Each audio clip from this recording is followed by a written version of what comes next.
Robin Reckon. How's it going, Rob?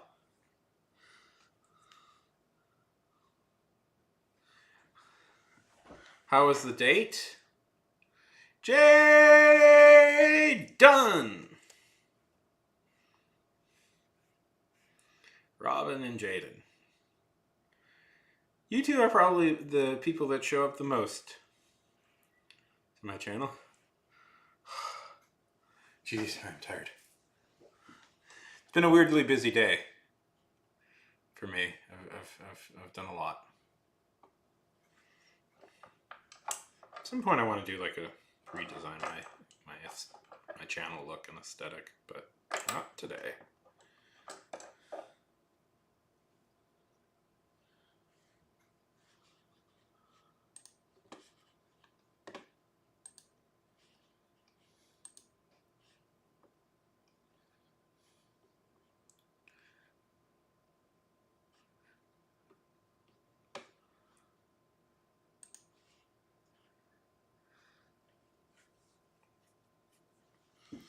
So, what is everybody doing on these fine and fantastic days? What are people working on? What are people living on?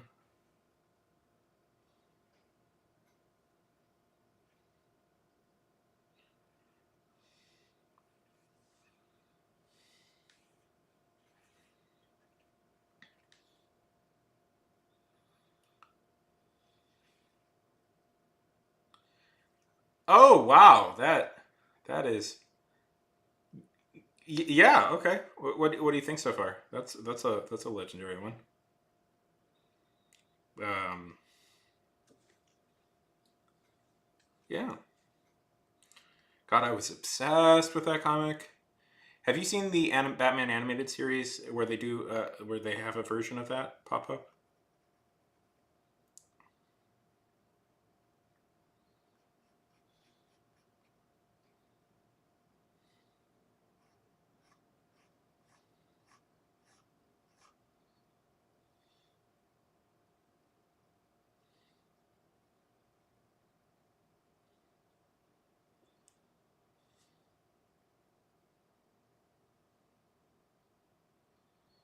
Have you gotten yeah, yeah, a little mature, but I guess you're reading that.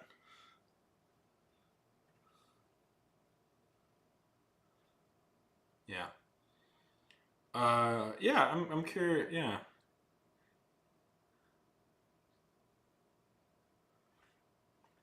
It's been a very long time since I've read that book. Um, the sequel is pretty bad, so don't. But the original was good, in my memory.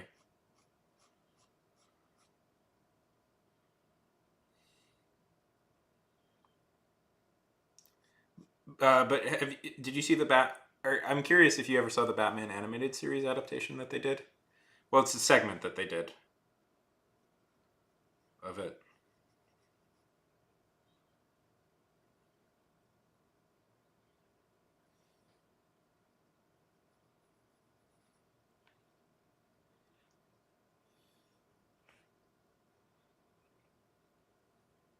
What episode was it? That episode blew my mind when I was a kid. Yeah.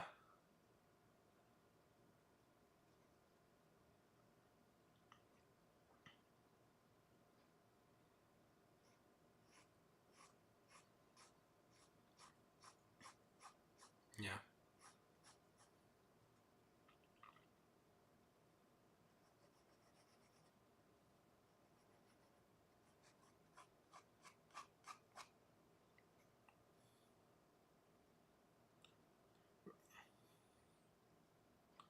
Hi, Robin.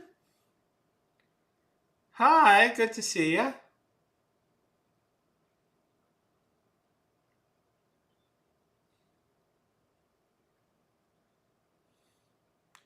Did you go out on that date yet? Yeah. Dude.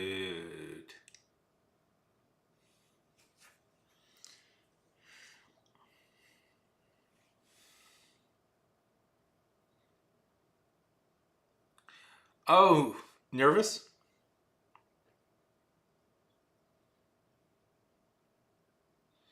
Okay.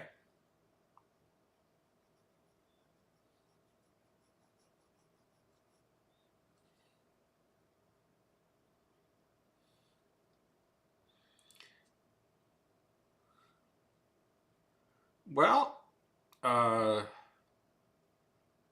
I have been. Well, clearly from my own extensive history of dating, I have a lot of advice. Um, all the dates I've been on, um, I've been on like,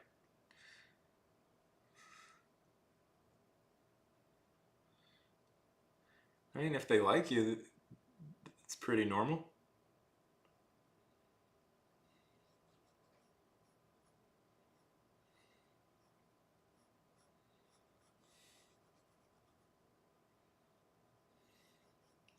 Well, just remember, it's like hanging out with somebody normally. Just the intentions are clear.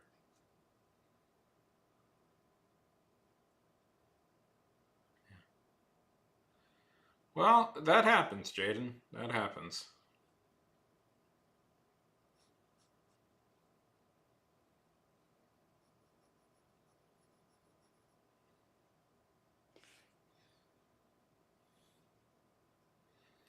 Like,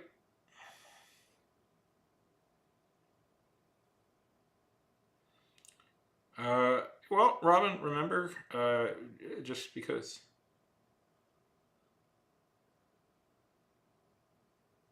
Oh, this boy has it bad. Yeah, that's a weird thing with like modern dating. I guess is like, yeah, they have your Twitch streams.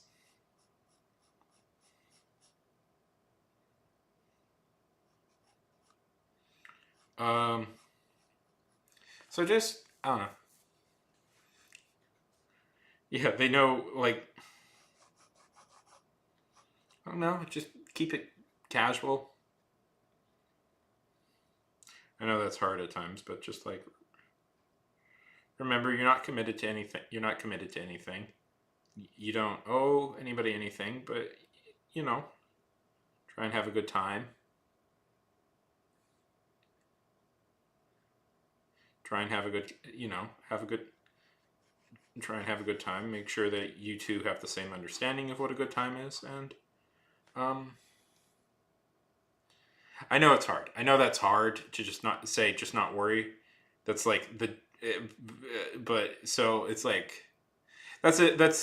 I know that's an impossible thing when people say, well, don't worry about it. It's like, well, you're going to worry about it anyways. But um,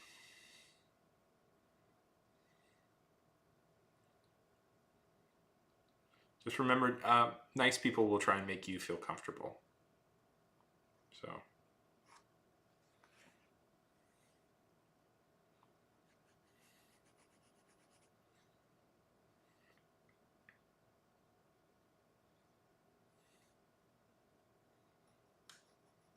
I think it's a good experience, though, for you to go on.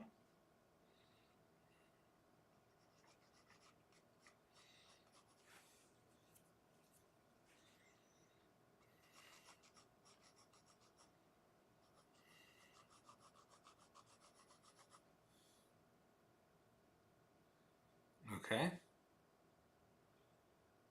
Yeah, I've been there too, where I'm struggling. I'm still struggling with the beginning of my story. I still don't like it, and I just can't seem to get it right, which is frustrating. So I get it. It's just suddenly every idea you have is a bad one, and nothing works.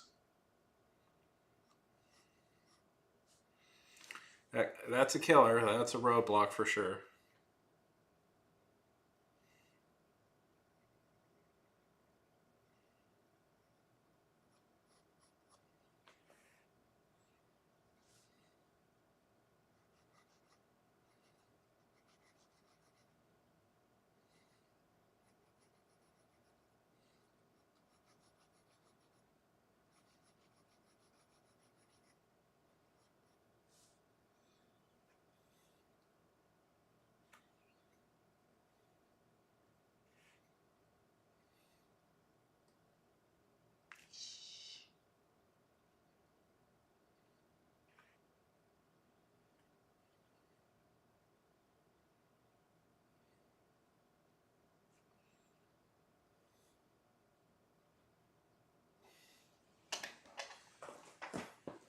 Wish I knew a way out of that. Because I would take that advice myself, Jaden. I wish I knew. Okay. Sounds good.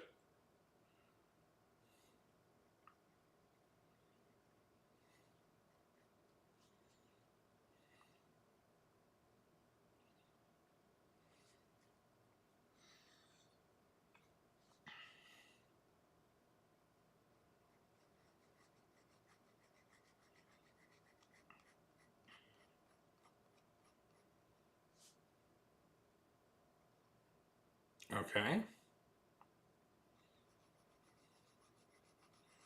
Is he an analyst and a there? Is he both an analyst and a therapist?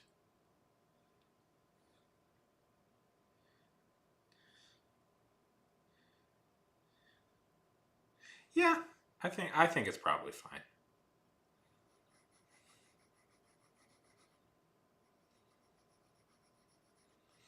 And my guess is, I think it's probably fine.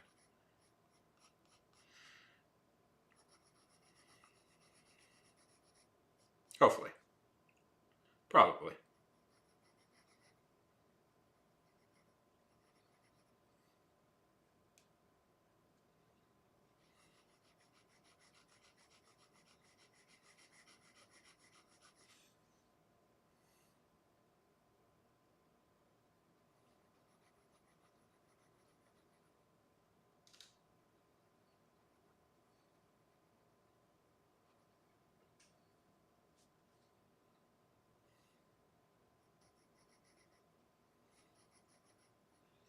But it's like I don't know. It's no use to like because you're just gonna be nervous, and that's just who you are as a person. So don't feel bad that you're like nervous. I guess.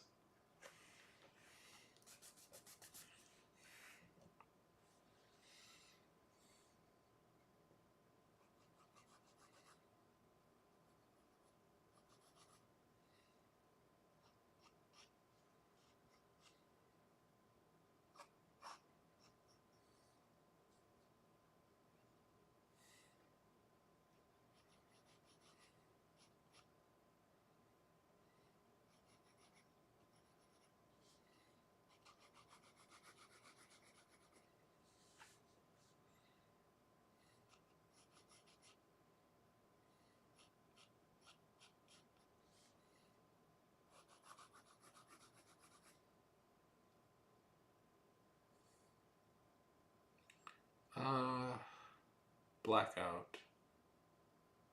Blackout. I think sounds better.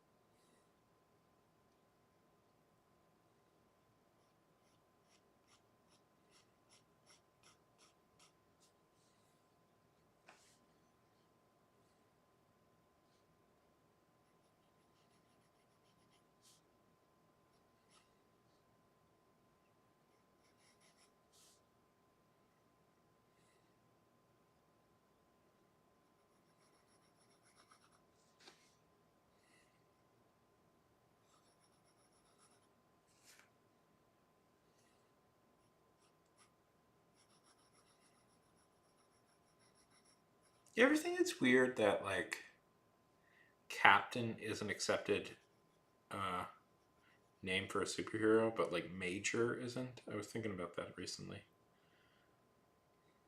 Like we have Captain America, but we don't like have Major America. And like Colonel, like it can be for a villain. Like villains, if there's a military villain, it's like a colonel, like Colonel Ross. I wonder what that is.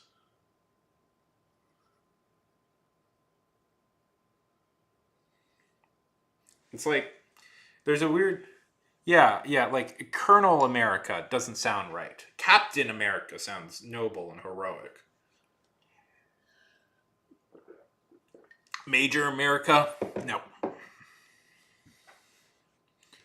I don't know what that is exactly, but it's the same way with like in fantasy. There's certain good noble ranks and bad noble ranks if you really think about it. Like I don't think there's ever a good duke. Like I don't think we ever hear of a good guy being a duke of something. Dukes are always evil. Earls can be good guys though.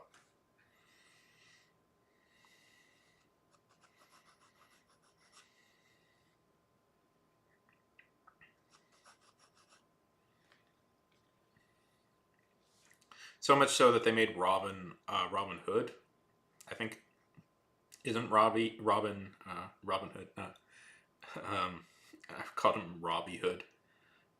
He was a Earl of Locksley. Like is his royal title at times when they make him a royal. They make him the Earl of Locksley.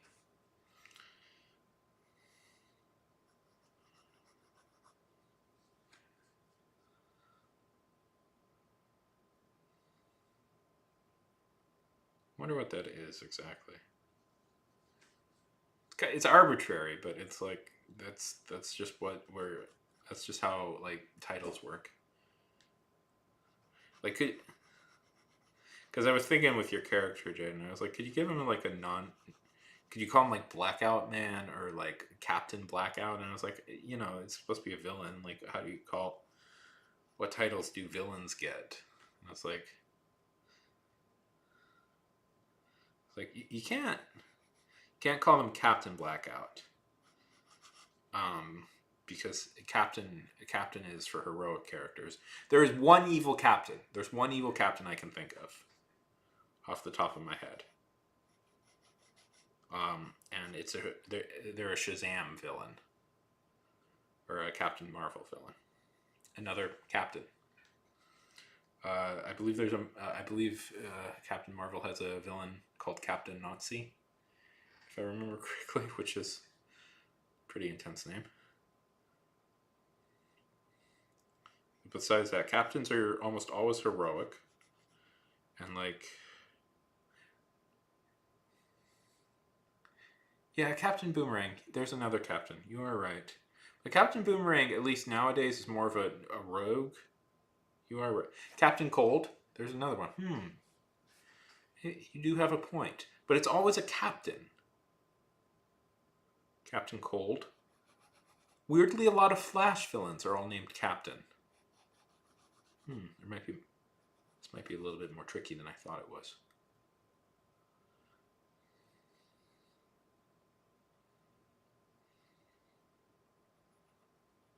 Okay, but is there anybody else besides is there anybody else besides the Flash villains that I don't?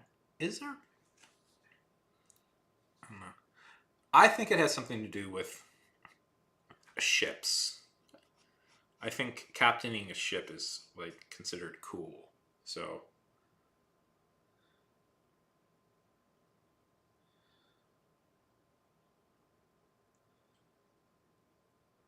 yeah. Well, yeah. Make your boundaries clear. I mean, I would say this. Remember that a first date is an audition for a relationship. So like, don't like be clear about what that is and what your requirements are. I heard like a lot of people like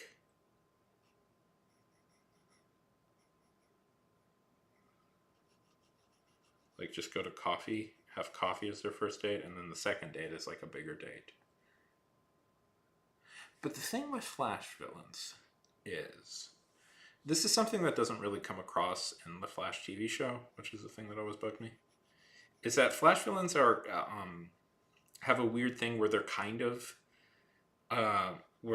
it's a weirdly cordial relationship the Flash has with his villains. So much so that he'll go to like their birthday parties and stuff.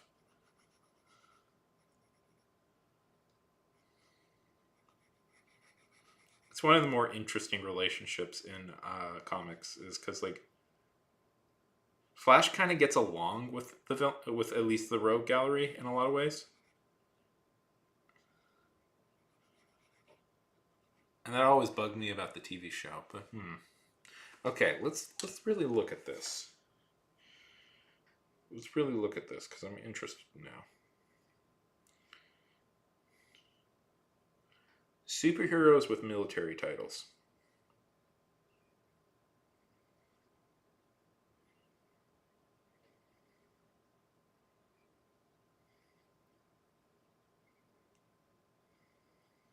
Oh mother! Every other search, Google is doing this thing now where it's like we detect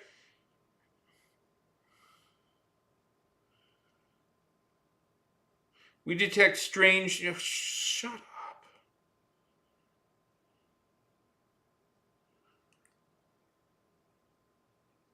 Oh.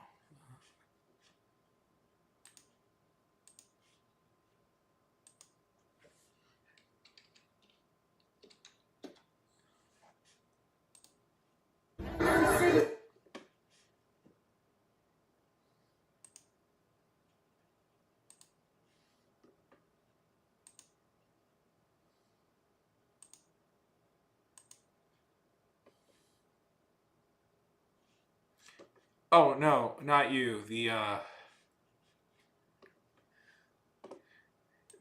Google is driving me up a wall. Where it's every search I do is like, we detect strange activity. We detect strange activity. Please.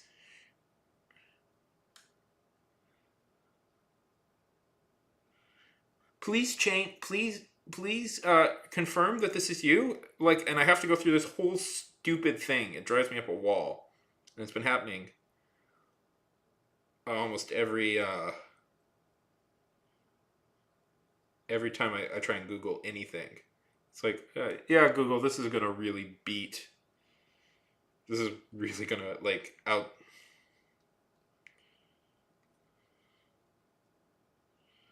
outstrip uh like your competitors by being really annoying. Okay.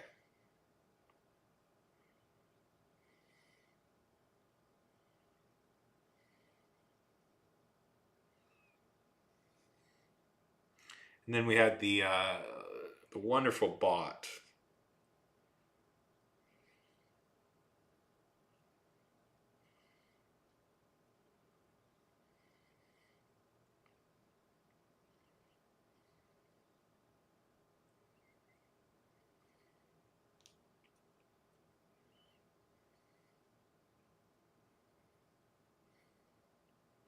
Okay. Captain Action, Captain America, Captain Atom, Captain Britain, Captain Canuck. Oh right, I forgot about Captain Canuck. I've been reading into Canadian superhero comics. It's very fascinating. I should talk about Captain Canuck at some point before I get through the big one that I'm working on about. Let's see, Captain Rivet, Captain Cold, Captain. Yeah, the captain from Next Wave. Oh man. Oh man. Talking about Next Wave bums me out. I love that comic so much. Captain Metropolis, Captain Flash,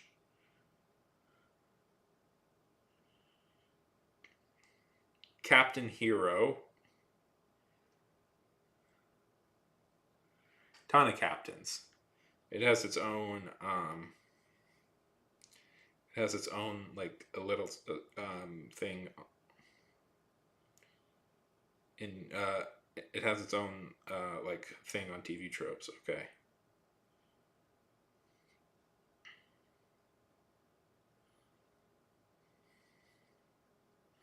Okay. See, like Major Disaster, Green Lantern, Major Victory, Major Force. Majors are usually villains. Look at this. Major Force, a villain from Captain Atom. Major Maple Leaf, Major Maxim was a villain. Major Havoc, Major Battle. Let's see.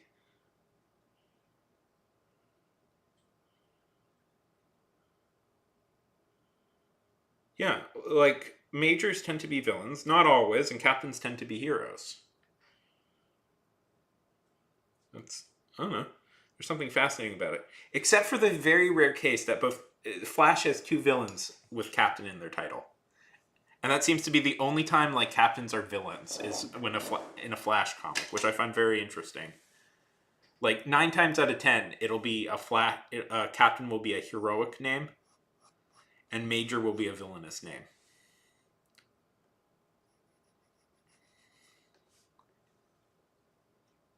So will Colonels. Wonder what like you wonder what that is like. I think okay. Here's my theory. If I could. Yeah, yeah, and he's not even. Yeah, I agree with you. He's not even really a villain. He's just a crook. And nowadays, at least some versions of Captain Boomerang is kind of more of an rogue anti-hero. So that's not even a perfect description, you know.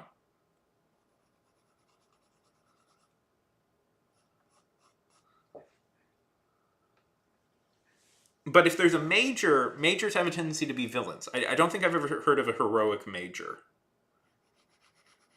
Maybe it's because captains. Okay, so here's kind of my theory. I have two sort of theories.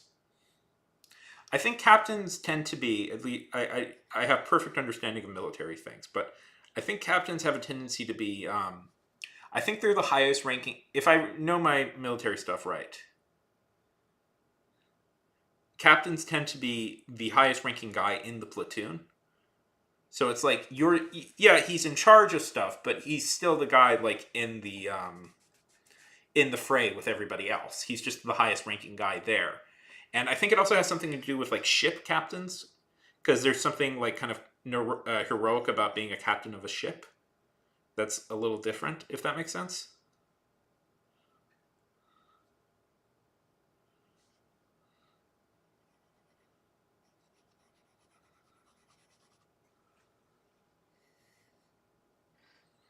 And plus, Captain Cold is like it, what always bummed me out about the Flash show, and I didn't watch it. I didn't watch every episode, so maybe they started doing this. Is that they never really got to the point where the rogues were kind of these weird. They don't. One of my favorite things about Flash comics is that how the rogues are essentially like working class union guys in a weird way, where they're and it's like this weird cordial relationship with Flash that happens where it's like like Flash will just hang out with them every once in a while and go to their parties, but he still has but he'll still do his job of catching them if they commit crimes.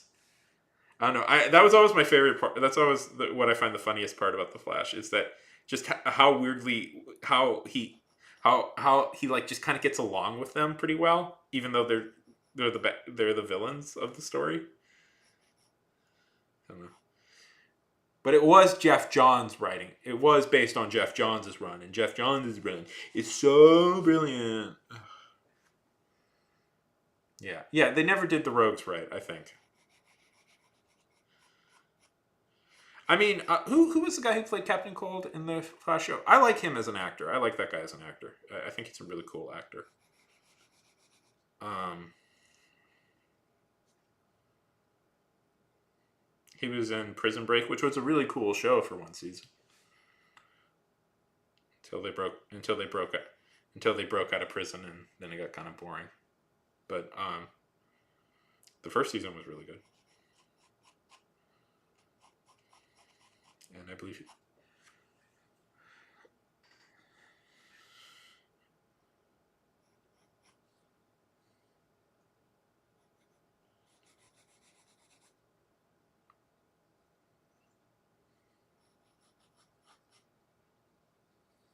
yeah, yeah. It's almost like that wasn't that good of a show. Ooh, that's controversial to say. It's almost like it was kind of a bad show, but No, it was better than. I've seen a lot of bad superhero shows in my lifetime, by the way. So, because there was a point in my life where if there was a superhero in it, I had to watch it out of like loyalty or something. I was like, oh, this could be it. And there has been, oh my goodness, there have been some stinkers that they've made.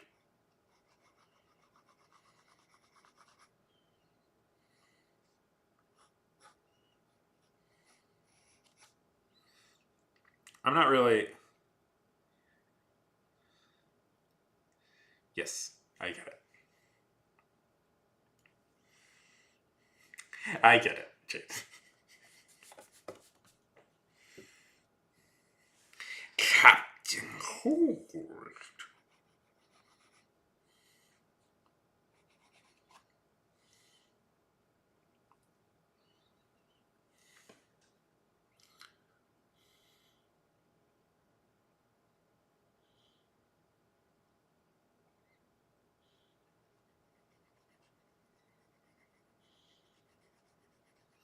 They are the best.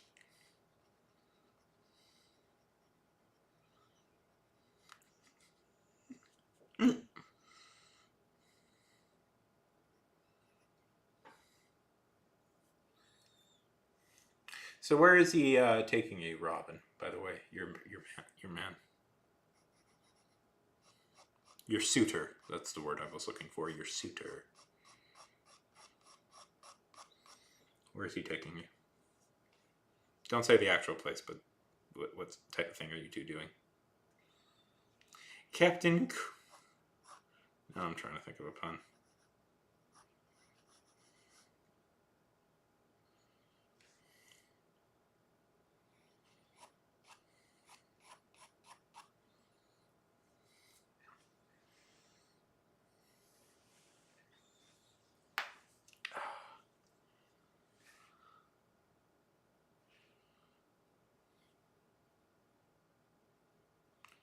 Yeah, yeah, that. Yeah, I don't know. To be fair, that show, I will say that show had like $1 to spend on its budget.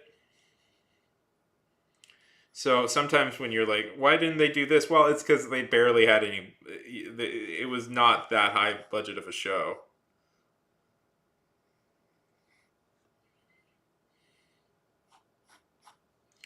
So I don't know if they had necessarily the money to spend to give him a really cool thing.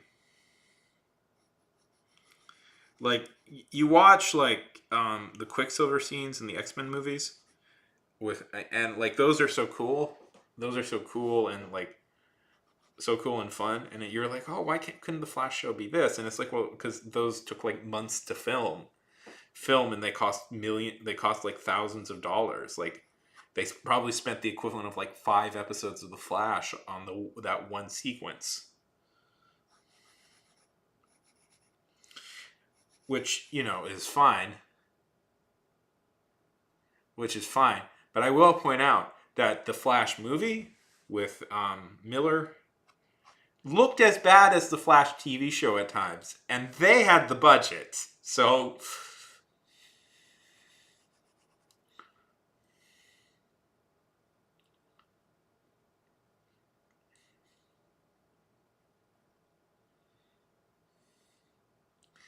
yeah, I just.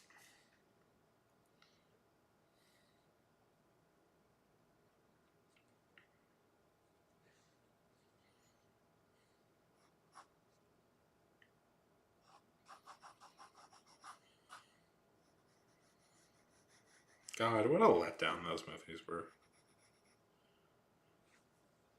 I'm glad, I think, with Todd Miller's epic, epic, epic Joker 2 out, I think we're officially at the end of all the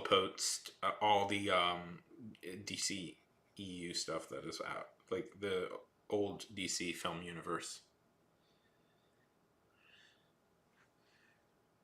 So I'm glad. I think we're out of that. I think the Joker movie was the last thing from the previous administration, I guess, the previous handlers that was approved without like James Gunn, without Gunn in the lead, in the pole position as head. So I think we're finally done, Jaden. I think we're finally done with those movies. Like, I think, and who knows? I like James Gunn a lot. I really like the Guardians of the Galaxy movies. I think those are great. We'll see. We'll see how he does. I've been very impressed with James Gunn as a guy, but you know, who knows? Who knows what happens? But I am enthusiastic. I'm reasonably excited for the new Superman movie. Is all I'll say. Might be bad. Hopefully not. But like, I think finally, we're out of that whole, the old all the movies that were made yeah. Joaquin Phoenix is such a good actor. I'm so irritated that he's been involved in kind of some trash as of late. Joaquin Phoenix was arguably one of my favorite actors for a very long time. He still is, but he's dimming a little bit. You know what was so depressing, Jaden? If I could, what was so depressing?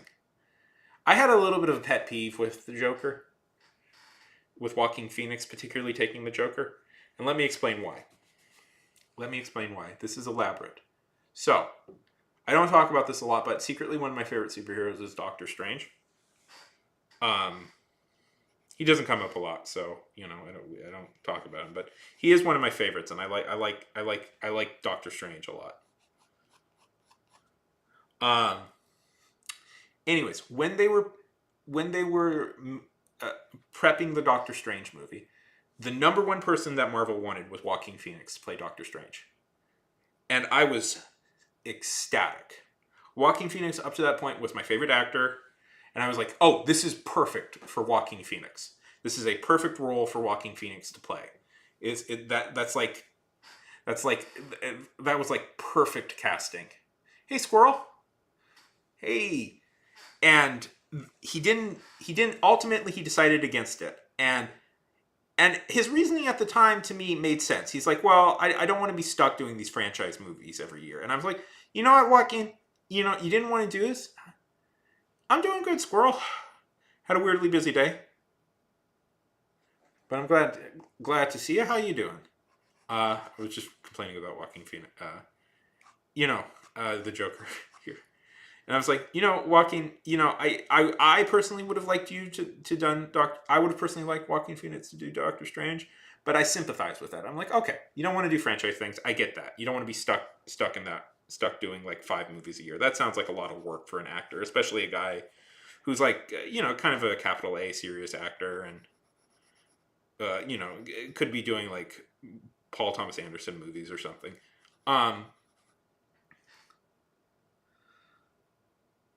Didn't do that.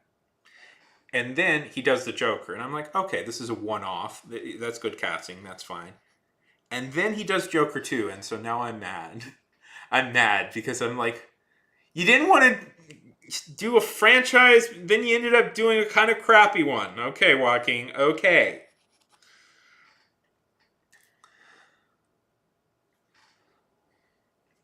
And no, Jaden, the reason Joker 2 was made is because Joker 1 made like $1 billion.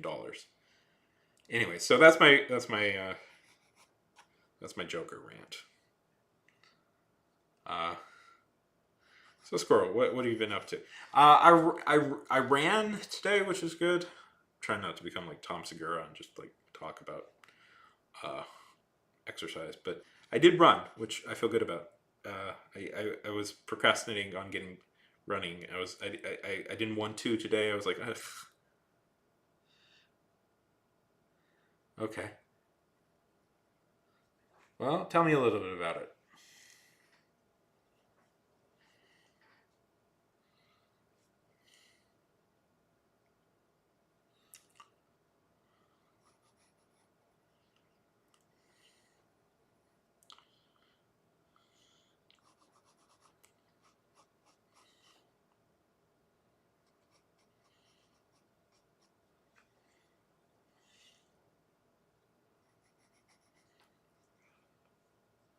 What are your ideas? Tell me your ideas.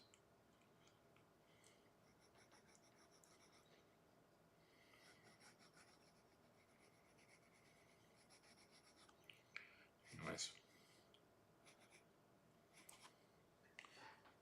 Joaquin Phoenix is a really good actor, and he's been in a bunch of really good things. If you know him only from The Joker, you're missing out. But also, yeah, his I don't know. I'm worried that possibly winning the Oscar has made him kind of obnoxious. So there's so much. I don't know. He should have won the Oscar much earlier, but I used to be named after one of his movies, by the way. This channel used to be called Bigfoot Bjornsson, which is a character from a Joaquin Phoenix movie. So, um, I haven't seen that movie in a long time. I should rewatch it.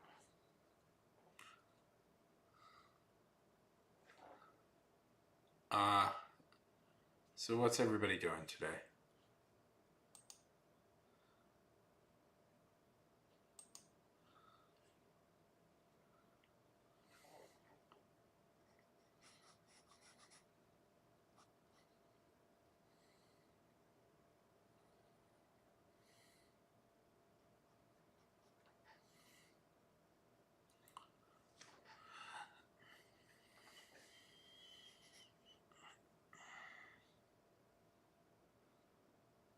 Okay. Okay, sounds good so far.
I mean, that sounds like a pretty big plan right there.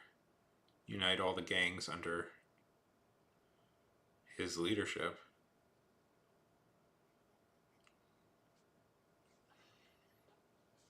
Um,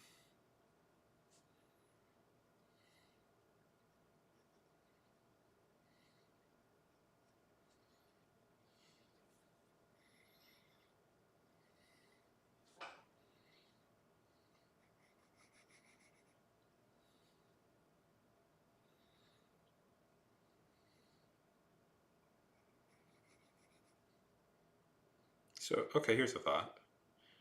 Let's talk about real life history for a second. And particularly the history of the mob. Do you know that the mob? Okay, there we go. That works. I mean, it sounds like maybe he's just directly planning to. So, okay, here's a question about Tobias Church. Is it known that he's a gang leader, or does he have like a civilian core behind him? Like, is he just. Does he present himself as a criminal, or does he present himself as like a normal dude?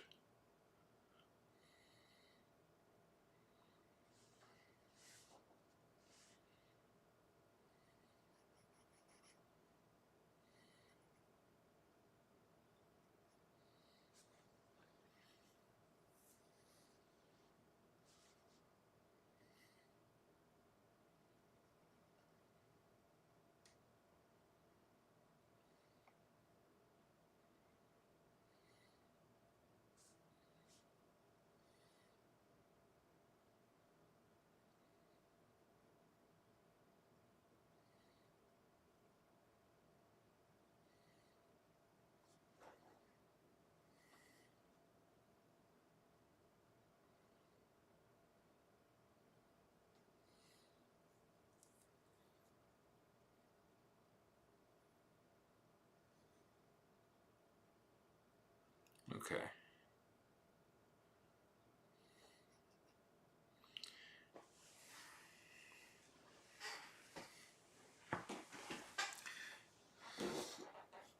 So he has like a respectable civilian profile.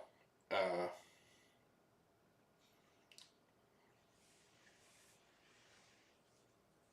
that contrasts like him being a gang leader.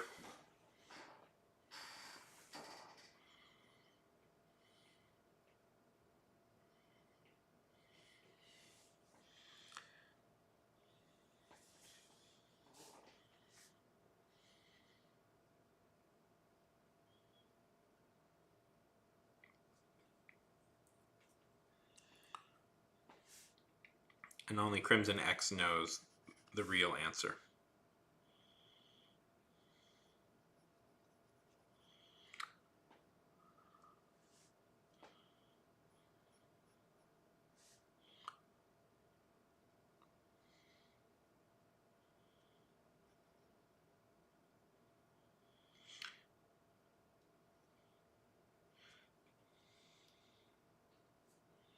So he's got a group of thugs that are loyal to him. So what's his like day job? It sounds like you've written yourself a Moriarty.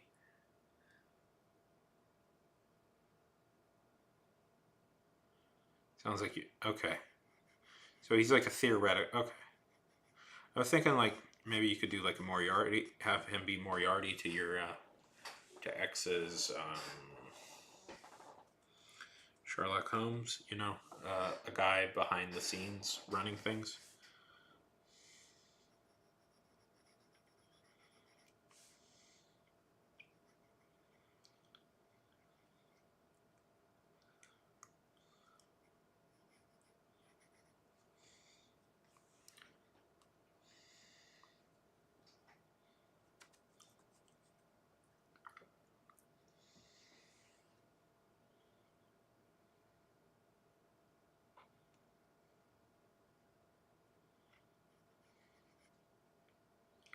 But you could also go the way of like he presents himself as like a normal dude, but he's running a criminal empire. Like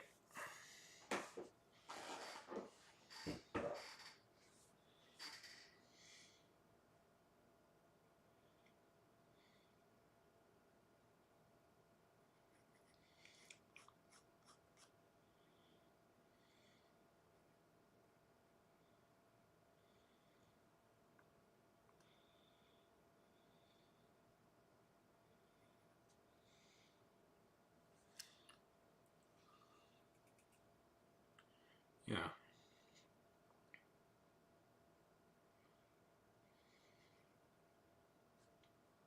I don't know. Make him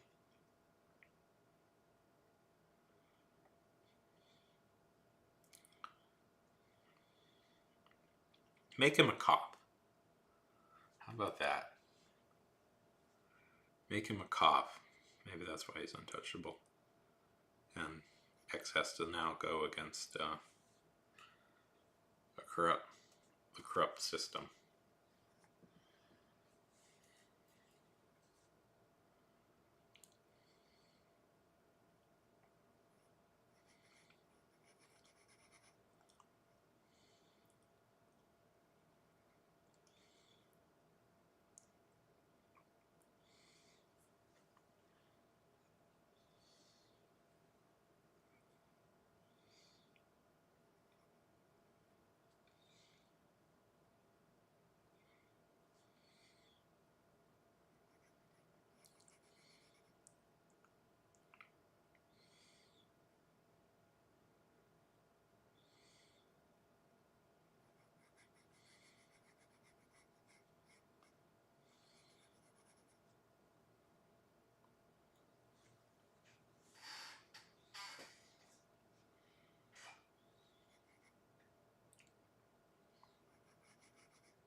Yeah, that's not. Yeah.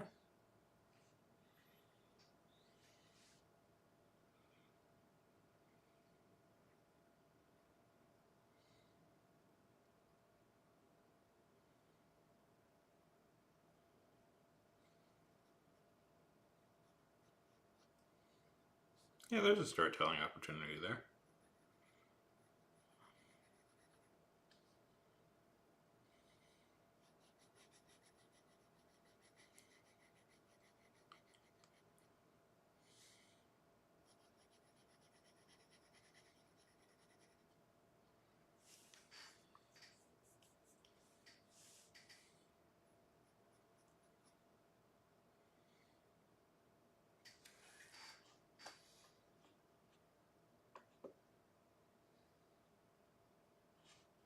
Yeah, exactly. Tato! Hey, yo! Good to see you, Tate. Ooh.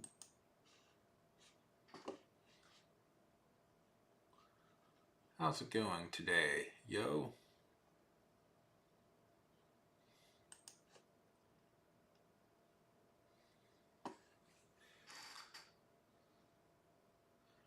As you should. As you should. That's a healthy thing to do. Explain. It's been great. People are worshipping cheese.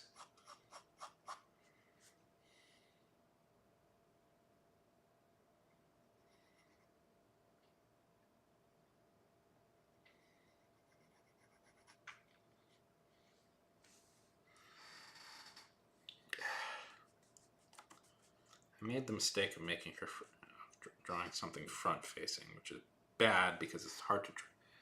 Good, good.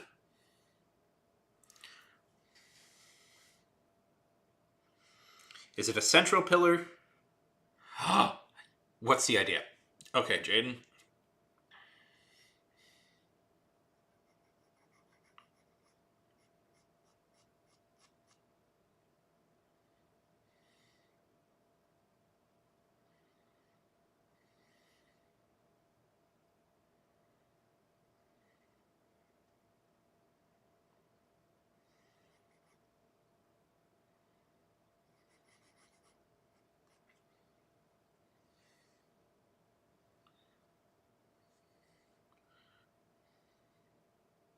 I'm curious to hear how this cheese cult is going.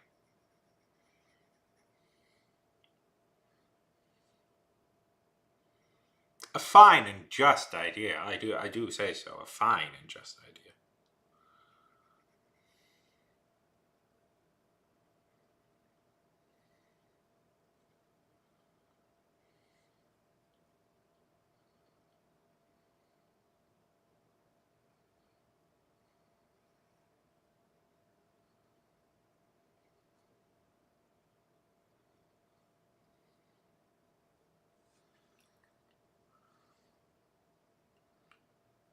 Very fun.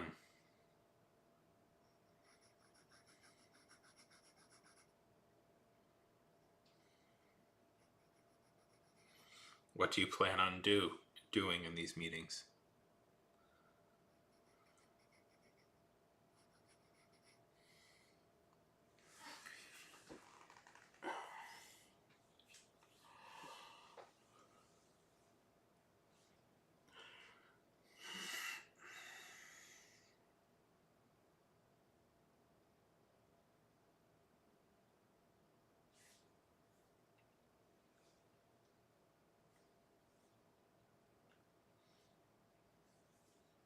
I went to the mall. I went to the mall today.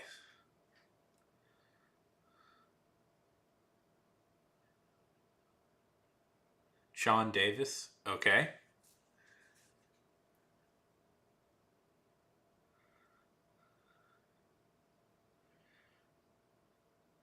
I assume, of course, it is moral.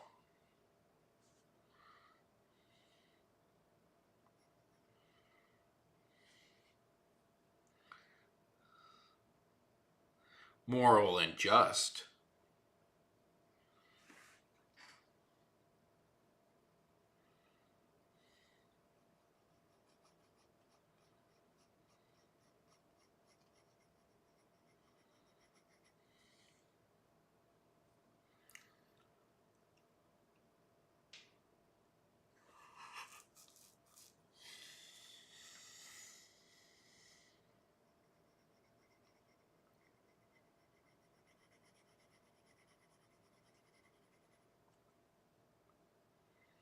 Is there some cheese-based god?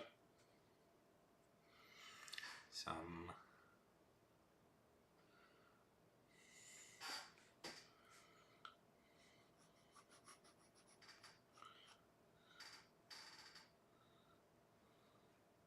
They aren't the true believers, Tato. They aren't the true believers.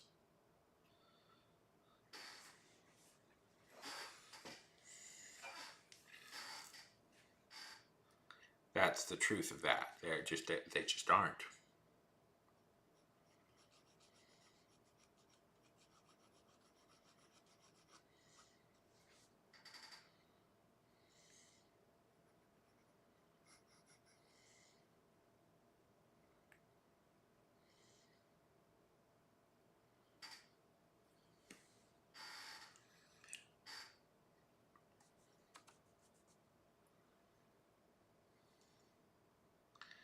Very good. Question: why are noses so hard to draw?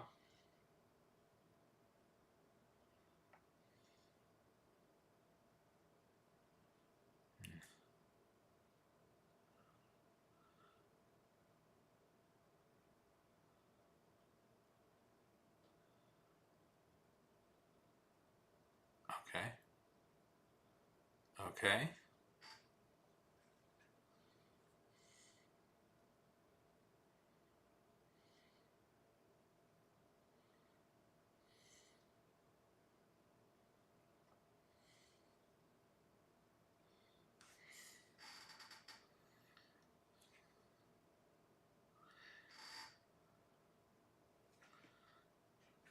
They are hard. It's not too hard when they're on the side, I think. But front facing, it's just so difficult. It's just so difficult.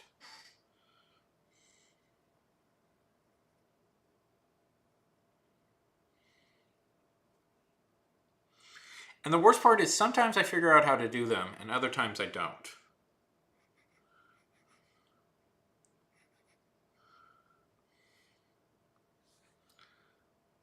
I could just make this a line.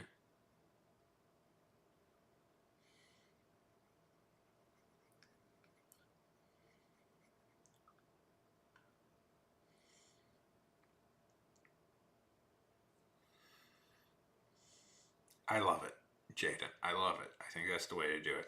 I gotta quick go to the bathroom. I will be back in like 2 minutes, okay?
Hey, welcome back. Sorry about that.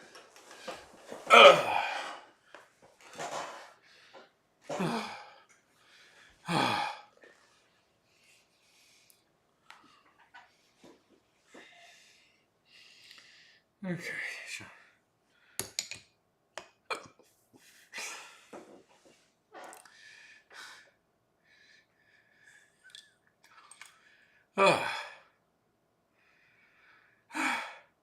Hey, Kay. Good to see you. Oh, man.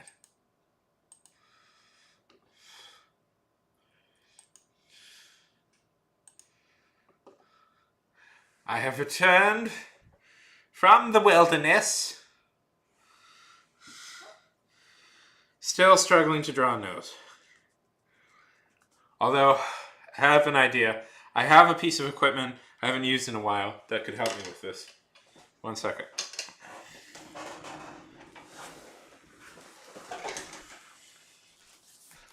See if I still have it. I haven't mysteriously moved. Aha! I still have it!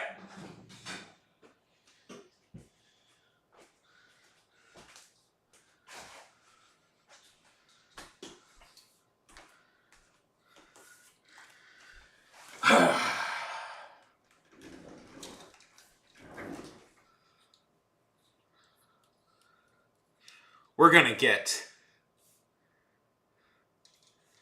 Well, Jaden, I think you enjoy the current thing you're working on most.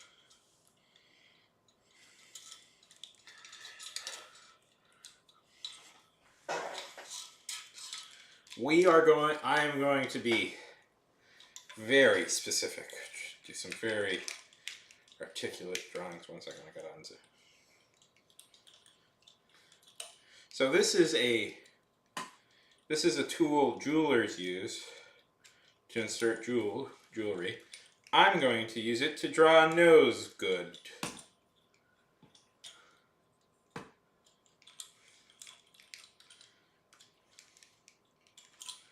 It's essentially a big, giant magnifying glass.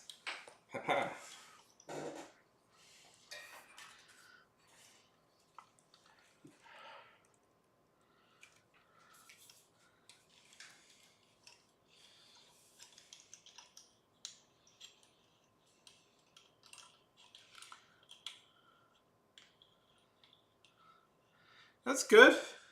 My digital art level, I was considering doing some digital art today, is still very low. So I'm glad that you're getting there.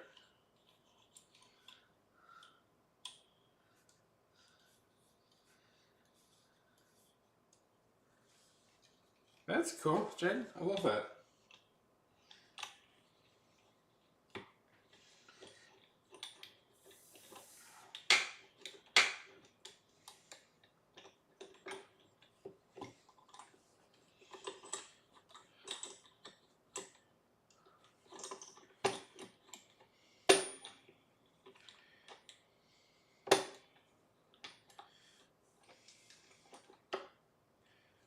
Ah.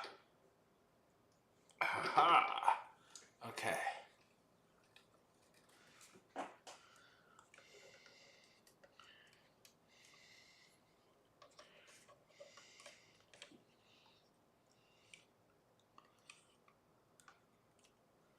Very cool.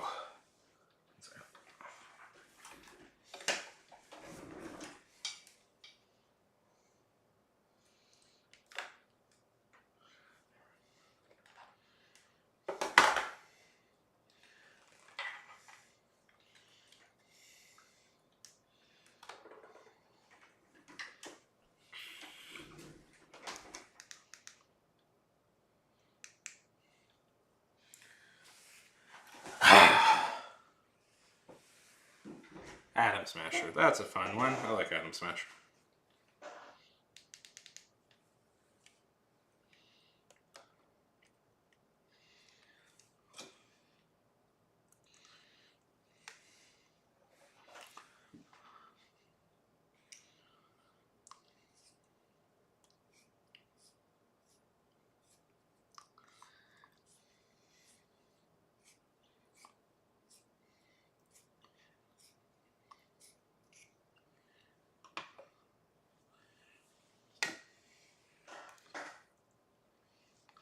So what's your idea with Atom Smasher? Whoop, whoop, whoop. Okay.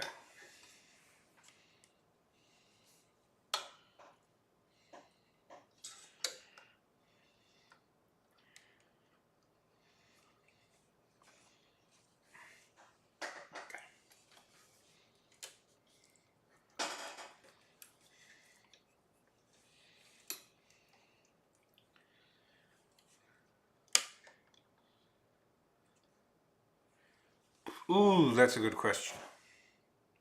1 second, sorry. That is a very good question.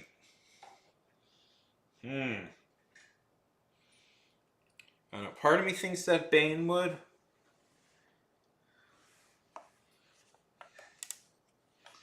But you have got me thinking. Now, is this Olympic wrestling or, the real stuff?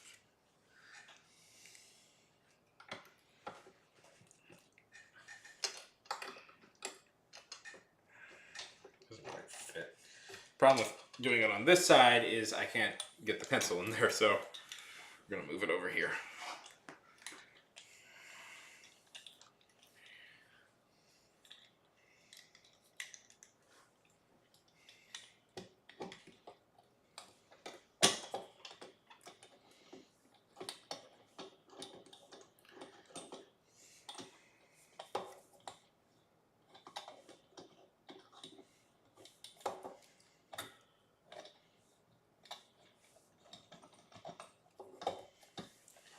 I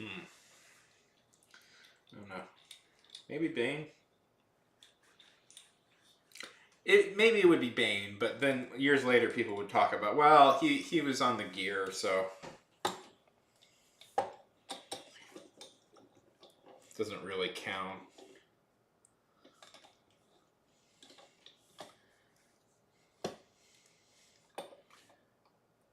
Let's see.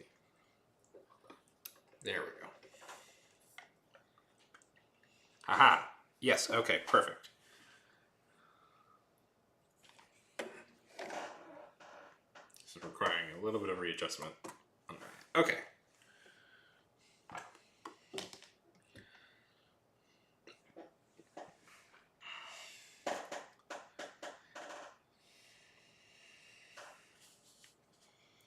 Oh, this is surreal.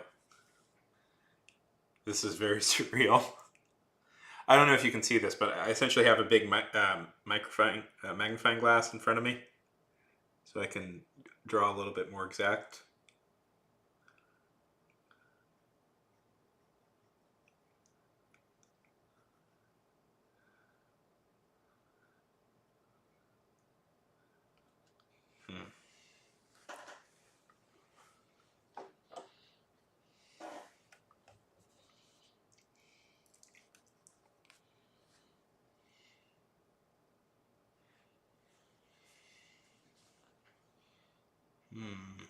Yes, okay.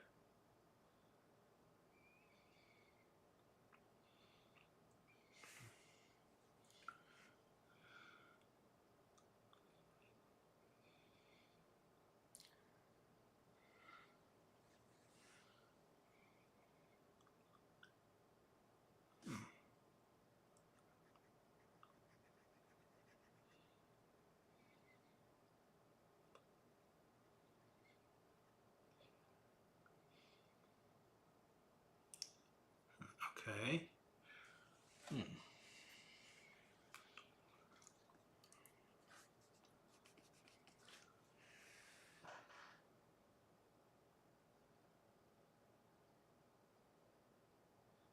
Yeah. That works.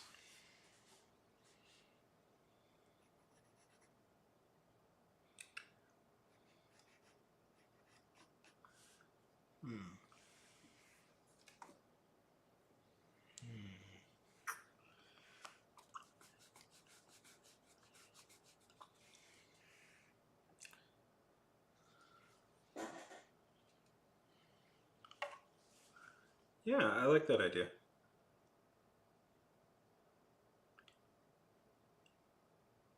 I think that's fun. I really like the wildcat drawing you did yesterday. I thought that was really cool.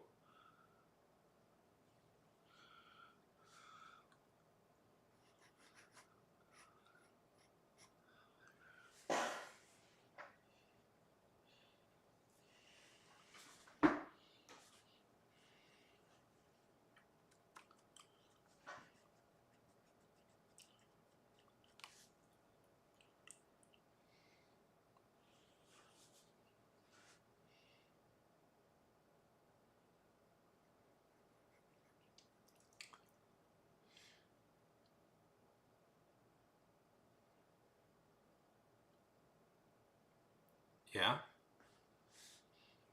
sure. I mean, if he's going to be a wrestler,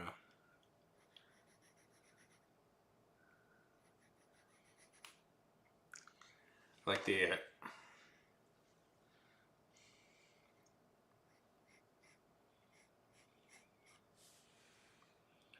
idea of making him like a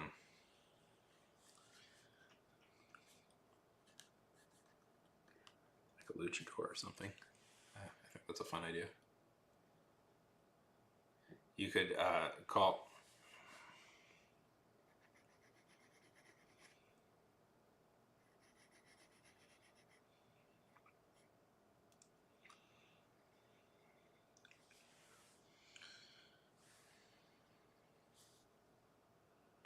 Hmm. This feels weird. This is a weird feeling. Oh, you can't. You guys can't see it. Okay, so this is what I'm seeing. Let's see if I can put this into.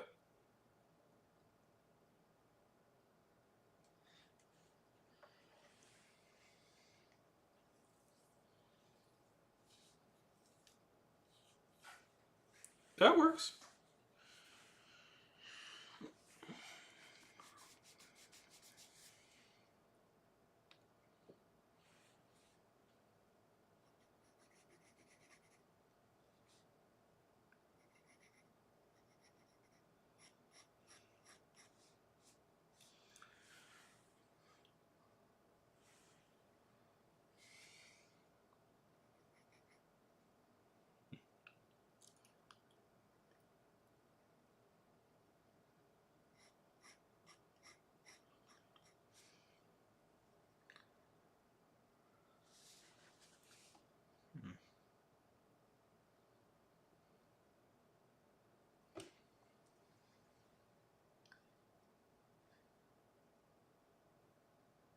Uh let's see. I know. I'm pretty sure it was. I'm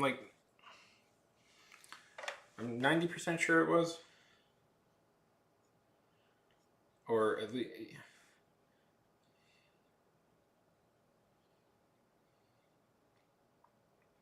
Mexico and the Allied powers.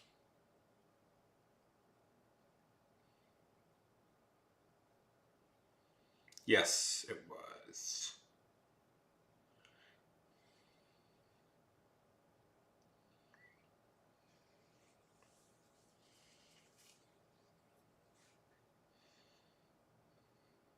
I know there was like a tiny bit of fear at one point, because yeah, it was. I know there was a tiny bit of fear at one point because Hitler had been making some overtures to a few fascist politicians in Mexico about. So that was a fear that like Roosevelt had for a little bit of time. Is that possibly? And there was like a march, I think, at one point, but it never really went that far.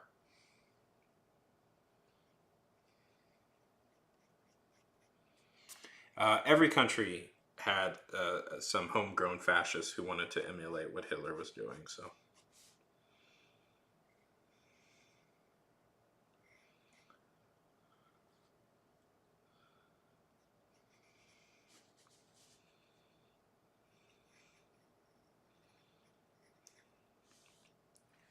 you know the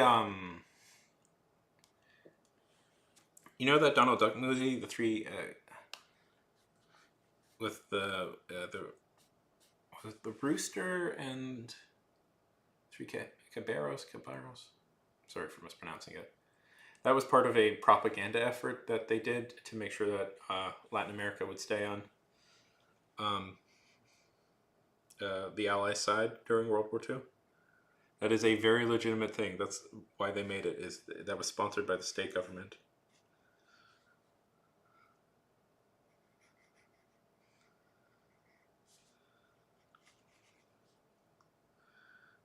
The Department of State, I believe.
Yeah.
Yeah.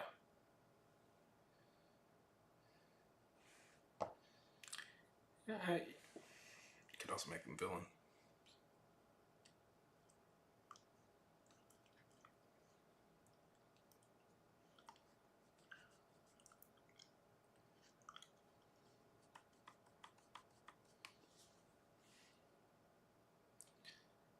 Okay, Jaden. Let's look at Discord.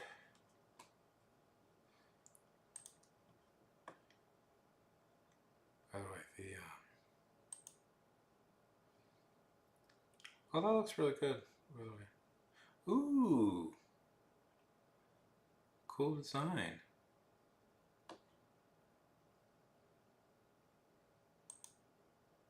Very cool design, Jaden.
Yeah.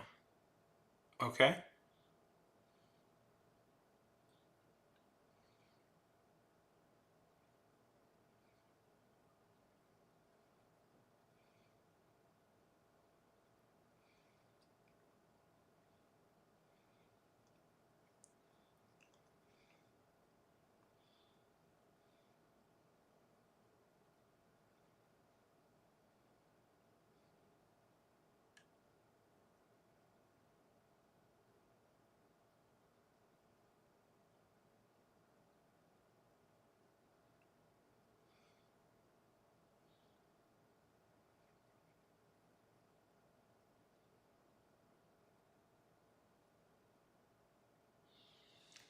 Yeah.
Yeah.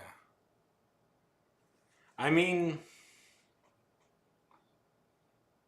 Norway. Norway was. It's complicated, but Norway was, or Finland, kind of.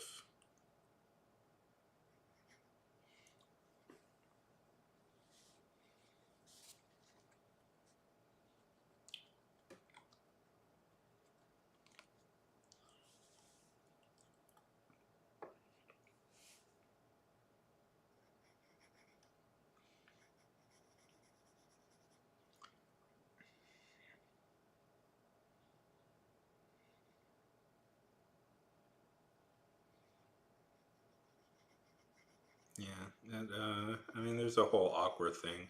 Apparently, like I've heard from some comic creators that they don't like writing for Thor because his fans can be kind of like that.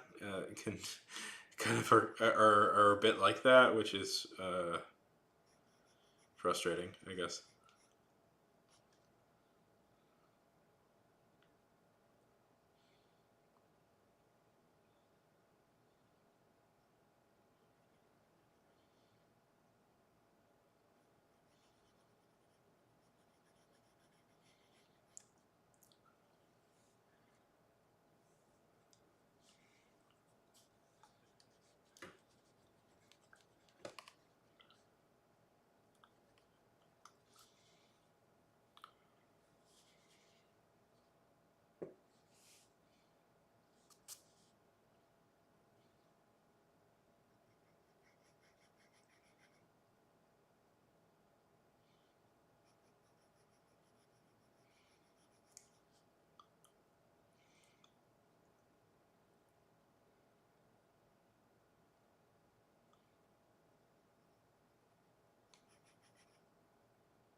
So,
welcome back, Nymph!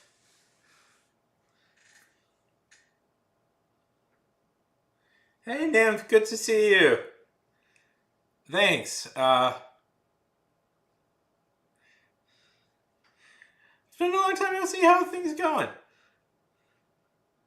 Thanks, I'm trying. I don't know if you can see. I have my new. I have this little thing I'm playing with right now. Let's see. Ah, it's a jeweler's glass that I got, and essentially, it's a magnifying glass for.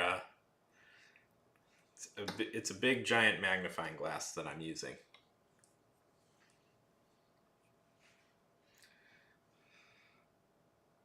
How's it been? Oh, how dare you! Don't you know? No, don't worry. I appreciate you coming out here, but you got life. You got life to lead. Don't worry about not popping by. What new game? What game have you been playing? Uh, um, Goblinations. I'm having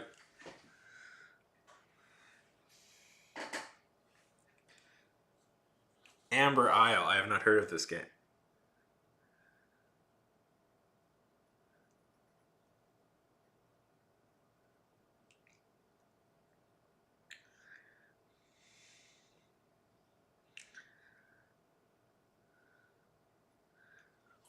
What's it like? What is it? Is it a morp, a rpg, rpg, um, uh, fpis, fpis. If you can't pick up on the bit I'm doing, I'm trying to pronounce game acronyms. What is it? I'm curious about this.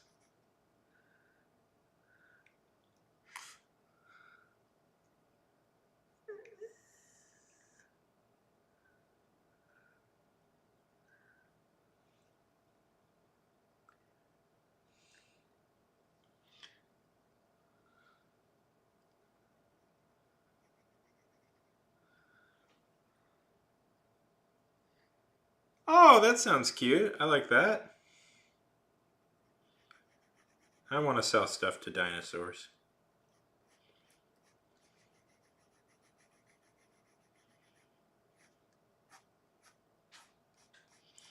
This is very surreal, by the way. This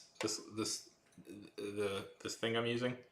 It's very weird to use because you suddenly can see all the detail very close up, and it's like this feels off. Oh, they can be mean.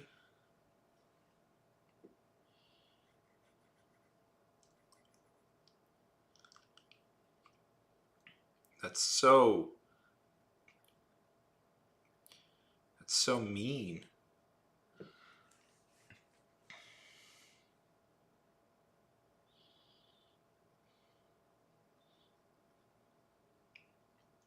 So is it basically like Animal Crossing but with dinosaurs?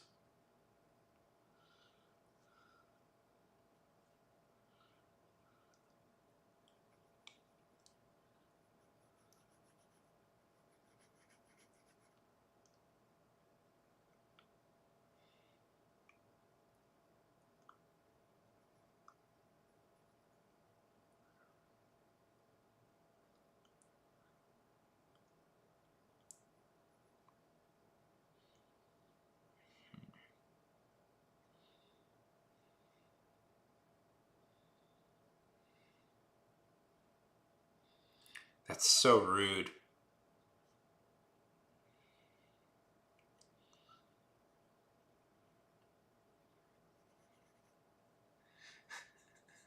No, that rules.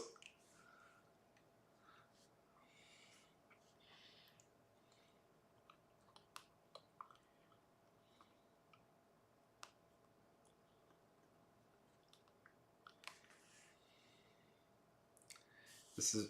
I have to say, doing having this magnifying glass is really weird because you see like all the up close details of the thing you're drawing, and it's like it's throwing me off. You know, it's surreal to see.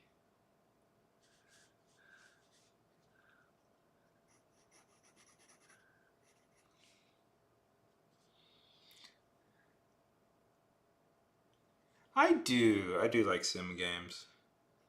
There was one I once played The Sims for. This is a real story. I once played The Sims for 48 hours straight. I didn't even realize I did it. Like I once played it for 24 hours straight. I was just like sitting playing the game, and I was like, I looked up. Oh, is it? Sorry. And I looked up, and I was like, ah. Okay, 1 second. Let me fix that.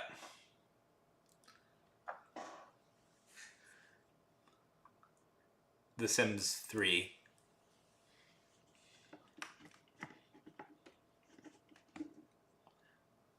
Let's see.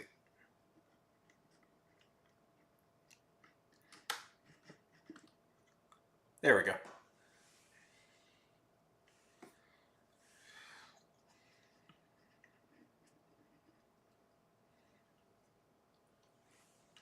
Which I always, controversially, I thought Sims 4 was quite a bit worse than The Sims 3. Ever.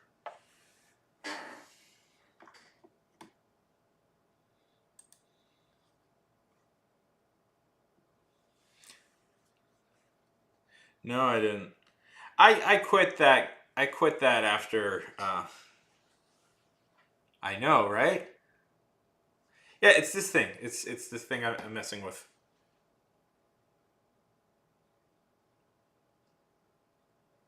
It has a microphone. It has a flashlight.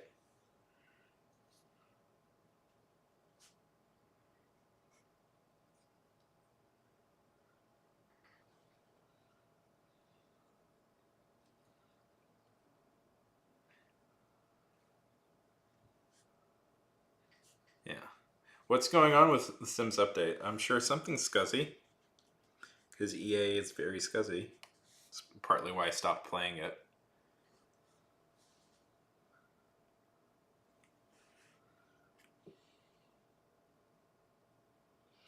I like any game where you can like kind of make up the story, make up like the stories come about naturally through gameplay. I think that's really fun. Like,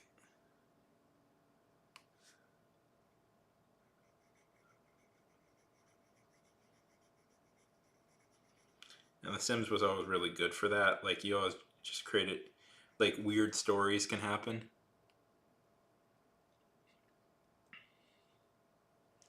Sims is so weird. Sims is so weird. I loved Sims 3.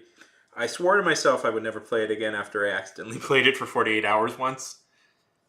I said, okay, I can't ever do this again because it enacts everything wrong in my it placates to every bad instinct in my head. Like I can get very addicted to the games. So, and I'm like, if I want to live a life, I can never play this game again. I played it for 48 hours straight, Nymph, without thinking. I just sat down one day and didn't stop playing it.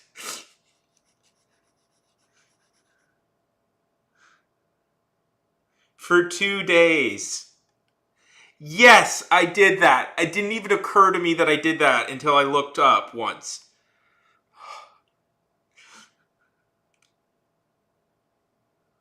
I missed my whole weekend by just playing that game.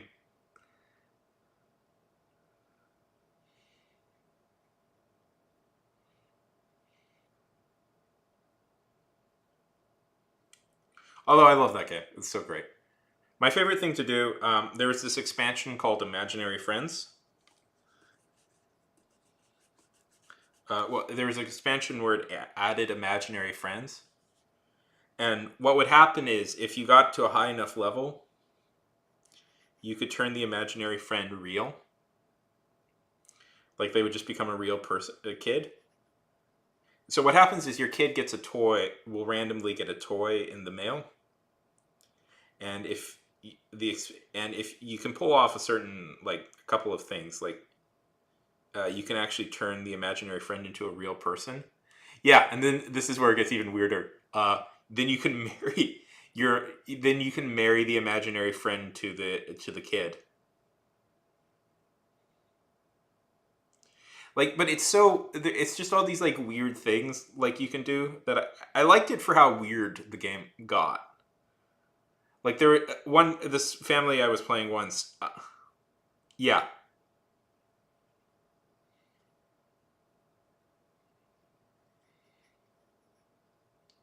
Yes, they're the same age. They're the same age. The imaginary friend grows up along with the kid. Yes, yes, yes, yes.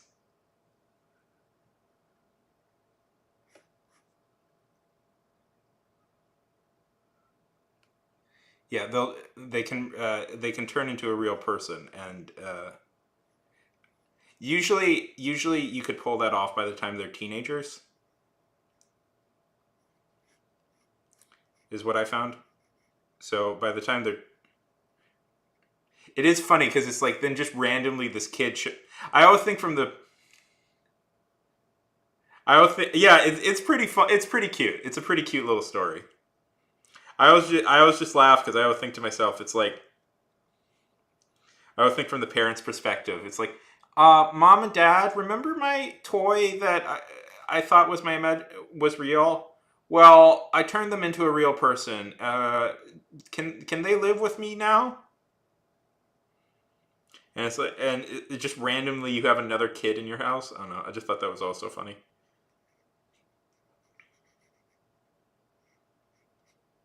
You can also like, there's so many weird things you can do. Like you can romance death.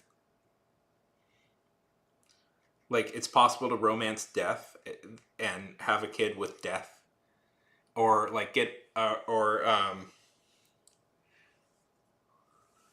yeah. Well, you can't. They can't get married until they're grown. They're young adults.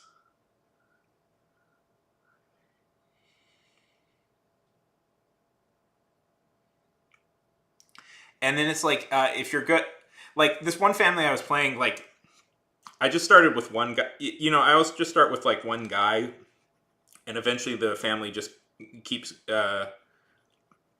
growing. So the guy I started with, he was like a kind of a scientist, and of course you can make him a mad scientist, which is fun. So I was able to pull off the make the imaginary friend real thing, and then I cloned. Then I created a cloning machine, and when I was an old when he became a senior citizen, I created a cloning machine. So when my character died, he cloned himself he cloned a baby, and thus it's this whole thing where like the daughter Yeah, it was a complicated story. Eventually, like, so they had to raise the kids had to raise his clone version after he died. Uh, no, he cloned the character. One of the characters I was playing cloned himself, and then he died. So so the kid so the like so then the kids had to raise their cloned father as a baby.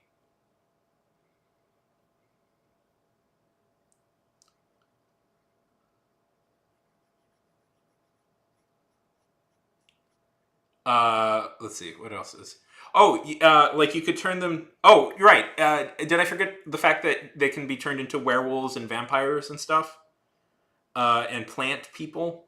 That's an element of the game.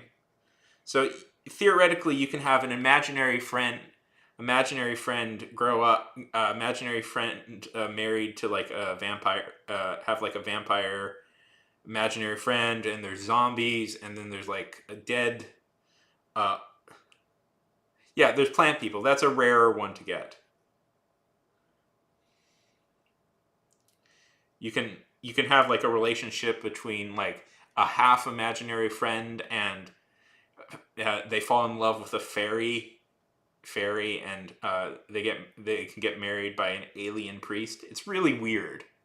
That's the fun stuff with like Sims is where you can get it where it gets really weird like that. Oh, and also the vampire is like the president of the world is the vampire is like you can have like an astronaut vampire married to a secret agent werewolf. Well, eventually the imaginary friend will have kids with. If you get married to the imaginary friend, eventually you can have them have kids. So it's a half imaginary friend.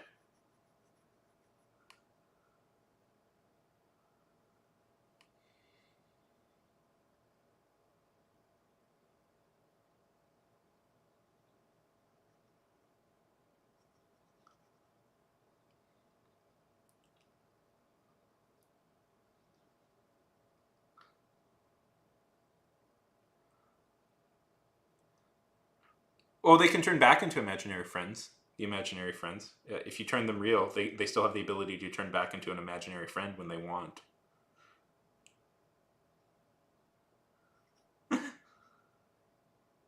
And then they marry then they marry President Vampire. Then then they can marry They talk about like then they can marry like a President Vampire and all this stuff. It's fun. It's fun but it takes hours to get to that moment where like there's all these like you have like 5 or 6 people living in the house and they all have different requirements and they're all doing weird things. One of my favorites was like you can go. I had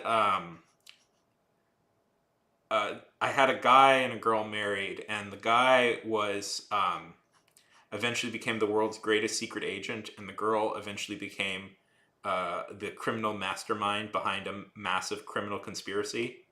Like they were like the world's greatest world's greatest criminal, world's greatest. Yeah, and they were married, and they were very happy together because I they were like their traits were perfectly aligned, except except he had a deep dream to become a spy, and she had a deep dream to like be in charge of a criminal empire.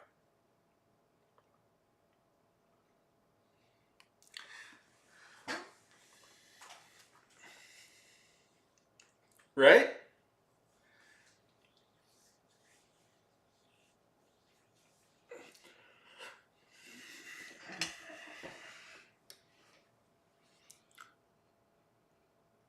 Or I did another one where, see, now I'm just talking about Sims games I played. Another one of my favorites was I did a whole run where I had a dad and a single daughter move. So there's this. You can go to multiple different towns, and one of the towns is a town where um, all everybody is a monster. Like it's all like supernatural creatures living in this one town. I forget what it's like, Mystic Falls or something. Like everybody's like a vampire, a werewolf, a wizard, a fairy. You know, like they're all just some sort of mystical creature of some sort. And I had fun one time where I was like, okay, I'm gonna have so the Sims I played were a normal dad, like a single dad and daughter, moving into town, dealing with all these and it's like they're the only normal people they're the only like regular humans in the entire town. And that one was a real fun one. I That one was so fun. I was like, this is like an idea for a television show or something. Uh, what's another one? Oh, and like there'll be weird thing. Okay, so you can send your characters off to college. This is a weird gameplay thing I found. So at some point you can send, if you play enough, you can send the young adults off to it start, if you usually I start as a young adult, like just a single young adult, and it with yeah, my neighbor is a monster. Ooh, oh, that's such a good name. That would be such a good name. Because I was thinking it'd be like, it's kind of like the reverse Munsters or something, where instead of it's a supernatural family moving into a normal town, it's a normal family moving into a supernatural town.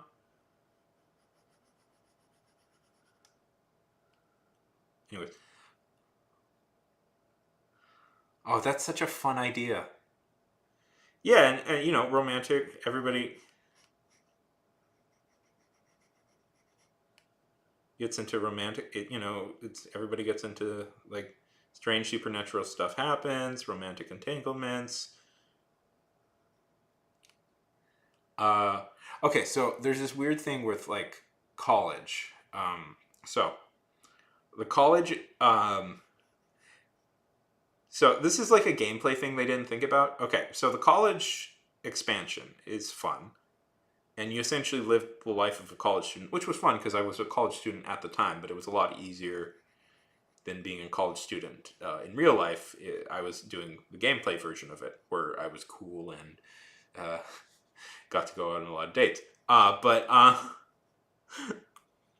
in this version, but okay,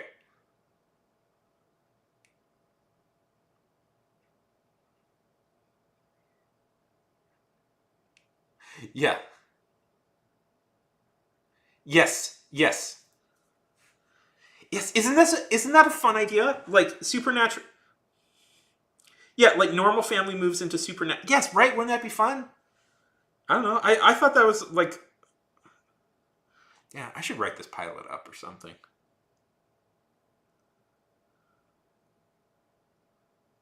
Like it's essentially a reverse like Buffy or something. Where I don't know. Like they have vampires. They have vamp. Yes, I know. I know. I was like, once I played that game, I was like, oh, this is such a good idea. I need to make this like an actual thing. Like this is vampire. That could be my web serial. I'm liking this idea more and more.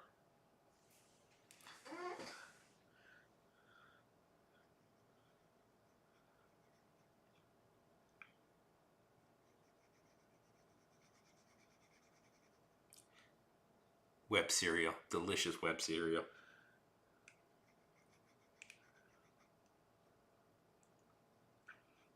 Mmm. Well, all my writer friends are starting their own web serials, so I want to start one. There's some money to be made in that. Like that's probably the best way to get a fan base as a writer on here. Anyways, okay, so the college. Okay, check out how weird the college ends up being because they don't. This is like a gameplay thing they did not think through. So, first character I play as, he goes to college. He meets a girl there. They get married, start a family. It's all normal. So the kids eventually. Ali, yes. Well, Alien could be like a character. No, no, I like that. Alien could be like a character in that. Okay.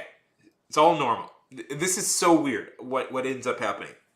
All normal. So the kids grow up, and I'm like, okay, I'm going to send the kids now off to college, and that'll be fun. The thing is, the game doesn't account for you to do this. So when you go there, all the college students, all the college students are still the same characters that your original character met. So like they're all old people. They're all like old senior citizens now, still in college, and it's like they don't like because in game they actually don't have a place to go besides college, so they just stay in college forever. And I was like, oh, this is disappointing. So what I did is I opened the editor and I mentally I you can open like the editor and just age mess with any character you want. So I aged them all down. I changed a few. I changed a few things. I made a few of them werewolves and stuff because I thought that would be fun.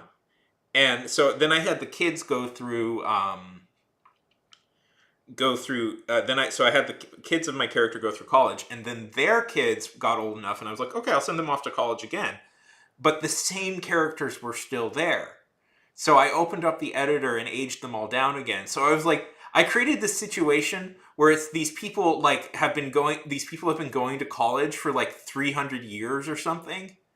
It's like they have no future, they have no history. The only thing they've ever been is college. The only thing they ever know is college students. And when new kids come,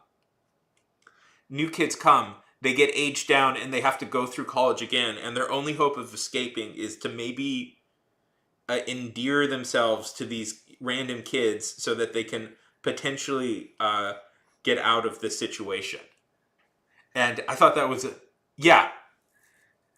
Yes. They're forever trapped in college. And their only escape is like romance. Their only escape is to romance the one kid that doesn't realize what's going on. Otherwise, they're trapped in this eternal cycle of college forever. And it's just like, I thought that was like such a cool, like, that's a bit too elaborate of a setup. I thought that was such like a cool horror movie, like, or something. It's like forever they're trapped in this college. Right? Isn't that like a freaky idea? Anyways, that was like a flaw, and like they didn't really, because it's like if you play long enough, weird things start happening. Because eventually, like your family will be the only family in town. Like, I was really struggling to find like people who weren't directly related to my family for like romance and stuff, because it's like everybody was eventually related at some moment, because it was all just one family that lived there. Because I was trying to get, yeah, exactly. Exactly. It's an anime harem where everybody's attracted to the MC. And it's not because they actually like them, it's because they can't escape. They're trapped in a hellish, like, never ending cycle until they can figure out a way out. See, that's another good idea for a story, right? Right? It's been the same college for they've been, and it's like, I don't know. I imagine they all signed up and went to college thinking it would be a normal experience, but then suddenly none of them know how to get out, and like their memory of who they were or what they were slowly vanished over like 1,000 years of like being stuck at this college.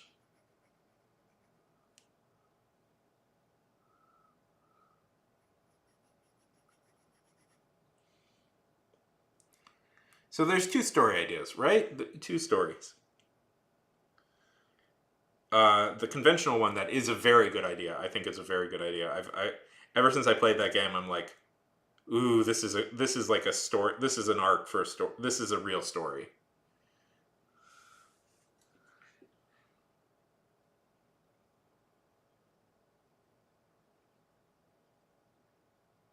Yeah, right. Well, yeah, I pictured it as a horror story. Like I pictured it as like a horror, like a legitimate like horror filled like nightmare tale where it's like they're trapped forever in a cycle, and like they have no idea what it is what actually is going on,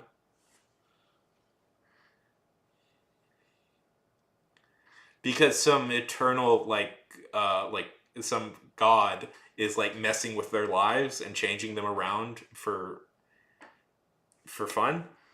aka me. I was the one messing around with their lives.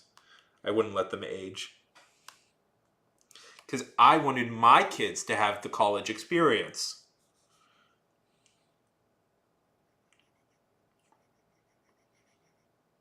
Ha ha ha! Yes.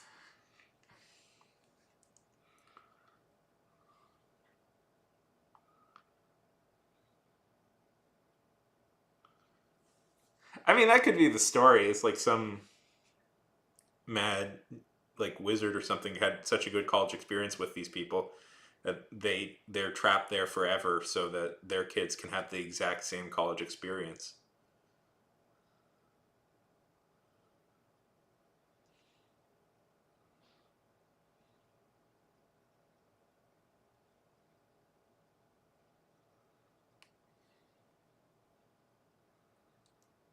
Yes, exactly, exactly. Forever, forever, they're trapped there.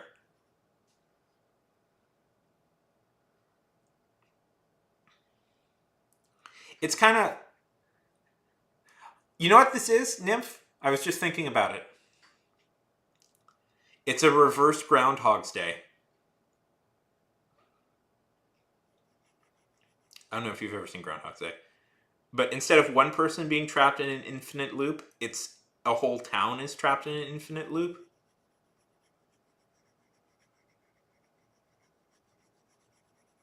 Have you ever seen this movie, Groundhog Day?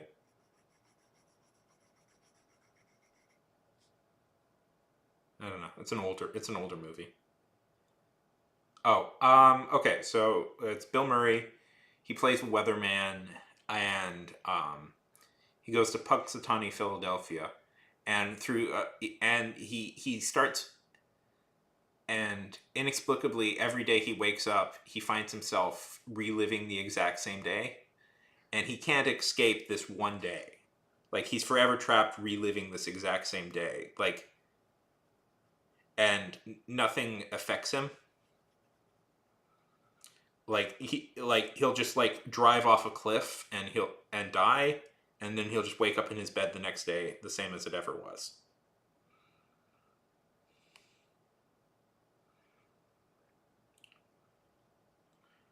More modern take on this. Yeah. Have you ever seen Happy Death Day? That was a pretty fun movie. That's a kind of a horror take on this idea, where it's um,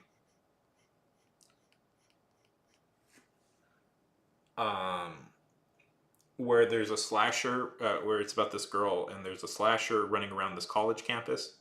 But the trick is, every time this girl is killed by the slasher, she wakes up the day she died, and she tries to figure out how to prevent herself from being killed. It's not really a horror movie. It's more of a comedy. It's more of a comedy with some violence, with a lot of violence, but it's I would hardly describe it as scary. But yeah, I mean, I get why you wouldn't want to, but it's a fun movie. Um,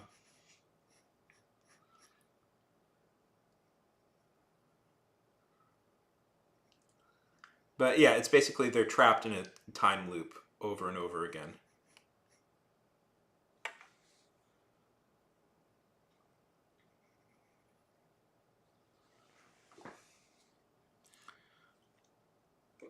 Another series that does this idea, very good, very good TV show, very good Netflix series that has only one season, not two seasons. Why are people saying it has a second season? Called Russian Doll, and it's a similar idea. It's about a woman who she'll die and ran. Every time she dies, she will wake up on a. She'll wake up in the same. She'll go back to the same day over and over again.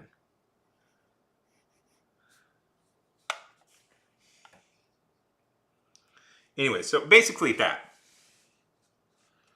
it's these character. It's this whole college is stuck in a Groundhog's Day scenario, and they don't real and like they're forever trapped there until like a character until like maybe possibly the one person who isn't trapped falls in love with one of them and they get to leave.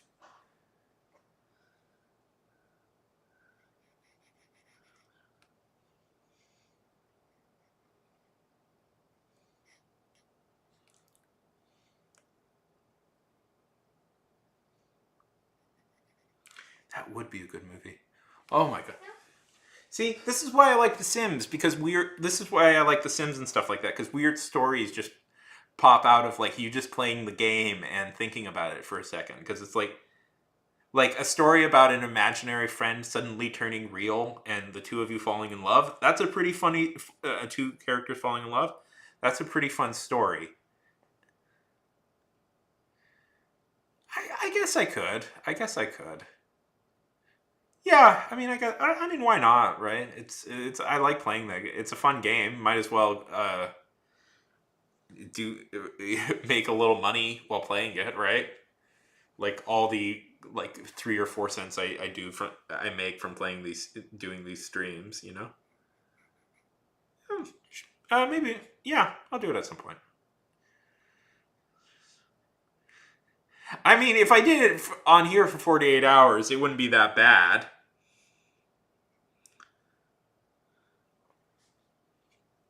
I could I could play the monster, the single dad and teenage daughter move into the monster town, uh, and just adapt whatever storylines pop out because of that into my web serial that I'm definitely going to do.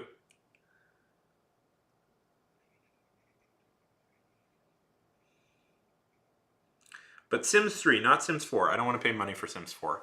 Partly the reason I don't want to do Sims 4 is because I have all the expansion packs for Sims 3. I already have all the most of the I already got most of the expansion packs for Sims 3, so I don't have to. Ooh, that would be fun. Is that possible? Yes, that would be fun.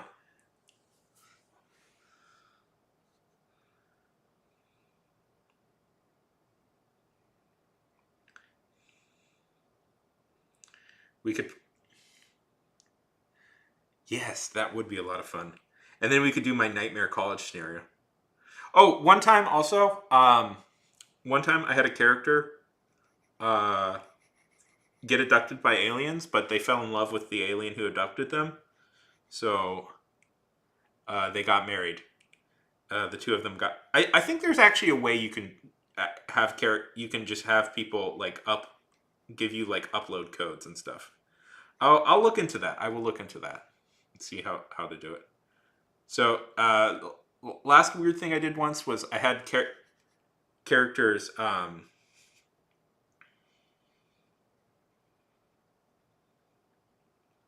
So what happened was the character got abducted. This got abducted by. I mean, I have The Sims 4. I could play The Sims 4. I have it on Steam. I just never got around to really. Do you know? Do you know that to get all the expansion packs for Sims 4, I did the math once. I did the math once, Nymph. I did the math, and it's about what was it? It was like it was like $500 or something. It was like, hi, is Isla, hi, how's it going? Welcome, welcome, welcome. Yeah, that yes, it's a lot of money. I may be over exaggerating, but I think it was something wild like that. Yes, and I already have all the expansion packs for 3. I already have all the expansion packs for 3, so I could just play 3. Yeah, we were talking about all the weird things you can do in The Sims. I'll start a GoFundMe campaign. Islada. Hey, it's like and like yes, Isla.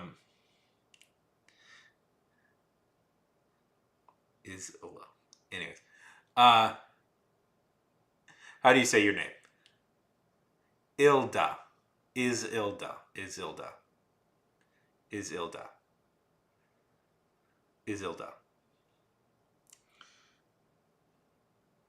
So what was like the weirdest one? Like I was talking about like Isilda. I was talking about this whole thing I did. Bwahaha. Where I was just talking about weird fun things I did. Like one thing. Oh, you're on Kick. Wonderful. Like I don't know. I probably don't want to go into it again, but like I did.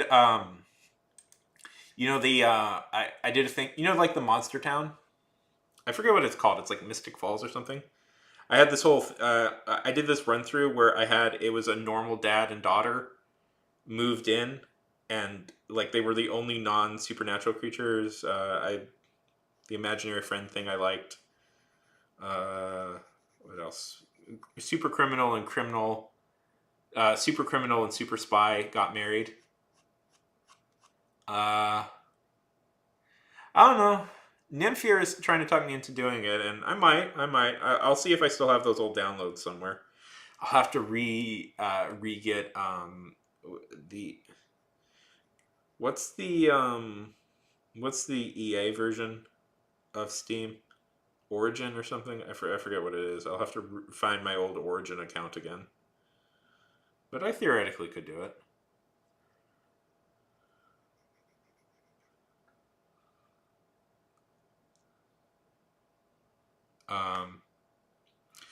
Did you ever play Sims 3? That's the one. That's the one I'm more familiar with 3 than I am with 4 because that was the one I grew up on essentially was 3.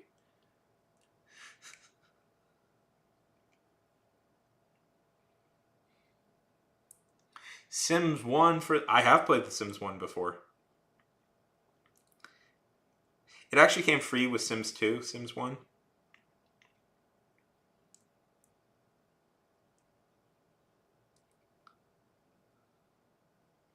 Weirdly, more features in Sims 3 than Sims 4, I find. Because Sims 3 is an open world game as opposed to Sims 4. Also, there is one very racist expansion. Yes. Yeah, it's an open world. You can go pretty much anywhere in town. You don't without any loading screens. Yeah, talk about that one. That's a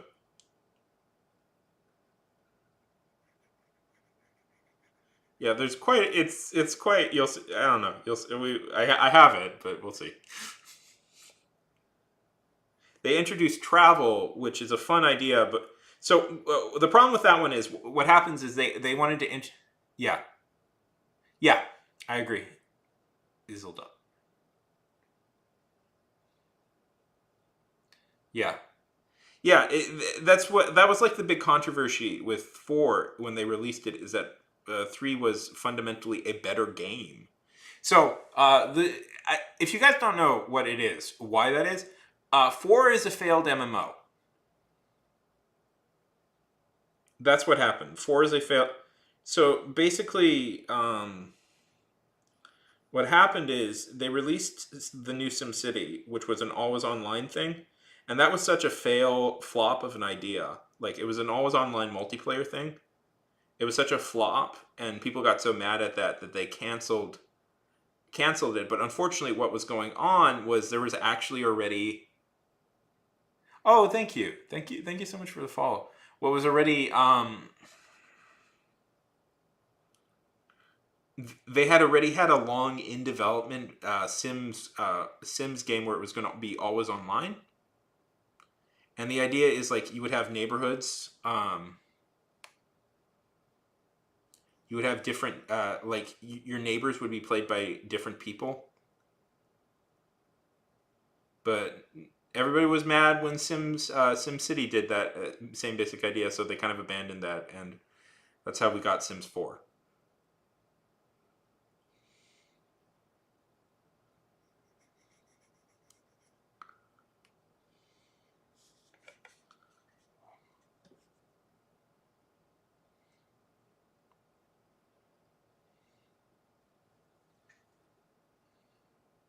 Yeah. Yeah, so And there was always, I heard a conspiracy theory. I don't know if they ever did this. That part of the reason they downgraded everything is because they wanted to make it be able to fit on a phone game.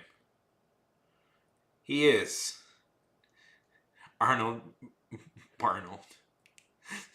No, I love it. I've never come up with a good name for people. Yeah, the Arnold Barnolds. The Arnold Bardillo. So I take it you've played Sims. It's beautiful.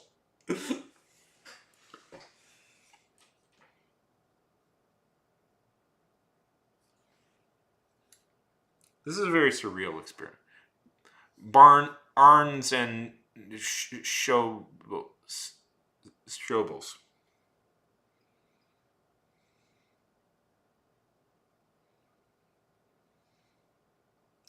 This is very weird. I don't know.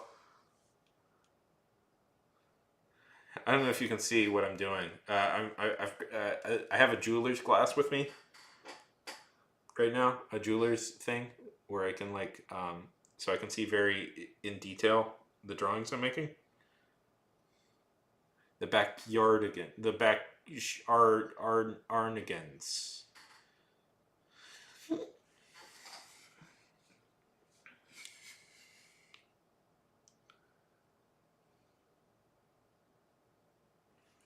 The Sean the Barnolgans. The the Barngor the Bourbons, the Sean Bourbon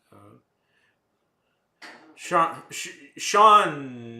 Dildens Barn Barnum actually, some people think of it as the Berenstein. It's actually the Berenstein.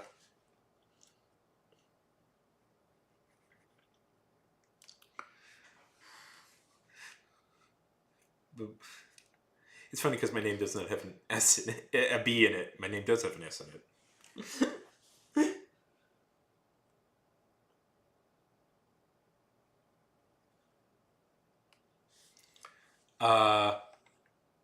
Barnstein.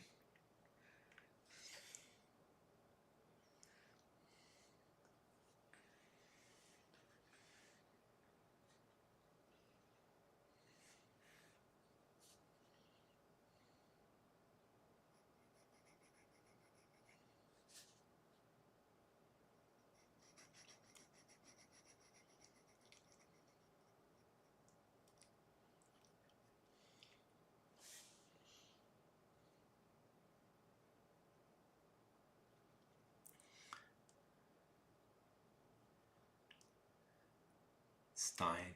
It's Berenstein. The Berenstein Bears.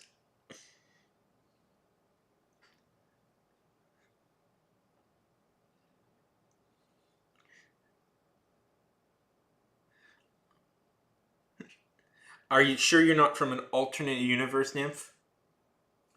There's an alternate universe. Are you sure you haven't?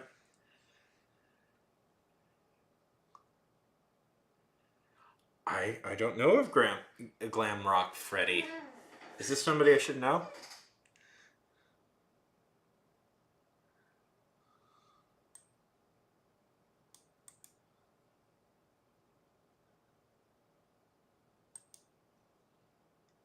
Oh!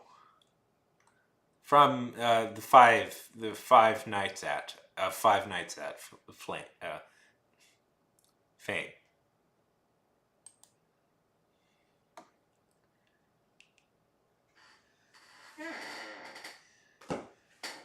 Okay, this is gonna be okay. Young people in the audience, prepare yourself. Prepare yourself for something. You're gonna be very shocked when I say this.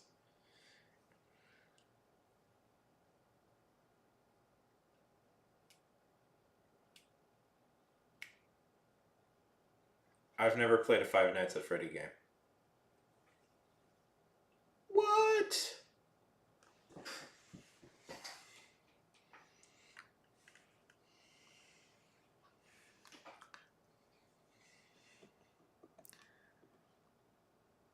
So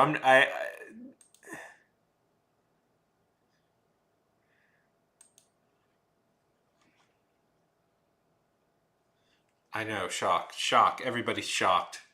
What? What? You're shocked. You're shocked. You're shocked.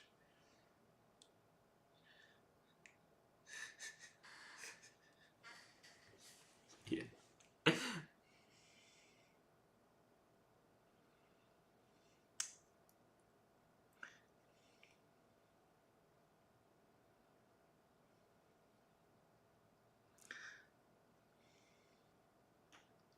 I have seen the Nicolas Cage ripoff version. No, I. Yeah, of course I'm a millennial.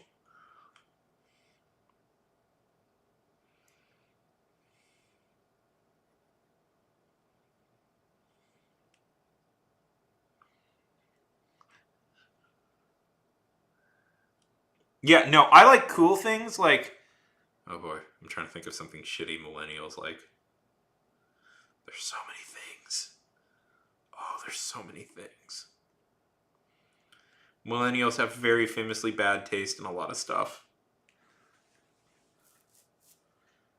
But like movies, I'm trying to think of like movies that millennials think are really cool. Like I don't know, like the Little Rascals movie or Nickelback or something. Actually, I like Nickelback. Nickelback is actually good. Everybody.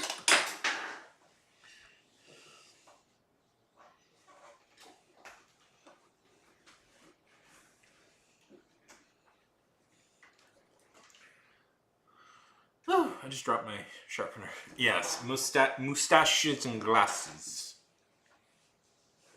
Listen, you don't understand. At the time, we all had the desire to look like a 19th century strongman. It was just what was in the air at the time. Suspenders had returned. And we were like, boy, you know who looks cool? Early 19th century strongmen.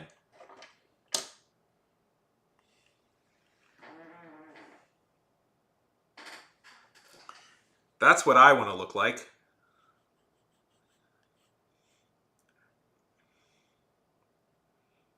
Demetri Martin was still popular.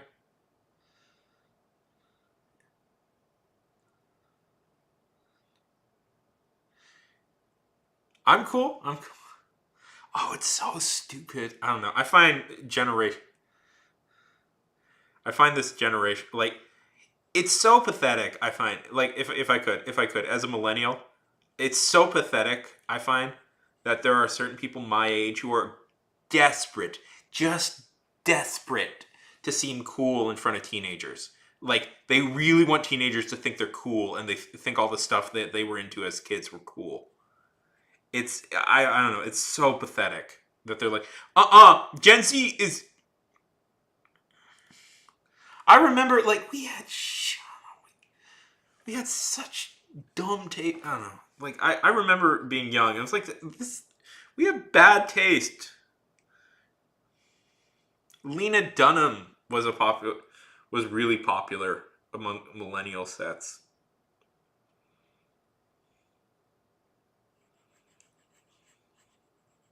I don't know. I don't know. I don't know. I don't get all the Gen Z stuff. Like Five Nights at Freddy is something that just doesn't appeal to me. But I'm like, it's fucking hell. Like come on, like millennials, like grow up. Like it's so pathetic because it's like, um, I don't know. There's just like this whole thing of like, yeah, yeah, yeah. No, I know, but there are so many millennials who online are so pathetic. It's so. I was gonna say pathetic, which feels mean, but it's so sad when they're like, "No, no, you don't understand how cool we are." Like, I will say this. I will say this. Gen Z. I'm already seeing you start to behave the exact same way, and you're doing it younger than we were.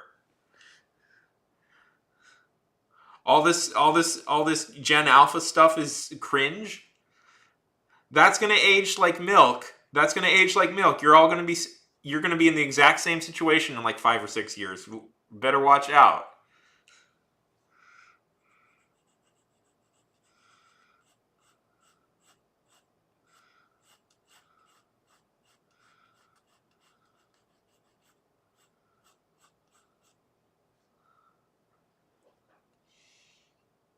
I mean, it's a little bit like the thing is like I think part of being young is a little bit like struggling to figure out exactly what you are and what you want to do and what your identity really is. Exactly. What your identity really is. And so that struggle is really embarrassing. That struggle is really embarrassing. So everybody is embarrassed. Everybody does weird, embarrassing stuff when they're a teenager. And that's just a natural part of life, you know? Like, why do I have this hat, Nymph? Why do I have this stupid hat that I paid way too much money for? If not some misspent desire to be steampunk as a teenager.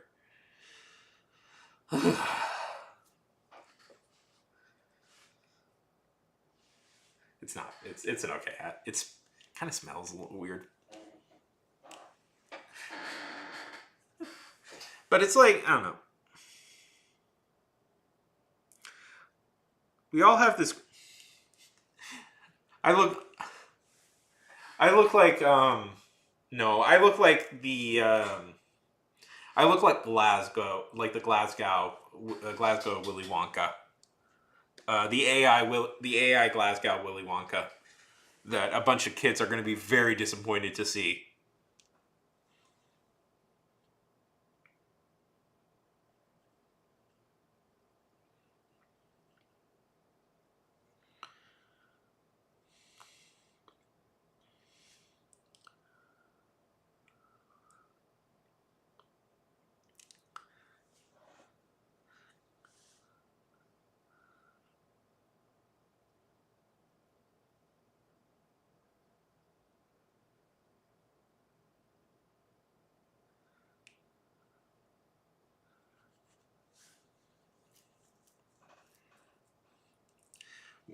Which alpha?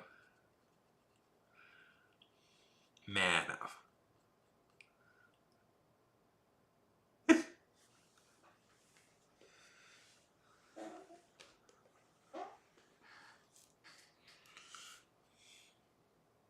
Oh, right, yeah, alpha. Yeah, they're gonna. And not to get too political, but a lot of the stupid shit that's going on right now isn't really going to affect us, but it's definitely going to affect them. So, also, I was reading into. So, okay. So, this whole thing. One thing that's been really concerning me is this whole thing of like teachers are saying that Gen Alpha seems to have a lower reading level than like a lot of other generations do. And of course, obnoxious millennials, and let's be honest, some obnoxious Gen Zers are like say, ha, like take that. But I did some reading into it and I watched a video about it. Okay, so apparently what's going on is a few years ago, right when Gen Alpha was starting school, they changed the way reading was taught to memorizing words.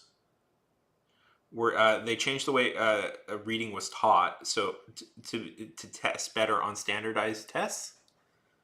So what's happened is they do really good in these initial tests, but they're not actually learning how to read. They're not actually learning how to read exactly. Like they're just learning to memorize word shape and guess it and move on. And this is what's causing all the problems.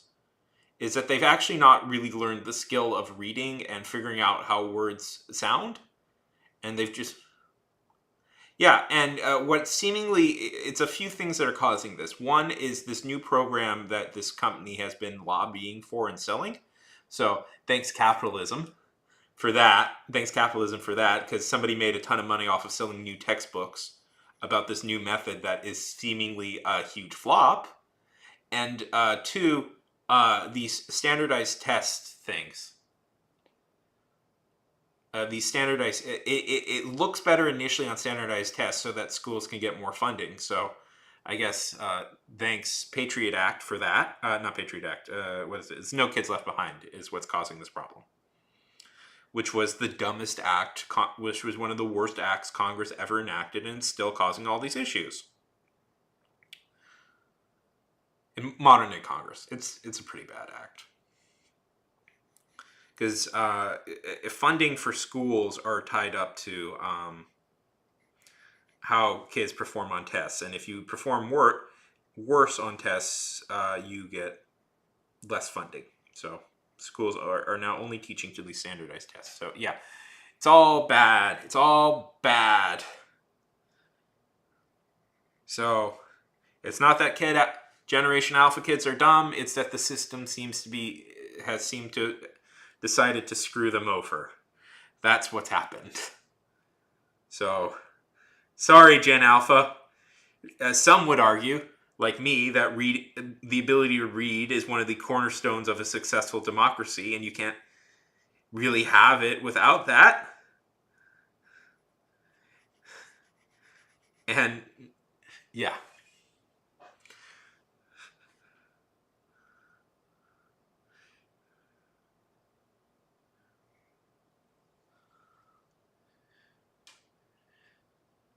Yeah, exactly.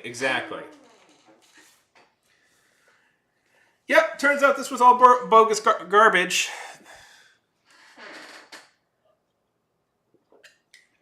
But it's okay, because... Oh, I'm feeling myself get hot, like angry right now. It's okay. It's okay. We're still... history classes are wanting to cut down and sanitize the Holocaust, which is fun. And, remove anything and Texas wants to remove anything that could be contrived as anti-American out of education. And there's like some now Christian attempt to make math. I don't know what. No, it's fine. I don't mind talking about it. What I do mind is like the more I talk about it, like I can sense like jackasses, like it's happened more than once. Like I talk about it and then just like jackasses come and scream at me for hours, So, I try and avoid it at least while doing stuff like this because I'm like I don't want to deal with that noise.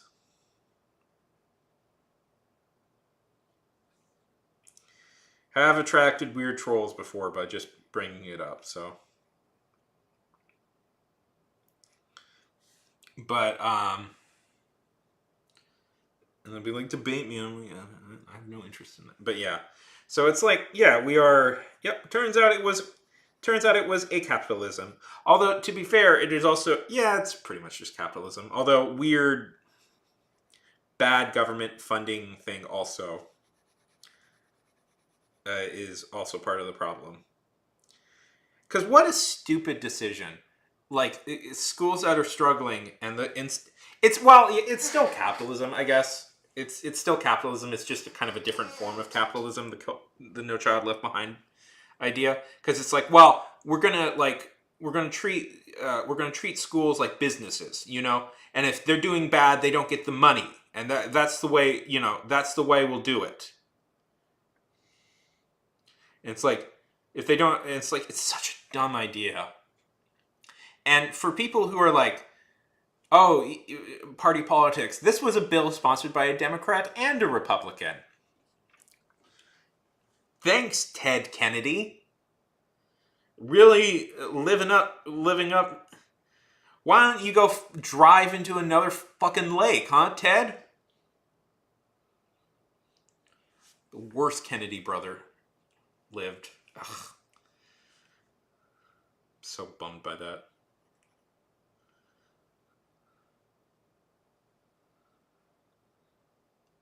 Yeah. Well, no, Nif. The important thing is that they did good on the tests. That way our education system improves because they did good on the tests.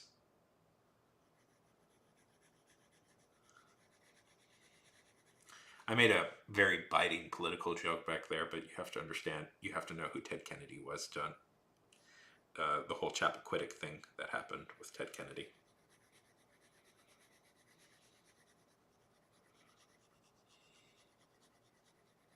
Left a woman to drown in a car. Basically what happened.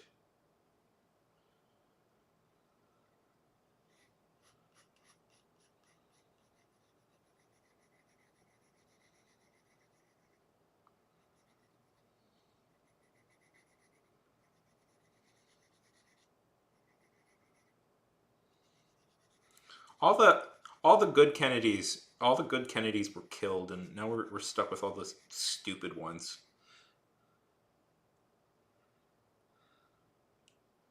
Which bums me out. I hate. So Robert Kennedy Sr. Robert Kennedy Sr. as a kid was like a hero of mine. Like Robert Kennedy Sr. Was such like possibly one of our best attorney general ever. Probably one of the best attorney general we ever had. Like he was the guy who was responsible for like, because people talk about it and essentially like, you know, JFK kind of was the idea guy, but it was Robert's job to actually like do the stuff. Like he's like there's movies of him like he's the one who sent in the National Guard to desegregate schools in the South. Like that was Robert's idea, and he was the one who gave the order. Like he's the one who like fought against like all this you know, he fought against like segregation. He was like surprisingly he was a very good politician. I want to emphasize this. He also like fought against the mob a lot too. RFK Sr. was a great politician in a lot of ways. Anyways, yeah, I was there. That was a fun time. The Obama hype. Did Obama necessarily live up to it? I have mixed thoughts on Obama. But anyways, and I just want to say, I hate you, RFK Jr. I fucking hate you. I fucking hate you because I respect your dad and I know he would hate everything you're doing. I hate you from like the bottom of my soul. I hate you.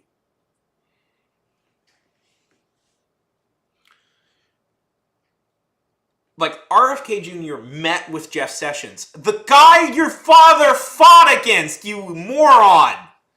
Like, RFK Jr. was specifically fighting against... Yeah, RFK Sr. was specifically fighting against Jeff Sessions. Particularly. And you were like, yeah, let's go meet Jeff. Let's hang out with Jeff. And it's like... Well, my family is... Oh, shut up. You've betrayed everything your dad and your uncle fought for to go on some ego trip where like Trump is going to make you... Sorry, this gets me mad. This gets me particularly mad. This is the most mad I get about politics. No, I get mad about politics. No, I get mad about a lot of things in politics, but that one feels like a particular hurt because like the Kennedys were kind of this was lame teenager me. This was a lame teenager thing of me is that I really I was very fascinated with the Kennedys as a teenager. And I get so mad that RFK Jr. is such a loser. Anyways.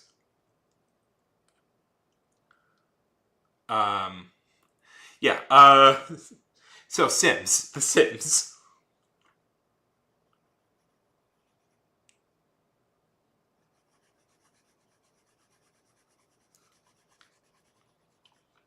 And I know, just one more thing. I know that the Kennedys were not perfect. Trust me, I know, but... sorry. That's just my... No, it's fine. It's frustrating. Because there's a part of me, this is bad. Dynasties are bad. We should never trust dynasties.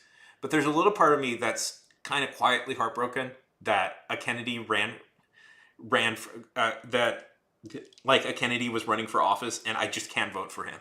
I'm like, I would have killed to be able to vote for a Kennedy, but I'm like, I just can't vote for you, man. I can't vote for you. And it's bad, and I know it's bad. dynasties are bad in politics. I get that, but um,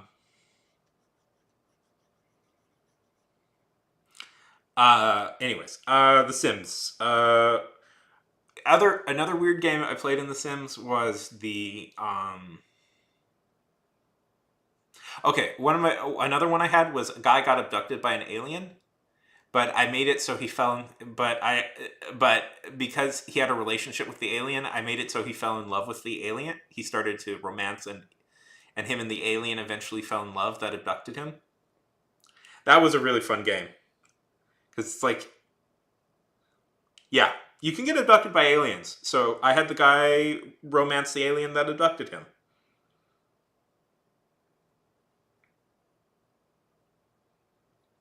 We had a half alien child.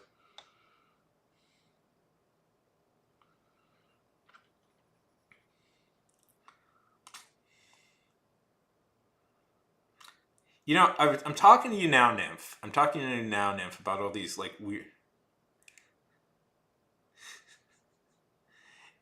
They were. Yes, they did kidnap me, but it was just to perform alien experimentations. I asked for her number, and we started going out.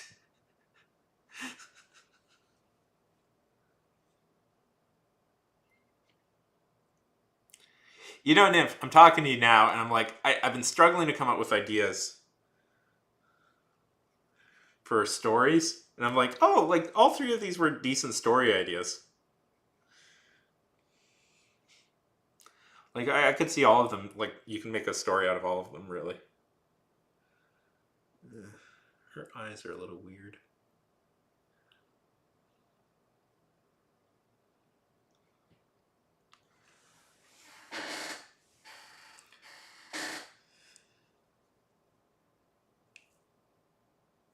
Yeah, you can do fun things like that. I once made a cult. I once made a cult where it didn't really work out just because, like,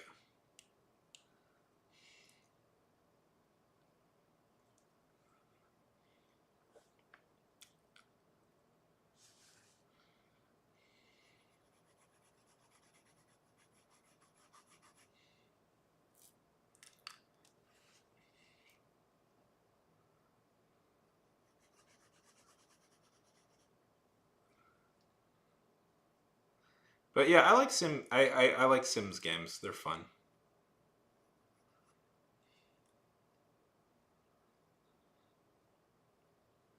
Yeah. Do you ever like? So, Nymph, like, what do you think? Serious question. Don't answer. Do you want? Do you ever want to like be a writer someday, or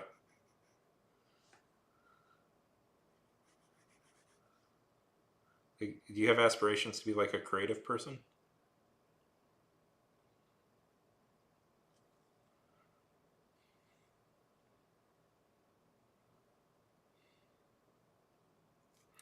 Yeah, I don't know if I've ever talked to you about this, but I worked for a couple of months as yeah, for a little bit of time as a professional writer. I was part of a company that I was employed to write audio to write scripts for an audio um, series. That was a very stressful job.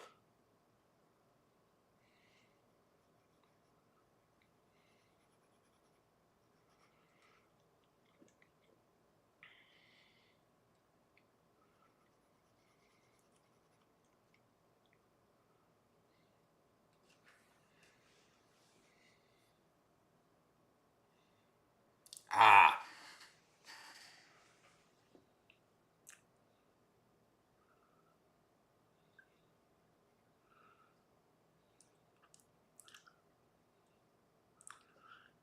if you could, what would your ideal job be?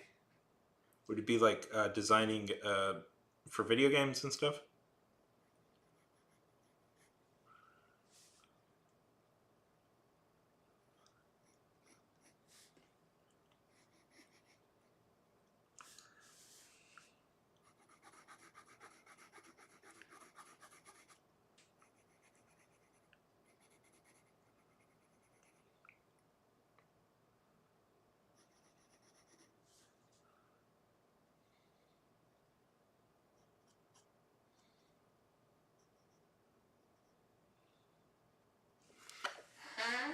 Okay. Well, I think this is far as I'm going to get on this drawing. This weird experience. This is a very weird experience drawing with this thing.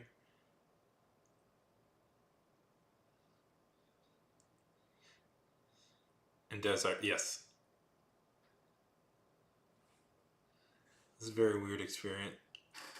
It's very surreal drawing with this, like... Oh, thank you. It's very surreal drawing with this thing. It's fun. It's just very weird because it's like... Because you can get like a lot closer detail. You get a lot more... You can get super close in detail with it as opposed to like just drawing normally.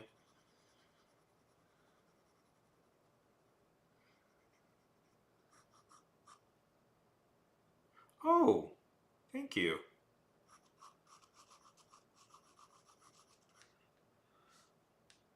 I haven't been doing any good drawings lately, so I'm quite happy with myself.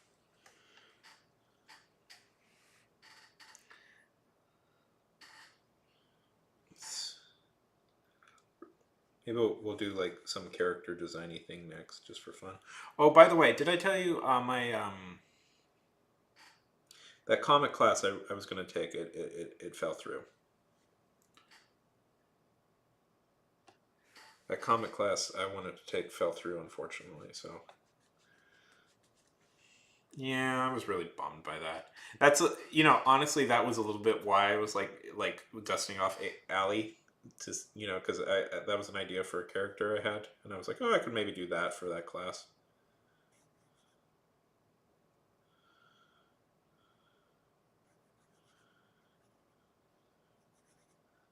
They just didn't get enough people.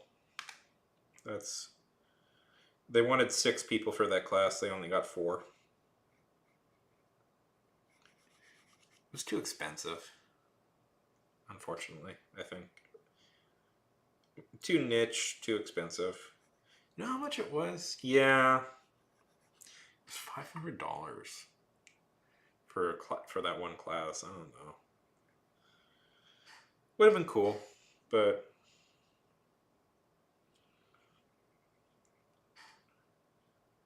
yeah, I'm sure that's what a lot of people thought. I'm there with you. I've taken classes at that place before. I like that place, but it's I also don't think their audience is exactly that. It's like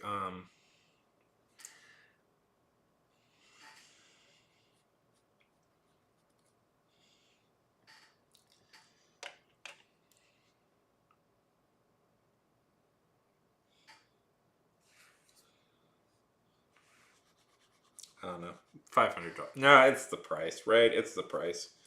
They were lucky to get 4 people who were willing to pay that, me included. That's more than like college, like a course at college, really. Do you know if they have like? Do you know that you can like go to? There's a comic making art school, like specifically for comics. Like that's the focus it has. It's like it's an art school explicitly for the art of comics. It's one of the few in the country. I think it's in like Maine. It's Maine or Massachusetts, somewhere cold. And I've thought about maybe trying to apply there, but I'm like, do I really? Seems like such a long trek. I know there's also one in Milan in Italy. I've seen a few people come out of the Milan school. Europe has its own weird like comic culture. Not weird. It's their culture. It's just different than American culture or Japanese culture. That's like totally unique and separate from the American from everybody. They produce some really cool art out of yeah. As north and as east as you can go, pretty much. Fun fact, it's the closest American state to Africa.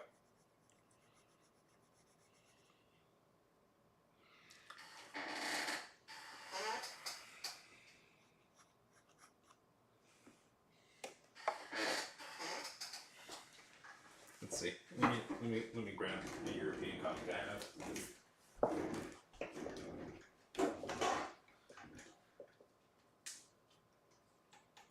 Show you what I mean. Now, with this we must be careful because these are kind of rare. These, yeah, yes. Maine is the closest state to Africa.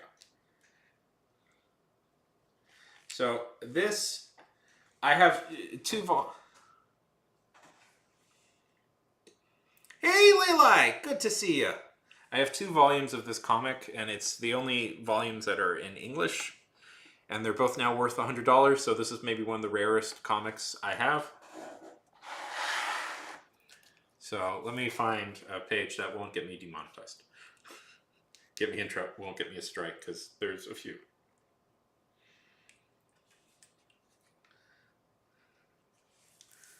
Yeah.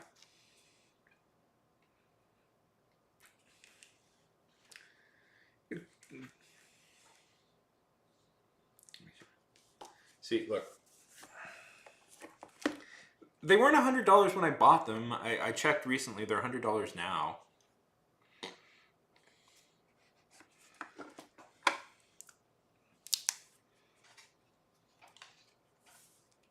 Let's see.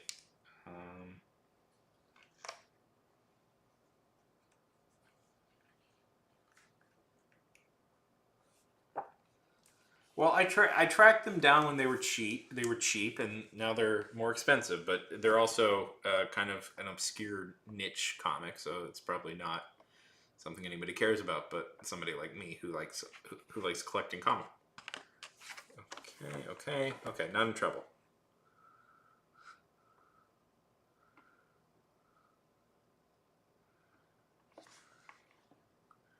Yeah, I mean, look at that art. I don't know if you can see it super clearly. Look how beautiful that art is. Okay, no naked people. It's a French comic book. There's a lot of naked people. French comic books.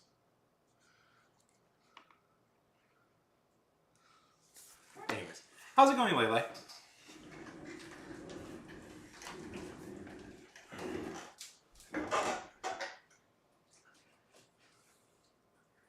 I didn't show you. I didn't show you Volume 2, where it's nothing but naked people.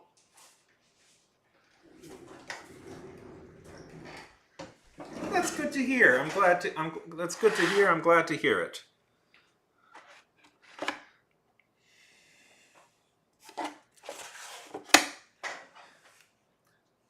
Like to say I'm joking, but the French it hasn't happened yet.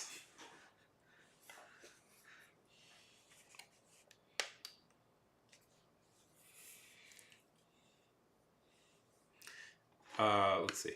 Do I have any other Euro comics in here? I have a few. that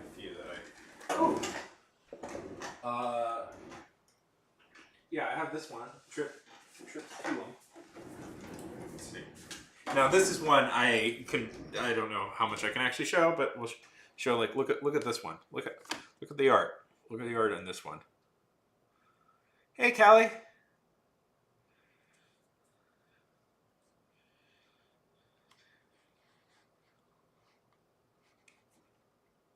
That's Milo. This is an adaptation of a Federico Fellini script by Milo Manera. Now, Milo Manera is he's complicated. He's a very good artist, but he's also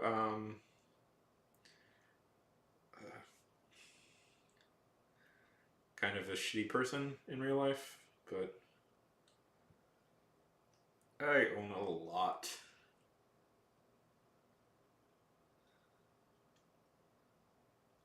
No, I don't really care. Listen, I don't really care about that. I do care about me getting in trouble for accidentally showing it, which I can get in a lot of trouble, so I have to be very cautious with that.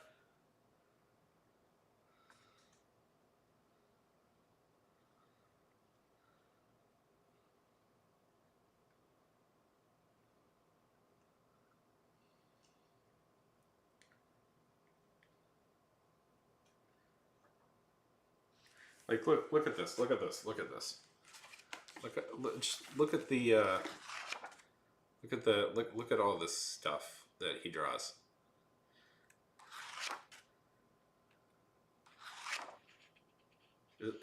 Look how beautiful this is. This is like Euro comics. They're all like. You should, Callie. That's not a bad idea. I have a ton of comics, by the way, Leilai. I have a ton from all over the world and rare ones. Yeah. Right? Milo Manera is a really good artist. He's also... Yeah, he has some opinions that an older Italian man might have. And I will leave it at that.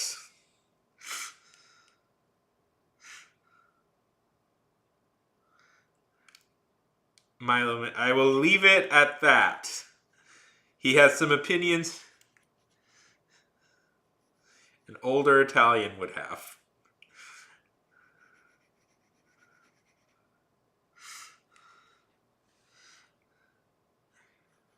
So, Callie, what inspired this desire? Yeah.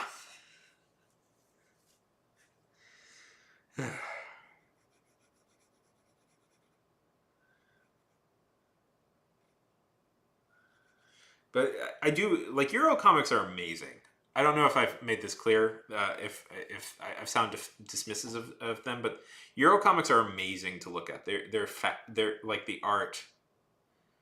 That's very cool. Maybe I want to sell coffee, Callie. I might want to do that. That sounds like a thing I could get into. So are you gonna like grow the beans and stuff?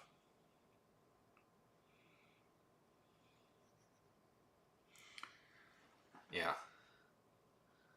So how is this drawing going, Leilai? I'm curious. How is this drawing that you're taking your time on? Which is very good, by the way, to take your time on a drawing. Beans!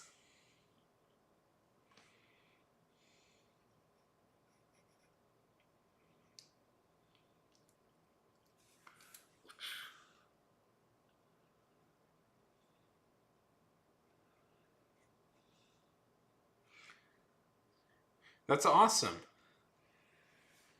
Yeah, you can. Just grow them inside with a grow them inside with like grows lamp. You know, the same one people use to grow marijuana. You can grow other things.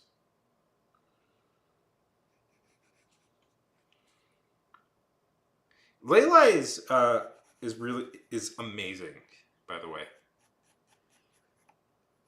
Oh, have I? Oh, that's nice.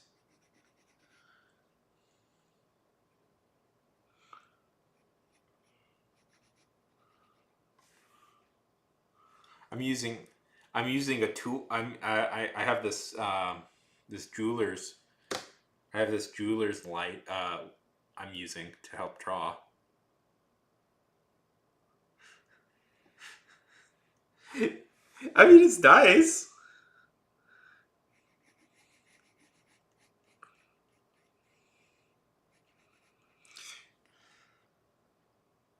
Thanks. Yeah, yeah. I use the. Thanks, thanks.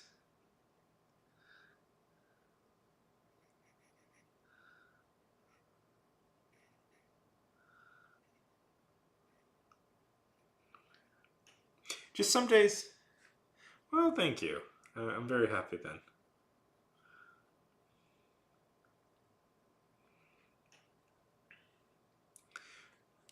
It's just it's a weird feeling where it's like you do like 100 of these just trying to get to one okay one, and I guess I got to another okay one.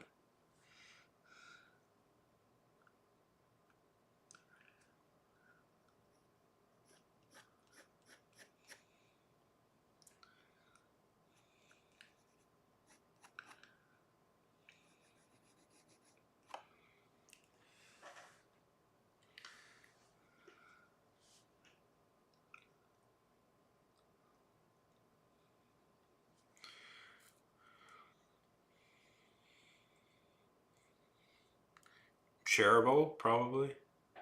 Probably can share this, right? Like, yeah, I could share this. Well, I'm glad I did it on stream. You know, the truth is, I'm feeling more and more confident every time I do hands that I'm starting to get them.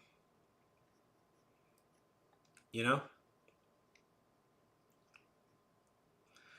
I don't know if I'm 100% there yet, but I feel more confident with them than I used to be.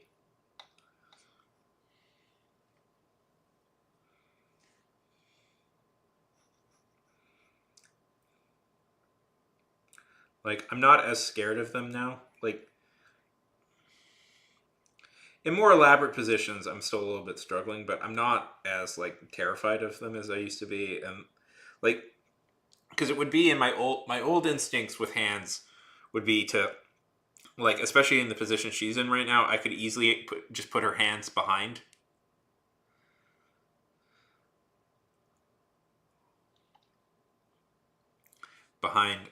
her back and be done with it. But I didn't this time. I decided to actually show her hands, which has been a good feeling. Yeah.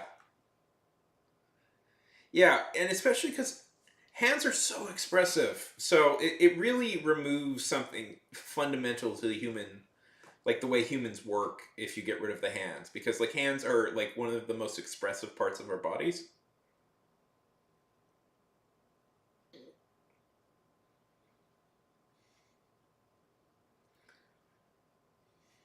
What have you found about coffee, Callie?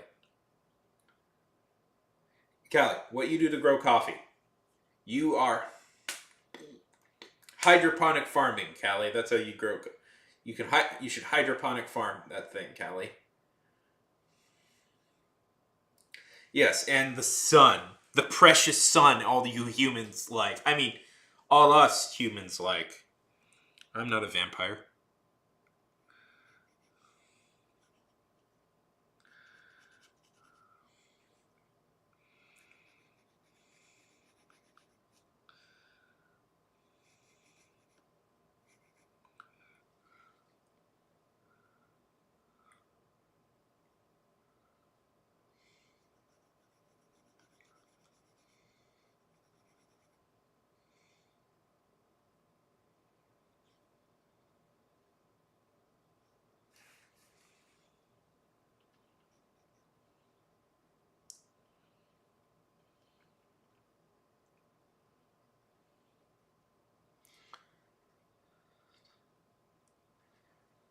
Yeah.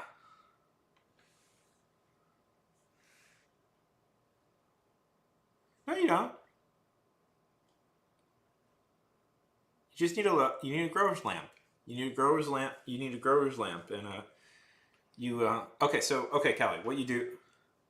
Callie, what you do is you get some seeds. You wrap them in a wet paper towel and just essentially put them away in a like in a cupboard for a couple of months. That's called germinating. That's called germinating.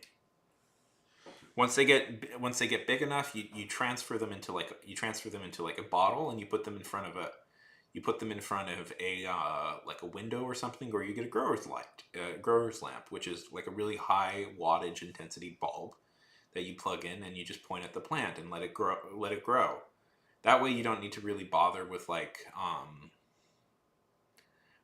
digging it into the dirt, and you can control the conditions perfectly. Ooh, that's a good question. I like an Americano.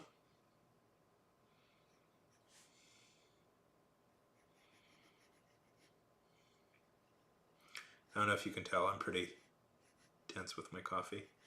I've been known to grind my own beans.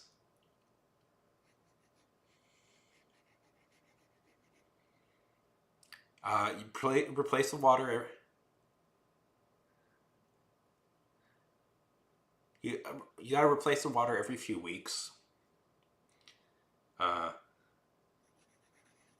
yeah, Callie. How do I know this? It's almost like maybe I've done something like this before. I do like lattes.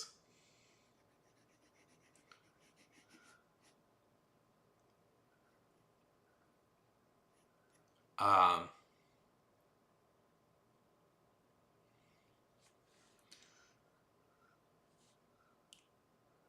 there's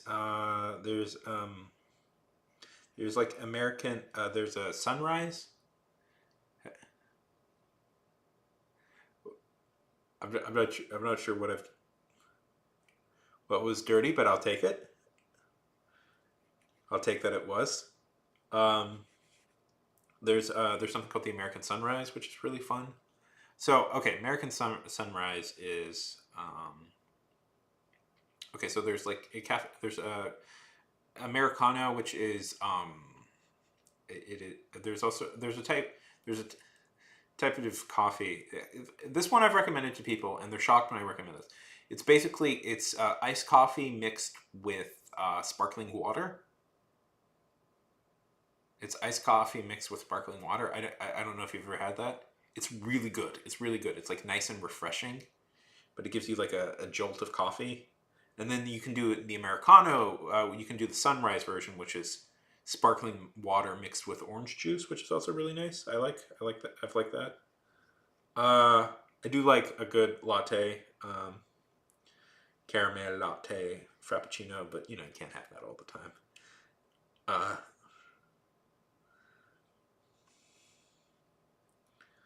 Uh, I also, you know, I haven't been going to Starbucks for a while for a reason. Um, but I did. I enjoy tea too. I grow my own tea. Yeah, Callie, it's because I've done stuff like this before. I've grown my own things before indoors. It's fun. Get a growing light. What you need is a growing light, Callie.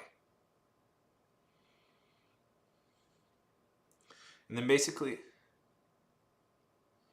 yes, yes, they are. This is a company that's doing bad things to people. So haven't gone. Honestly, I'll throw this out there. I when you know I stopped going, I was like, oh, this sucks because I live in a neighborhood and it's like I live in the suburbs and there aren't really many like coffee places around here and I was like, ugh. With Starbucks gone, that was like the only place I could go. So I actually I did some research and I found a tea shop. I found a tea shop that was near here and I started going there instead. And honestly, like that was so great because it's this family owned tea shop. It's this family owned tea shop. They're super nice. They're super nice, and I just have a boba tea instead. And it's like now I feel guilty when I go to when I now it's like oh yeah I'll just keep going there, and they occasionally give me free cookies because they're super nice people. So I was so I Yeah, so I was grumbling about it initially. I was like, ugh, because like it's like where the heck am I going to actually go instead of Starbucks? Because there really aren't that many places around here. So I looked into it and I found this place and it's a lot. I like it a lot better than Starbucks. So uh, I don't know. What do they recommend?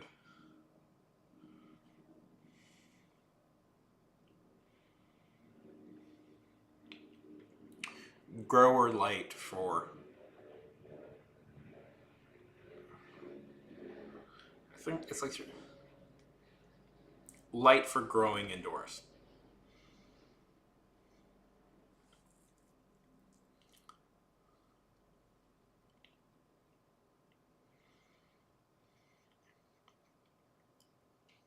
Ooh, they got like nice fancy kits now. That's not what I was. Ah, there we go. That's not what I was suggesting. I was suggesting like just a grower light. Let's see. I found one here for like $23 for like 30. For $30. Okay, this one seems okay.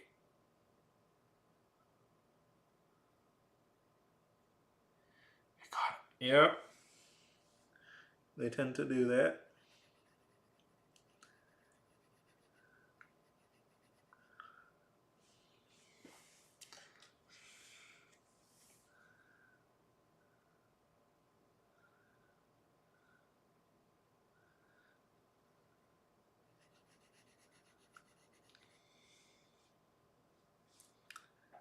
They're just so dastardly. 30 baht. Yeah, that's yeah. Yeah. Let me send you this link. I mean, I just looked up grower light, but I'll send you the link I'm looking for. I'm looking at 1 second. Copy. There's like much fancier kits that are like $300, but you just need a light, really.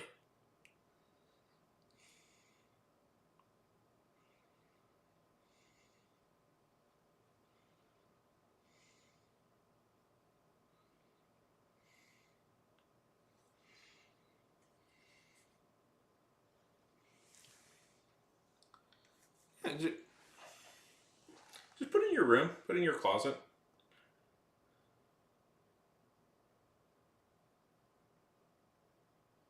Put it in your closet. Uh, I mean, put it next to a window during. Well, did you remember to change the water? You have to change the water every few weeks, Callie. By the way, that's one thing you have to do.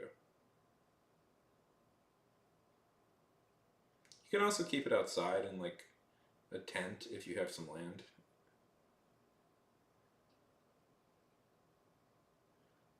Well, I'm from the south, Nymph. We like a good little bit of spice.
That's fine. I don't know. I've always liked spicy food. I used to have. Yeah. I used to have. This is gonna sound wild to people. Step back and listen to this thing I used to have that I used to put on all my food. I used to have caffeinated hot sauce. That's right. It was hot sauce with caffeine in it.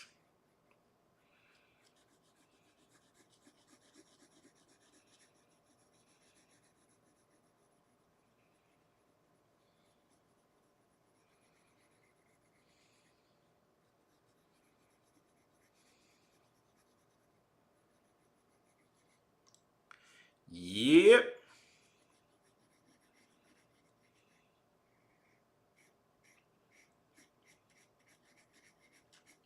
Pretty wild, I know. Because you could have it and get your caffeine. You would be jittery.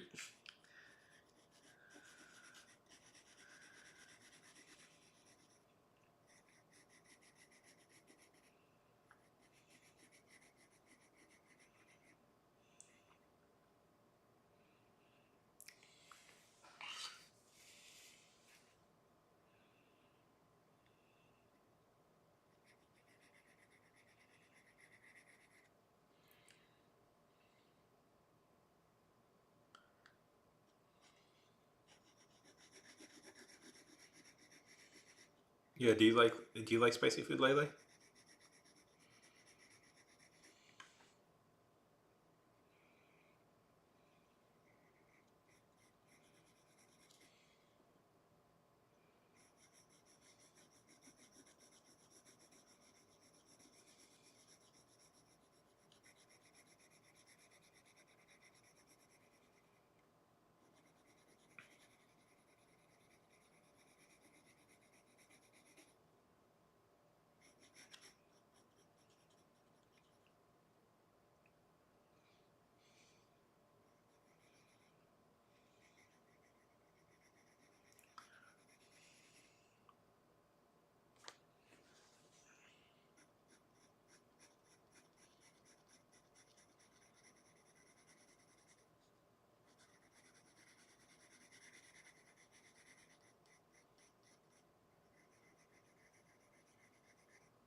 There we go.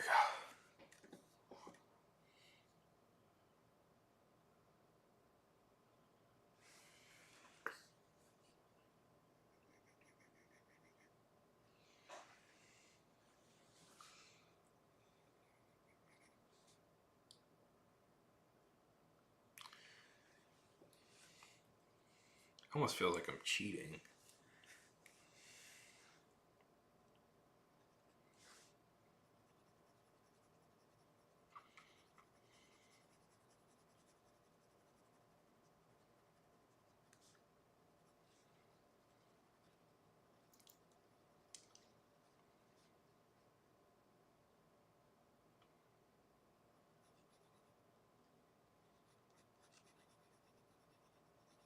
Okay.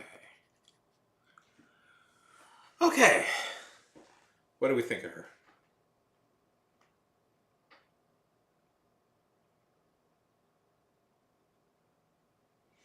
So far.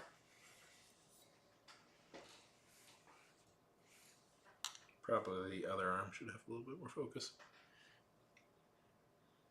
Thanks.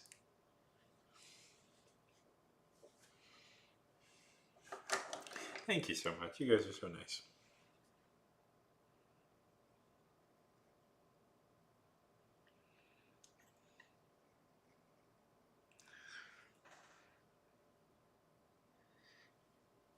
She's the moment.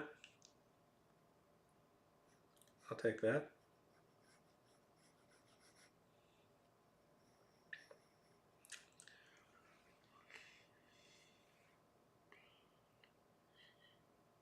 She slays all day.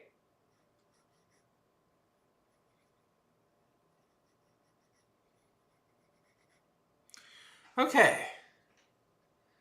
There we go. It's a very weird sensation drawing with this thing. Because you get a just really up close look at all the little details that you tend to not notice when you're just drawing with your naked eye.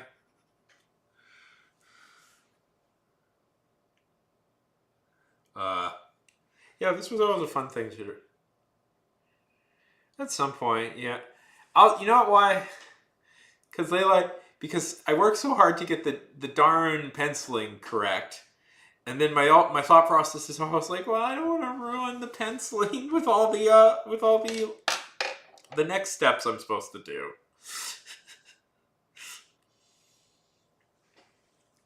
What I'll do is I'll scan this so I have the penciling saved, and then I can do more later.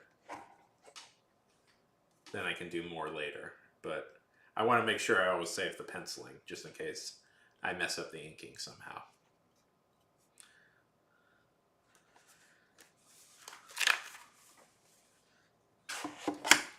Okay. That was drawing 1.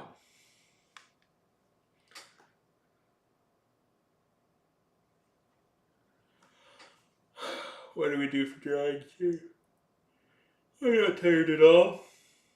I did run 2.5 miles today, so, whatever. Guys missed...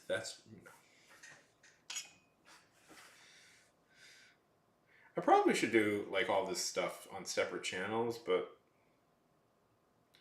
Minecraft movie? What's...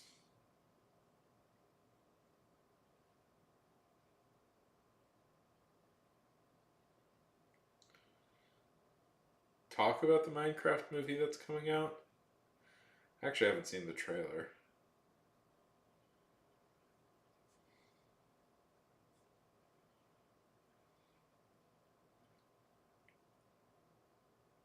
What is this? What is this? What is this? What's?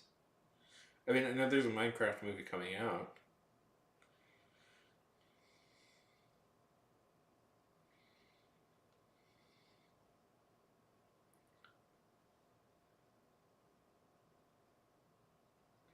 What?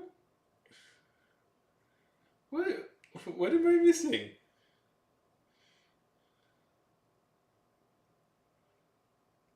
I actually haven't seen the trailer yet.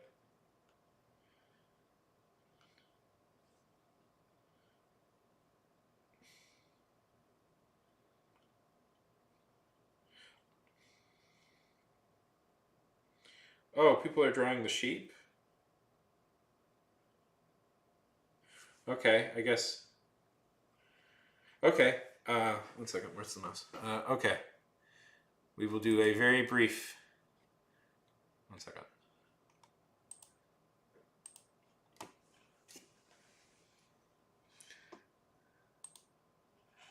Okay.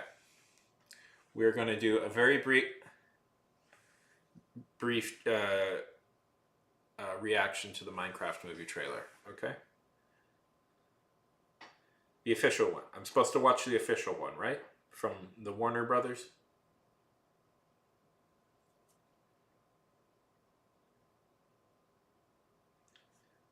Okay.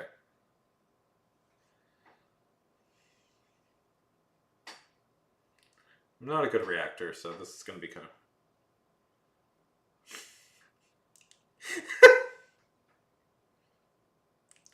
What is Jason? Oh. Oh, the sheep.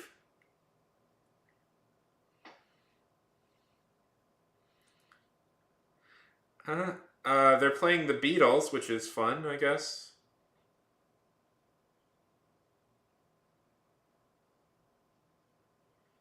Um.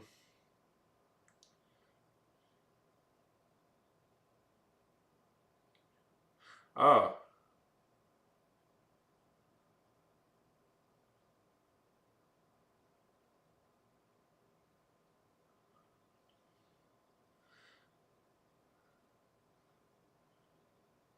Man, they must have.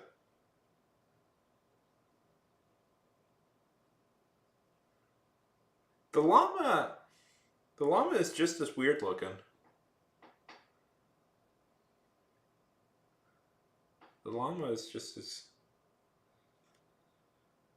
So the sheep. The sheep is what I meant to draw.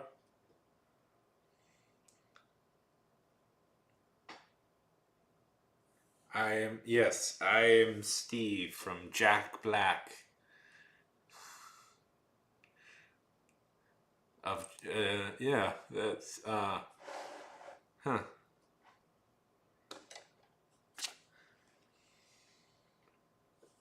Okay, I'll draw. I can. Yeah, that's what's weird about them. Also the yeah, that's what's weird.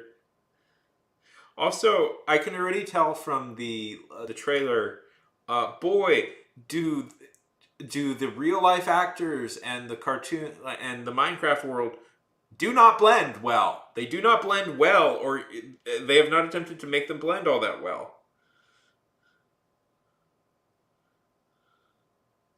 Also, okay, this might just be me. Does it look like possibly they're trying to make Jason Momoa look like Ken from Barbie? Like it kind of looks like they're trying to make him like look like Ken. Like they have him dressed very much like Ken from Barbie. I don't know. I don't know. This is just the thing I noticed.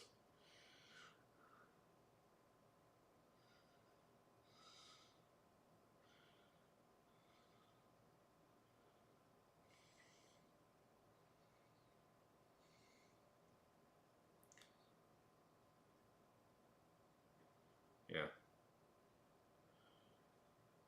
Well, Microsoft is kind of bad at producing movies. Yeah, well, he looks like Ken. I think he looks like Ken. That's it's certainly in a. I don't know. I just can't get this to look right. There we go.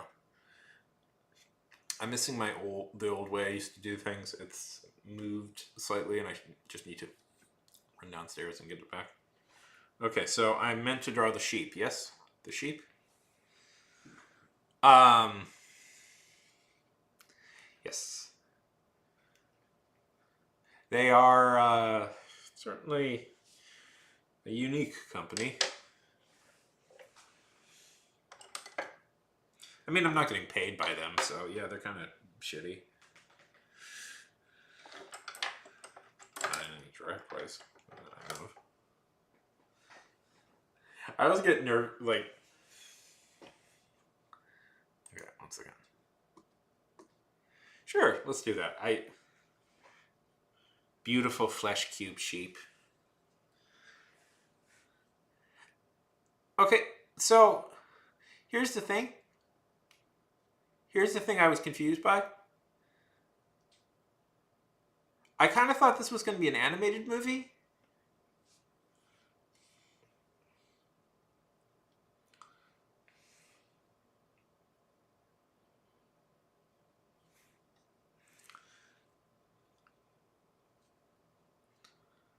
Like, wouldn't that make more sense? Okay.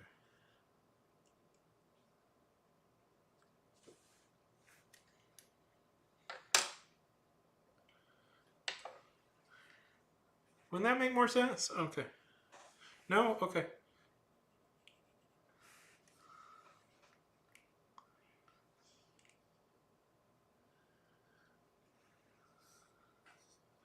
I do remember there was at one point a pitch where it was going to be Steve Carell was going to be the Steve, which is, I guess, funny to think about now.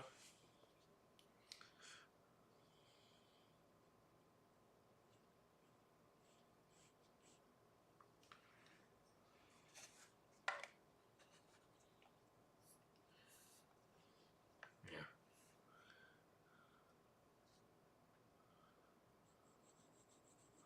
Well, we'll see.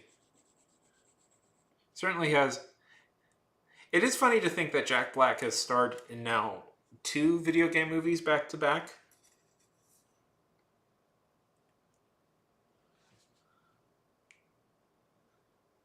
Do people not remember the other video game movie he's been in?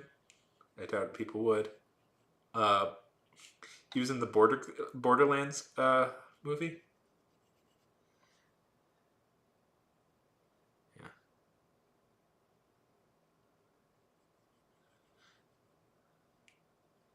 I mean, the thing with like, okay, so the thing with like Minecraft is that like,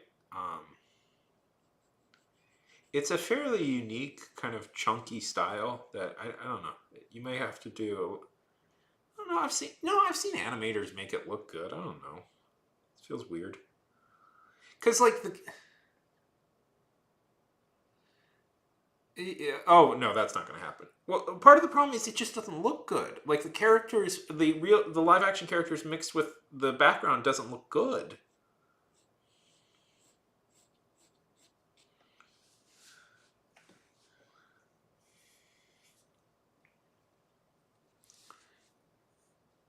Like okay, you can make CGI characters mixed in with realistic backgrounds look okay. Like that's been proven over and over again. But I've never been convinced that you can make real people look mix in well with pure CGI backgrounds.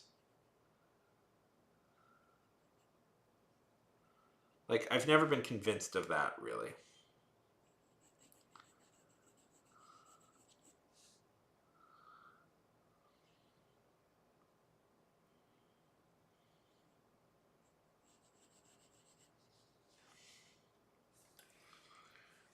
One second.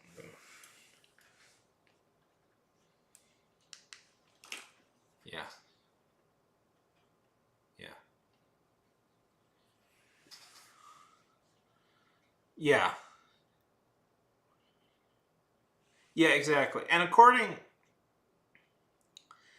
and things I read into that like the whole process of that and they said the truth of the matter was part of the reason they were able to redesign Sonic was because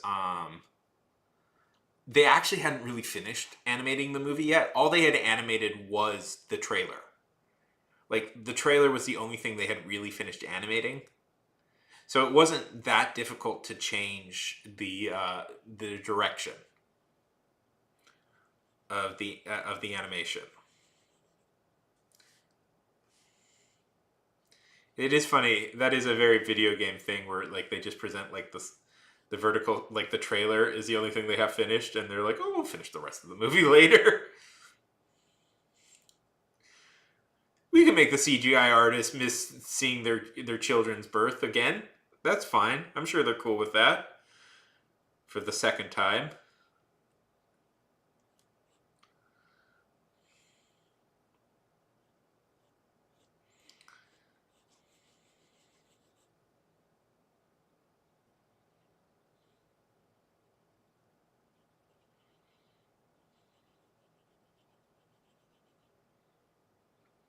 CGI artists are famously like kind of abused in Hollywood. Massive problem, by the way, with the CGI industry. If you don't know, they're massively overworking the special effects artists and underpaying them, and nobody seems to want to do anything about it. So,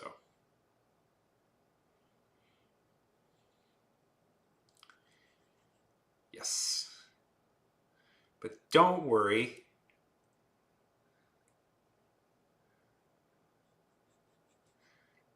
AI will come in and fix everything.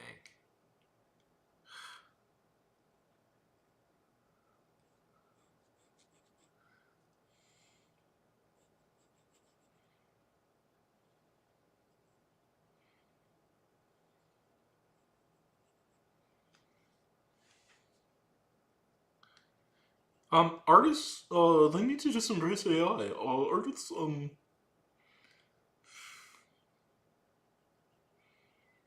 just embrace it. Just embrace it, okay? Just embrace it.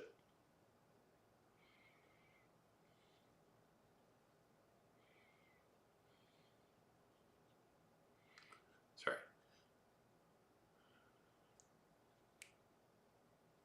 I mean, factory jobs can be cool. Like, and honestly, not bad paying.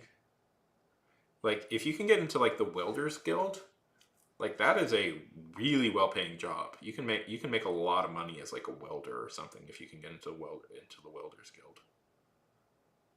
And that's like artistic and stuff.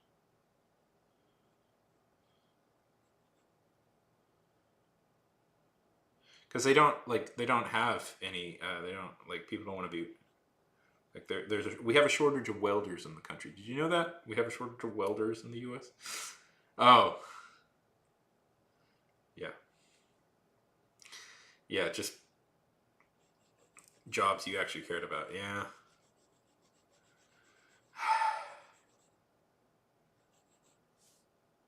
What if we like?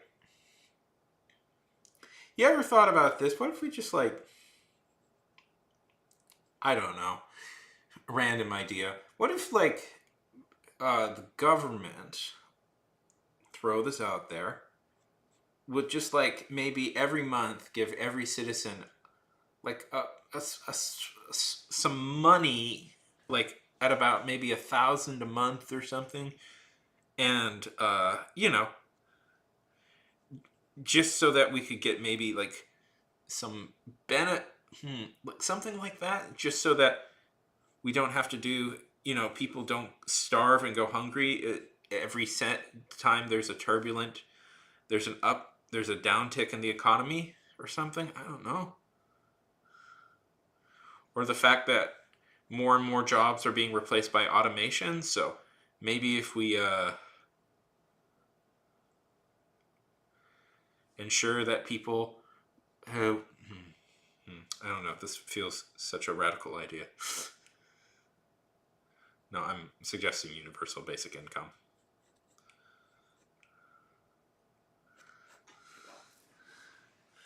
Yeah. Wouldn't that be like something? I don't know. Wouldn't that maybe fix a lot of society's problems?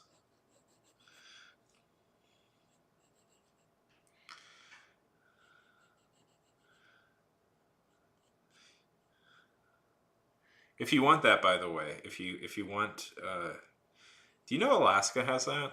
Has universal basic income?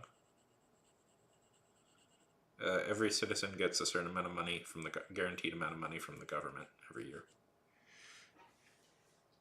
It exists in Alaska.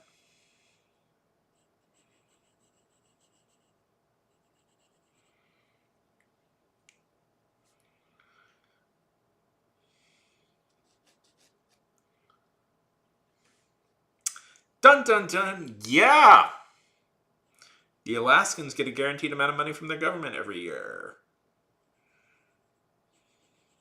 I forget how much it is, but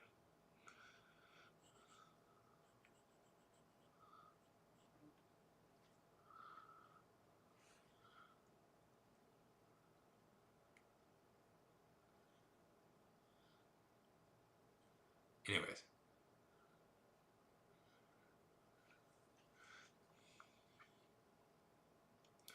Also, they get ranked choice voting, which is another weird thing.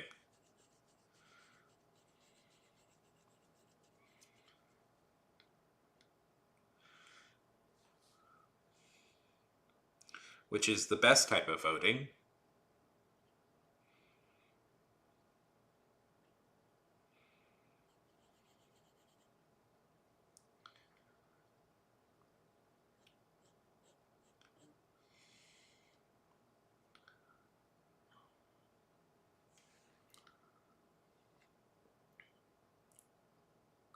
Also, no sunlight for 6 months, but then also sunlight for 6 months. Which, uh,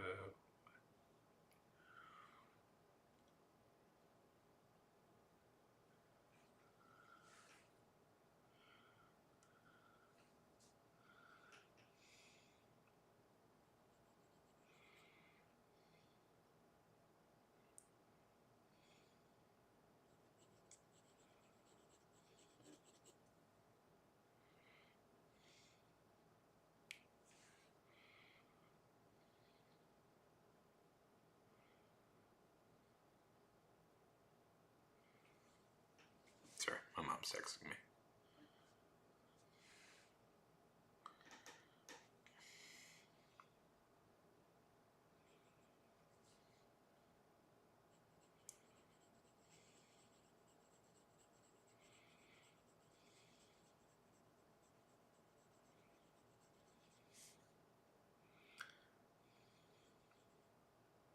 But hey, with global warming, it'll be the one of the nicest places in the world to live pretty soon. Okay, I'll stop. I'll stop. I'll stop.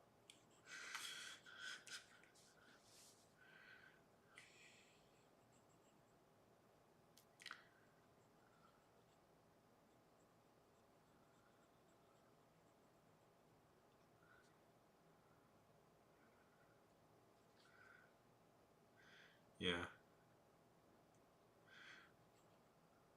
What if they just threw us through a curveball and did all made it all like beautiful like Renaissance Disney esque animation?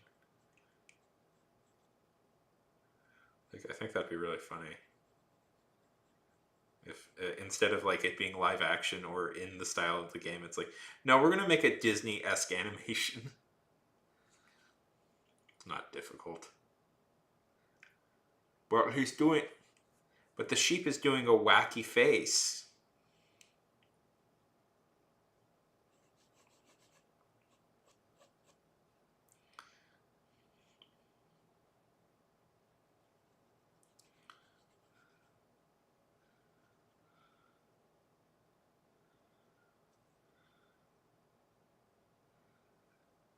Yeah.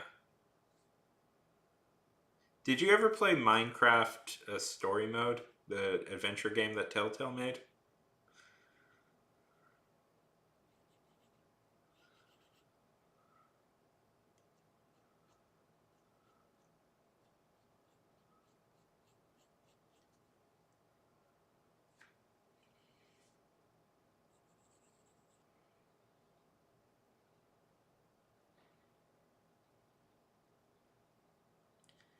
What did you think? What did you guys think?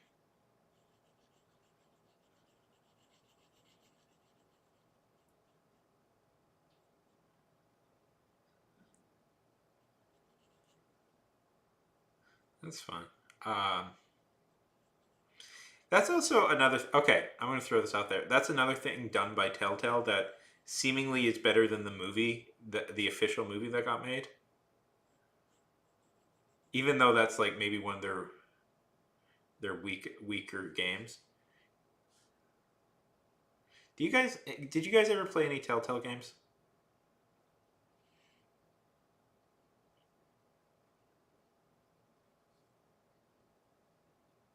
I love Telltale. I love Telltale, man. Well, you did because Minecraft story mode is a Telltale thing. So you did. They made like adventure games and stuff. They made board tales from Telltale. Tale. They made Tales from the Borderlands, which is is the better version of the Borderlands movie than I would than the. Famously, they made the Walking Dead game. The yes, Telltale.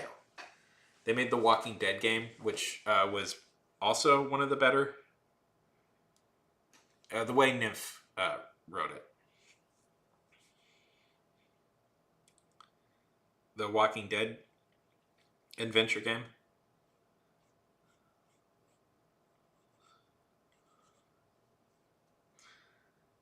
Yeah, I loved those games.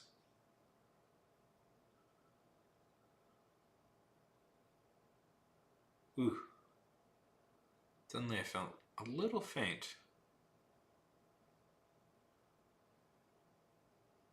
Oh, so Telltale. Okay. Oh man. Okay, Telltale was a company made up by former Lucasfilms employees, um, Lucas Game employees, and they mainly made adventure games, which is a genre that goes in and out of popularity. Um,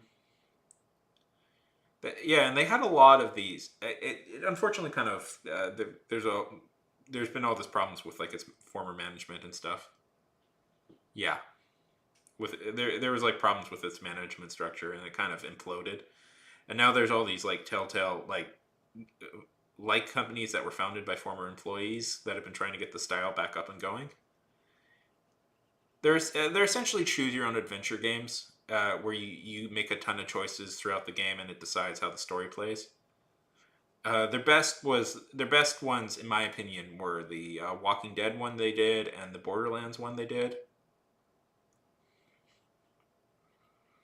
But they also had like more traditional ones, like Sam and Max was they're kind of a very legendary franchise that they had. And their last game was Minecraft Story Mode.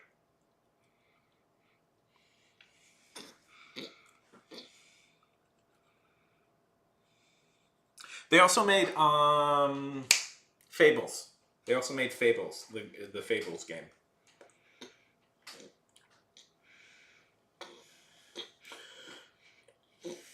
Which is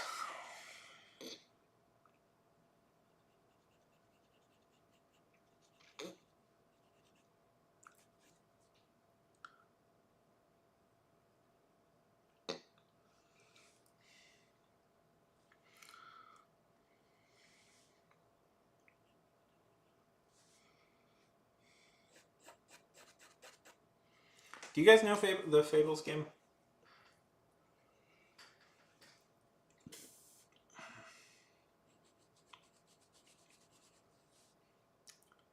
No, suddenly I felt lightheaded. That's the truth. Like just for a second there, I felt very lightheaded. Like I was almost going to pass out. Um, am I totally off camera right now?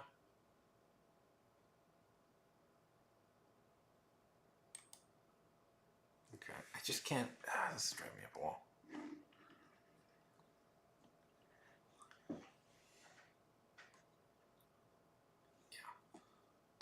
Yeah, probably. Probably it was just low blood sugar. Yeah.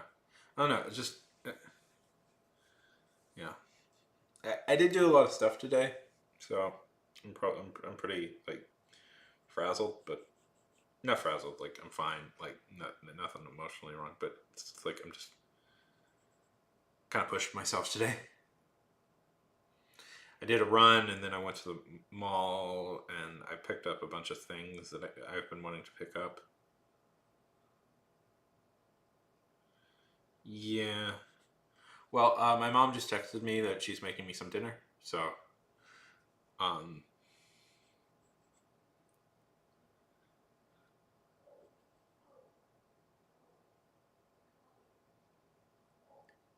you okay, mom?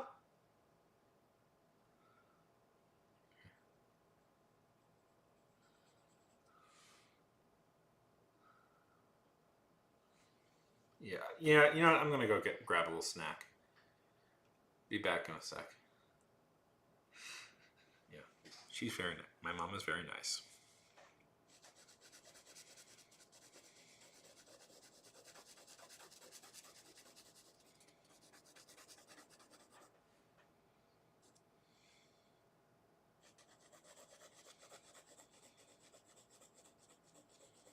Yes, my mom is a very good person.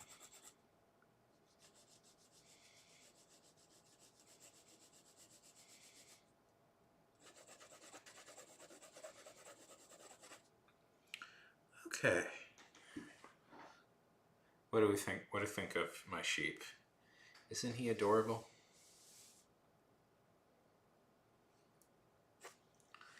Isn't he? Isn't he adorable? Isn't he? Isn't he cute?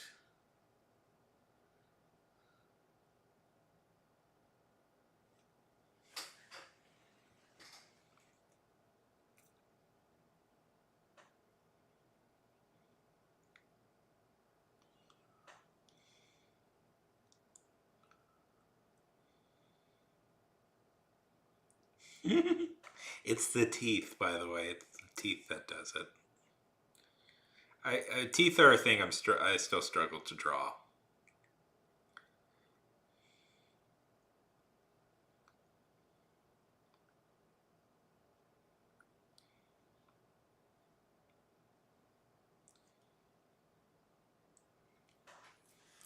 Put him in a little beanie.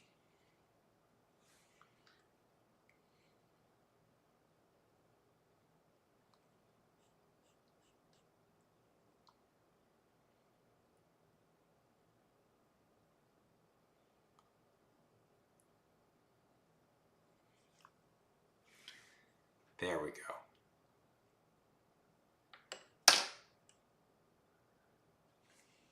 Now he looks good. Nah.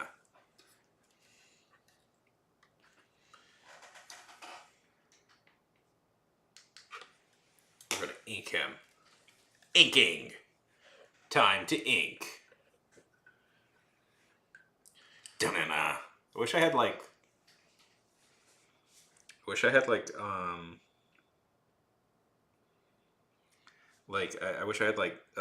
had transitions that I could press where it's like gets like really like exciting or something. I don't know. I could just press a button and like a big graphic would come down like of a I don't know, of a pen. Okay, I'll go grab a snack. Okay, be back in a minute. Yeah. Boop. No, wait, that's not my BRB screen. That's my BRB screen.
Hey, I'm back.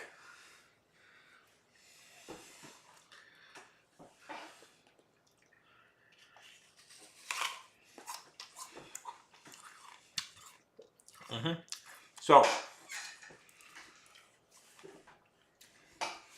just as my mom was just about to head to the kitchen, she threw at her back. So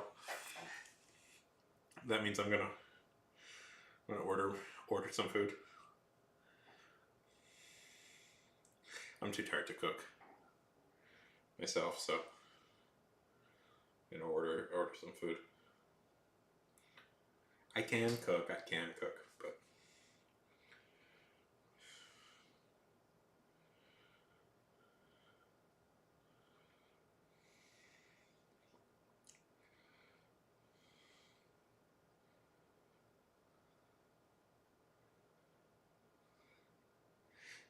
to me, yeah, yeah, yeah. She'll be fine. She'll be fine. Just needs to sleep it off.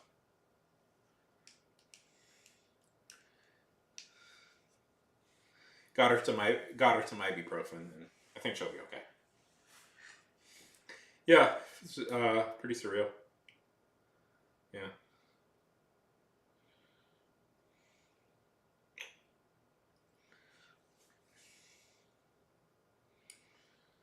Uh, so I watched the Minecraft trailer a second time, just for further ideas. Um, so my biggest thought is, boy, they spend a lot of money on this movie. You want to know how I know they spent a lot of money on this movie? They have the Beatles as the sound as for the thing. That is not cheap. The Beatles is maybe the most expensive music you can buy.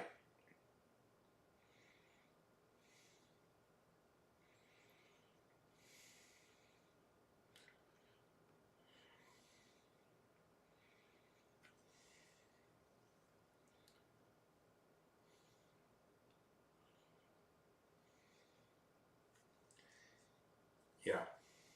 So we'll see. I mean, it's a good pick for it. The Magical Mystery Tour. That's a good song to pick for the Minecraft trailer. But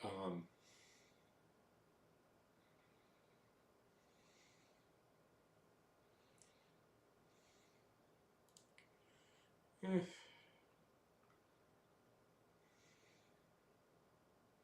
no, okay. But yeah, that's I find that very surreal. Yeah, it's a weird night. Weird night.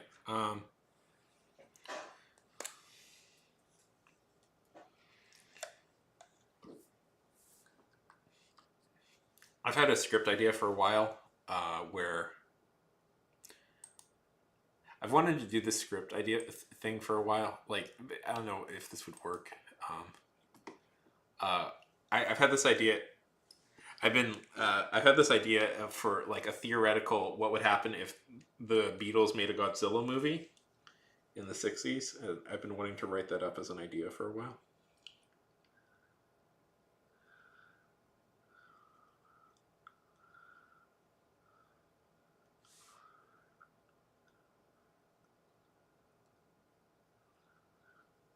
Anyways, yeah, it was, I don't know.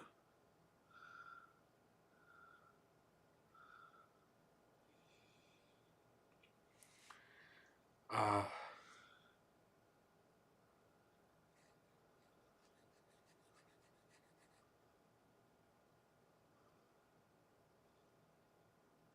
my mom, she does like a lot of work in the garden and stuff. Like that's her like hobby. Her passion is garden, and she was doing a lot today. So I assume her back is hurting for that reason. And so she just needs like she just needs to rest. I hope. I hope it's nothing worse because like oh boy. Uh, That would be the I don't know, worst event in my life if that were to happen. Like, um, don't know how I could recover from that. That would that'd be great. Anyways, that's I get too morbid. Anyways,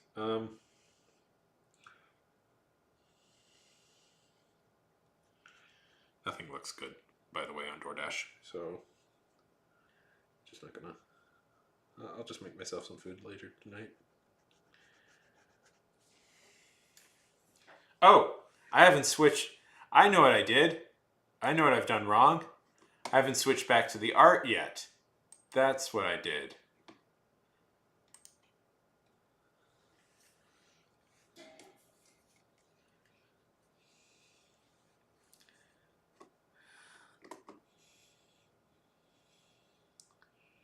Yeah.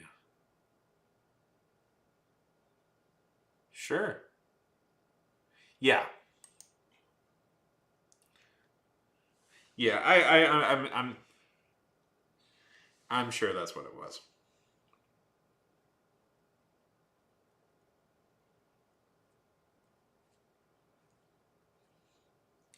I'm very excited to see this piece, Lele.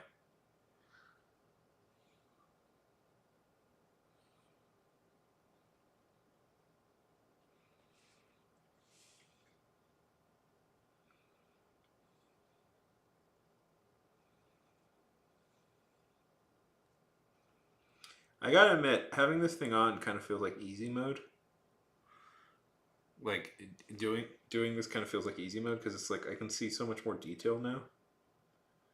Like when I was doing this, like just like cold, without it, you have to guess a little bit, which is good, but it's like it's so easy. Well, that's what I find takes me the longest when I try and color.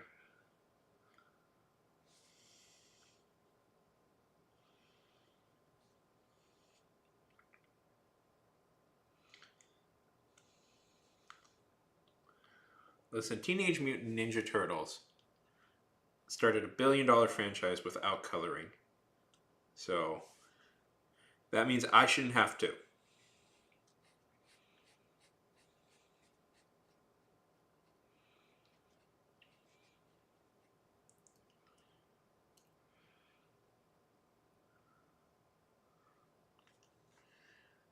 Yeah. Well, you don't get a drawing done in a day, thus, your enthusiasm for it goes away.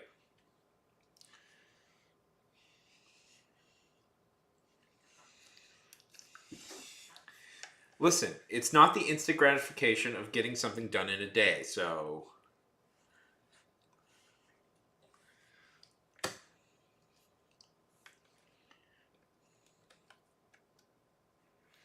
Oh, come on.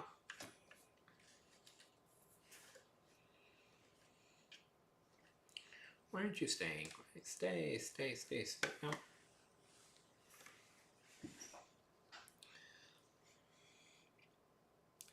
And the one thing art is about is instant gratification.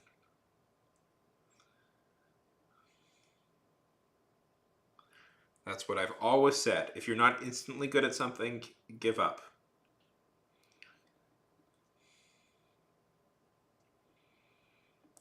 I think that's the advice that works for everybody.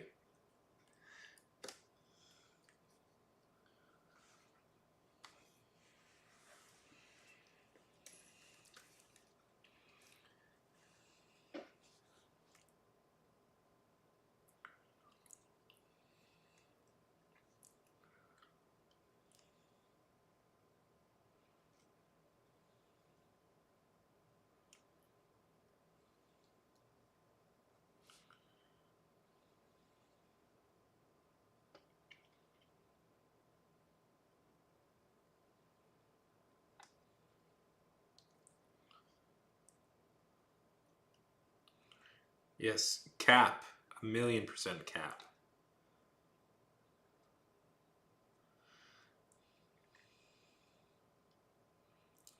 Listen, uh,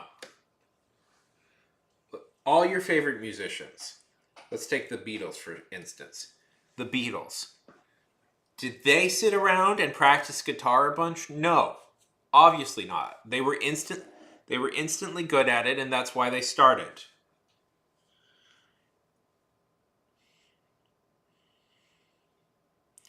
John, Paul, um, George, Pete. You know, the four Beatles. They were all instantly good.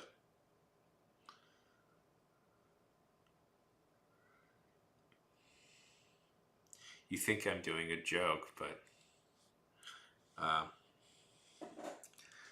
the four Beatles, the original four Beatles were John, Paul, George, and Pete. Pete Best, and then they got a record contract and they fired Pete Best and brought in Ringo Starr.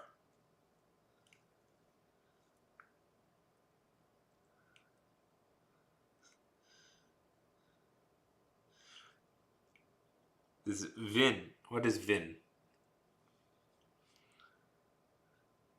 Vin Diesel?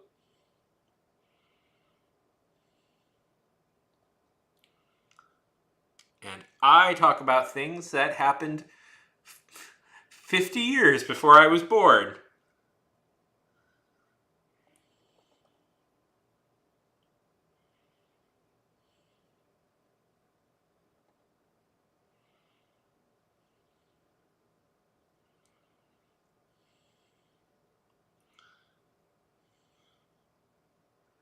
Oh, Vins! Vins! Oh, I know what you're talking about.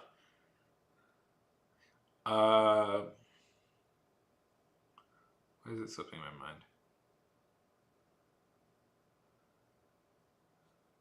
It is it's a Paul song. Now it's slipping my mind. It's such a good song, and I'm frustrated. It's slipping my mind. 1 second. It's a Paul. I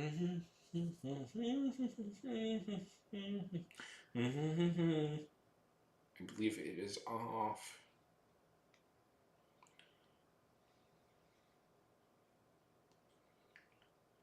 I think it's off.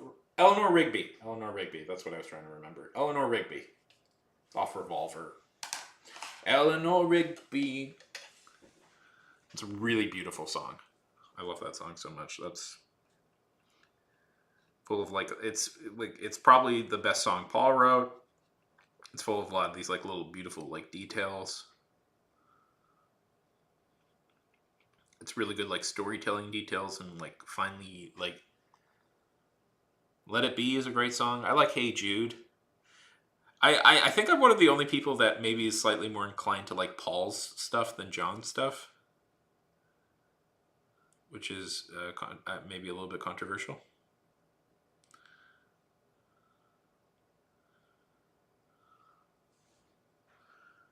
What? Because I also really like Hey Jude. I think that's a really good song. Hey Jude. Help is great. It's been a hard day's night.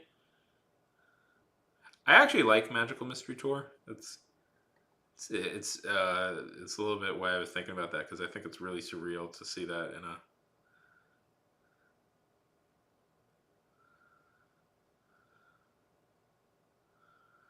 Been a hard day's night.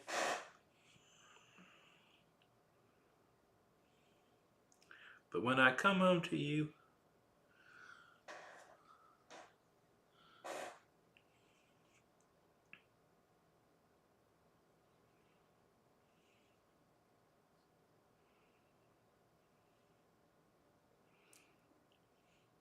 I really like Abbey Road. Revolver, I think, is my favorite album. It is my favorite Beatles album, but I also really like Abbey Road.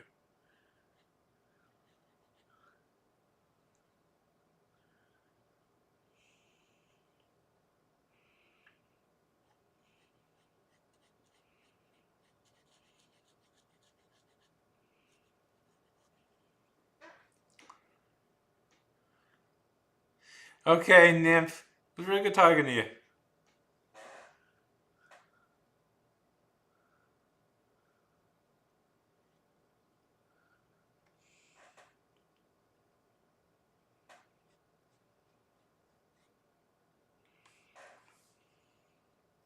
See, the thing is, I have plenty of energy. I could go for at least another hour. I don't know if I will, but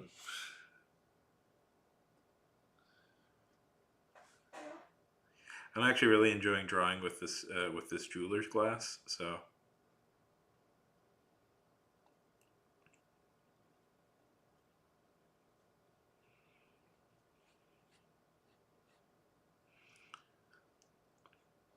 I think it's really fun.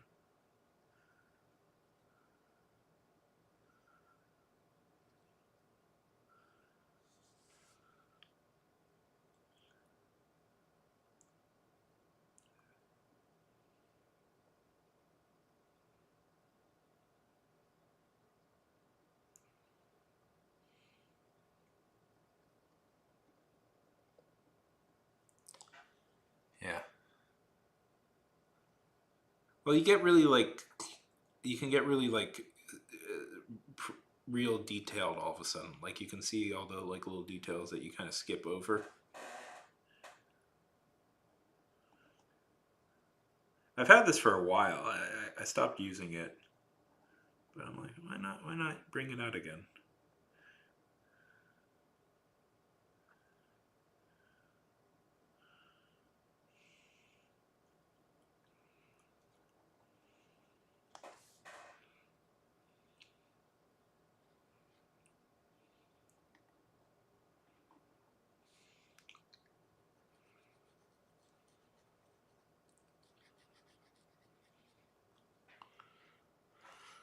Okay.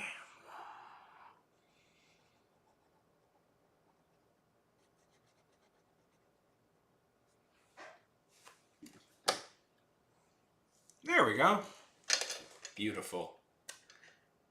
I've made a beautiful, beautiful sheep.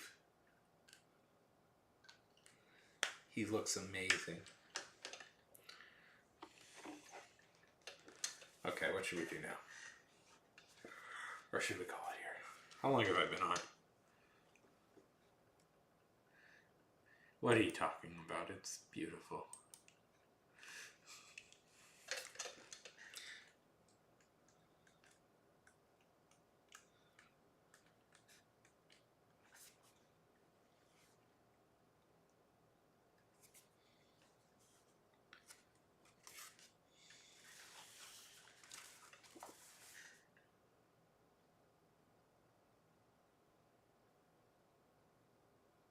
Um, you want to do? You want to do like a character design challenge? Okay. Okay, let's do that. Let's come up with it. I'm first gonna order some food. Well, we'll see if I like any of the food available. Yeah, it's all kind of fast food. Had too much of that today.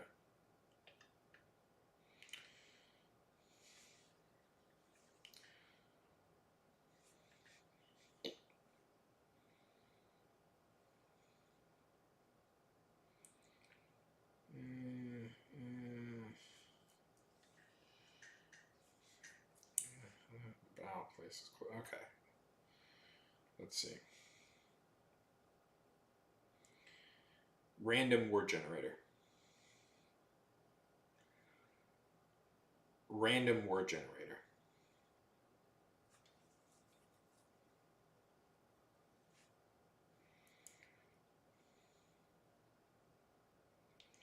Okay, toggle more options. I like nouns. I think nouns are good. Generating random word.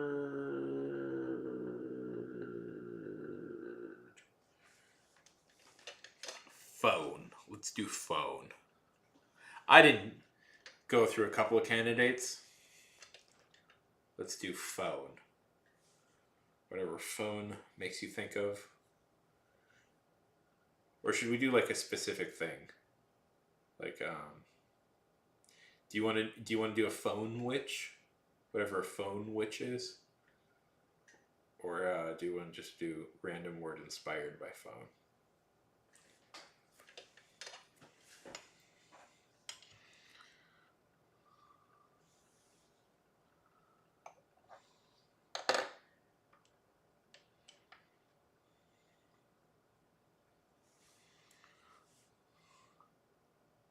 Okay, let's do a phone witch. That sounds. I'm curious what that is. So that sounds like a fun idea.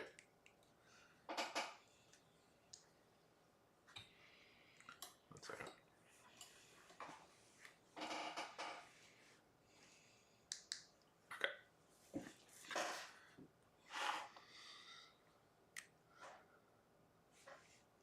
Okay. Witches are always fun to draw.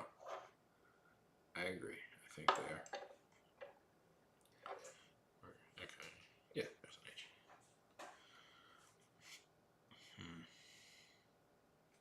Oh yeah, let's give a timer. Timers are always good.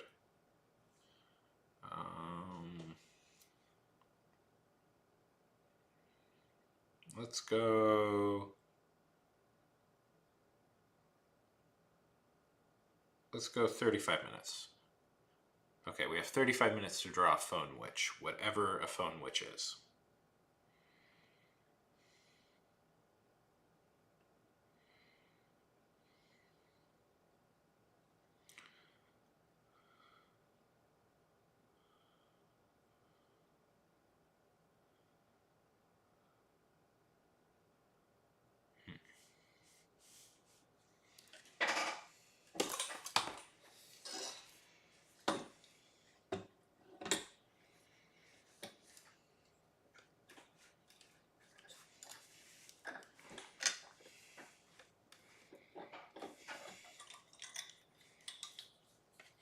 Just fun. Okay.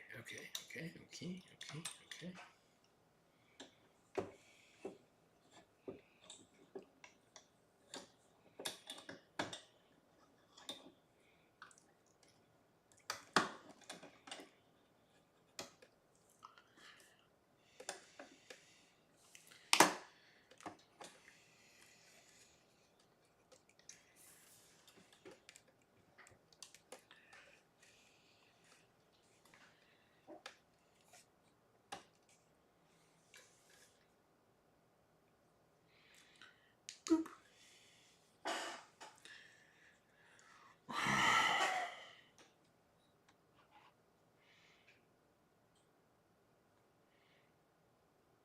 That went all sorts of wrong very quick.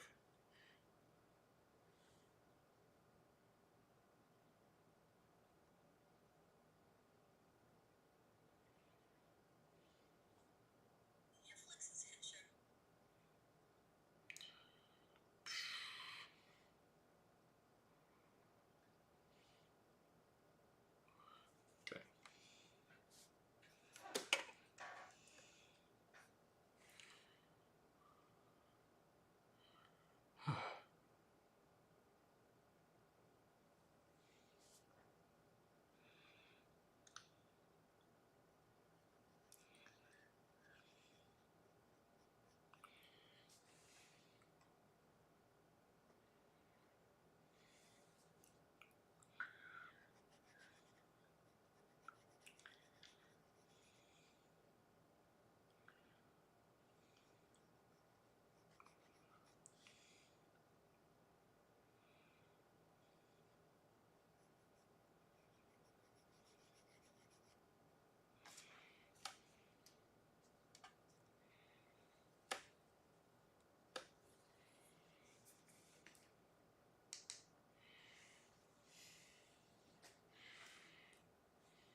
So, Leila, what would you say is your favorite show?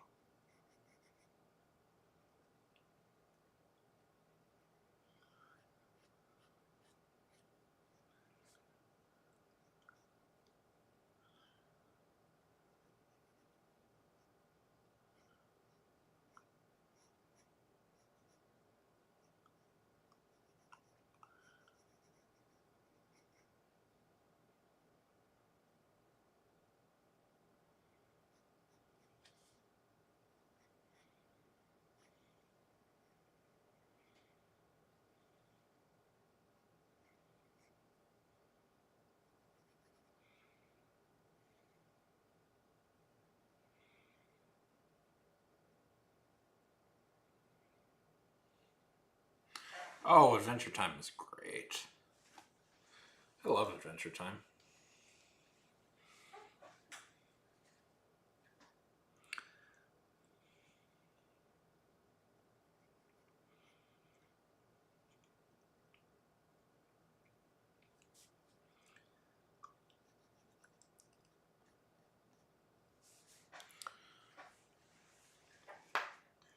All good shows, all good shows.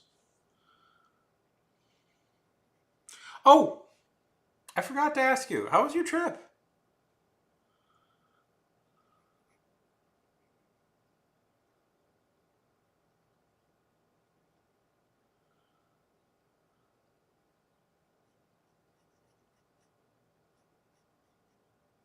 Also, I don't mean to distract you. Like, focus on, focus on the art.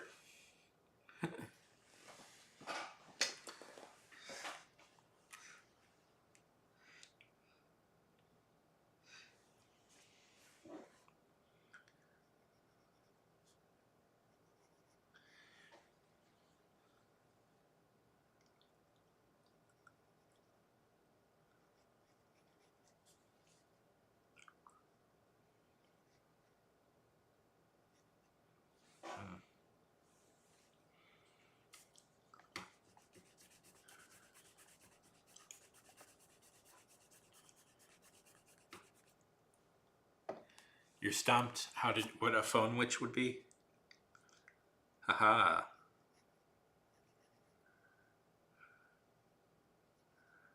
Oh, I just came up with an even funnier idea.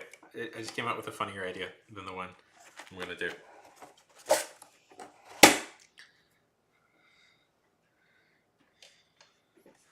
I was gonna have a witch ride a giant phone. That's a little boring.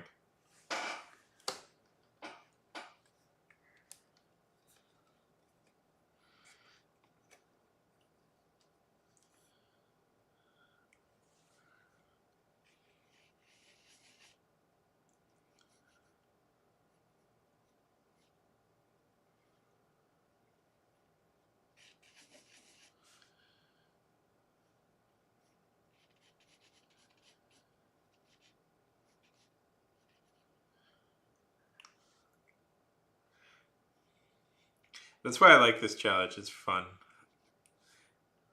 I think this was an Inktober challenge one year.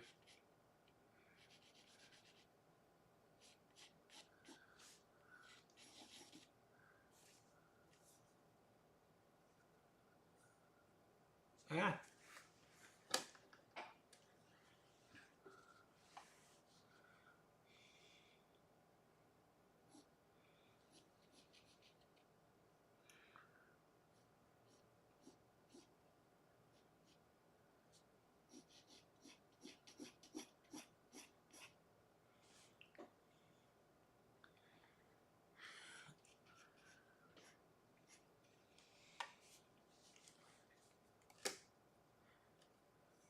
You can't even really see it, can you?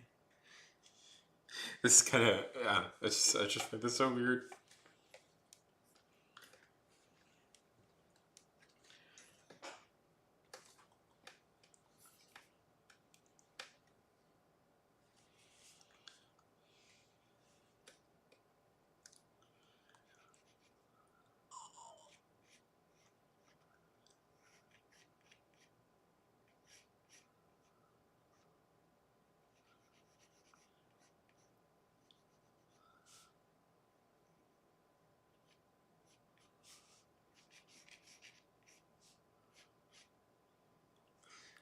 Uh,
uh, what was your favorite thing in San Diego?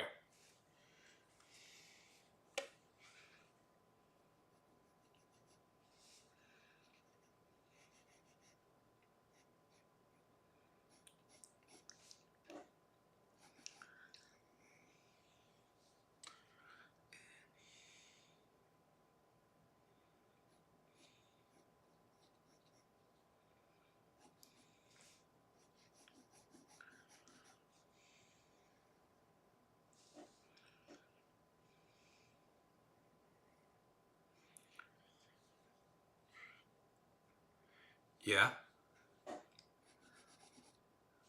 went on a boat.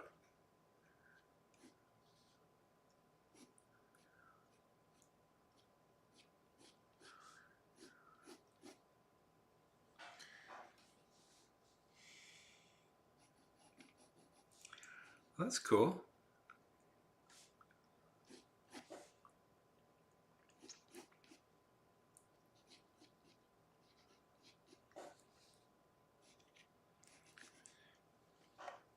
Ooh.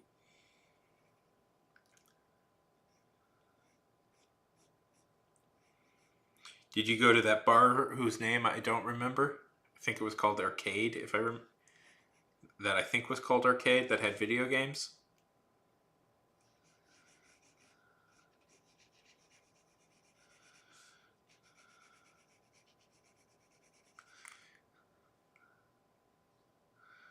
Oh, that's good. I'm glad you had a really good time. That's good. No, yeah, sure. Again, I don't. I think that's what the name of the bar was, but I don't. I don't know for certain.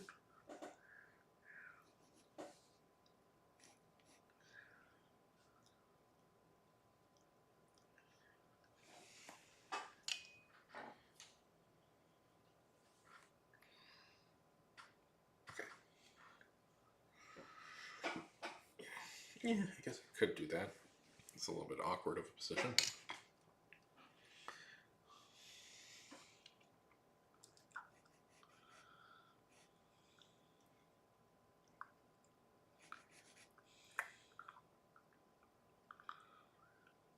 Orlando.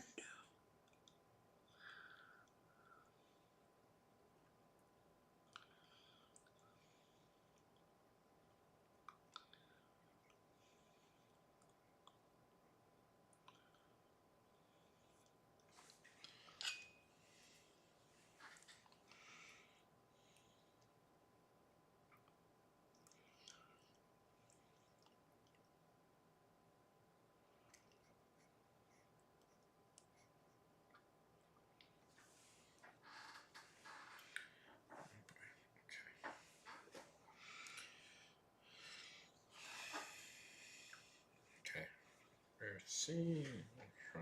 Okay, so.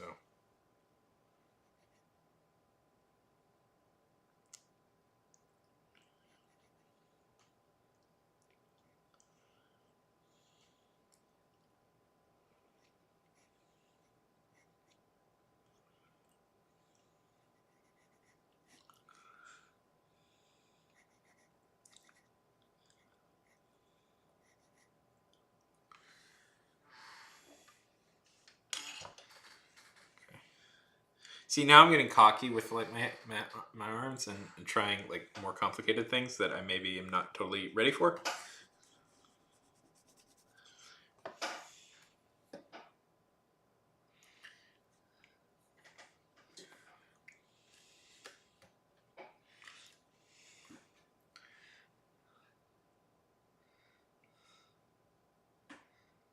Yeah.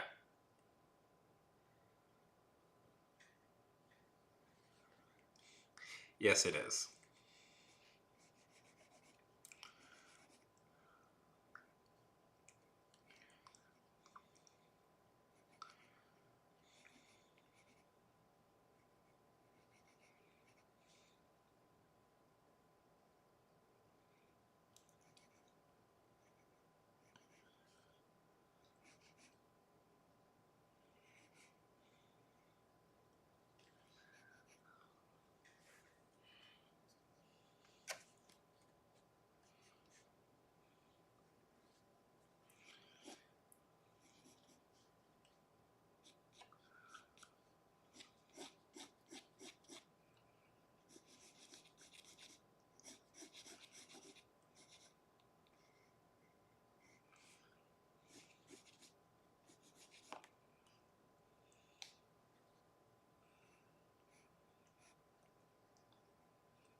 You know, this might not be a good idea to use this for the start of the drawing. Once you get into the nitty gritty and want like more details, that's when you use it because it's creating quite weird looking things.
Oh, hi, squirrel.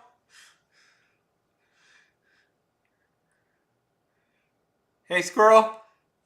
W win. W win win win W. Hey, how's it going?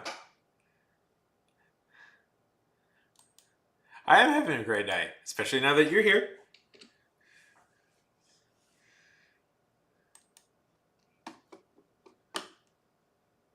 Thank you for supporting, by the It's very irritating that they play.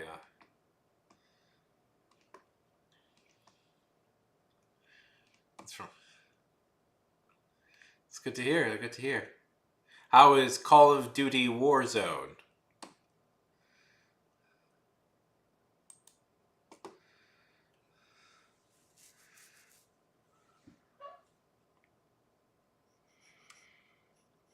Are you Call of Dutying in a war zone?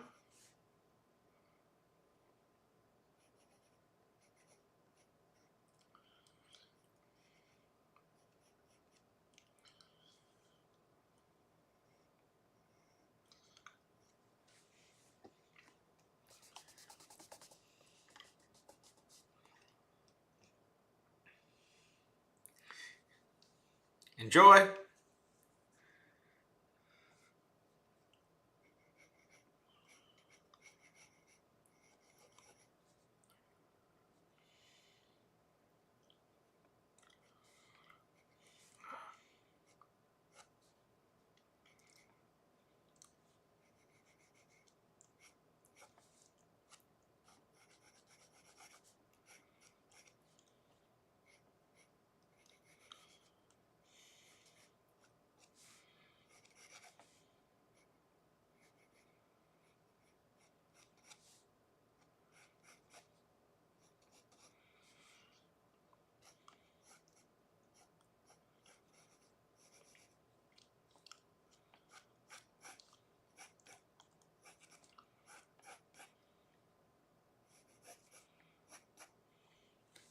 Oh, this sucks.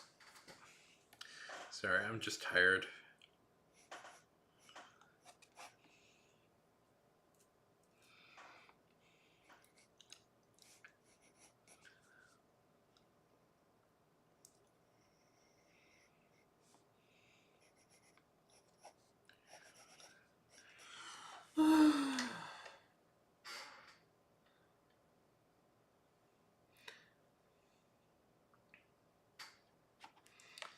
How many people? How many people did you kill?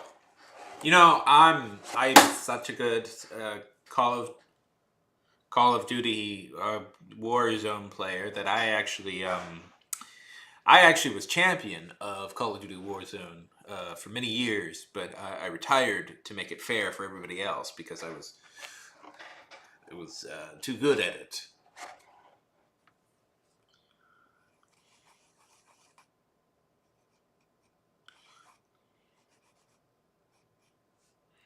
Um,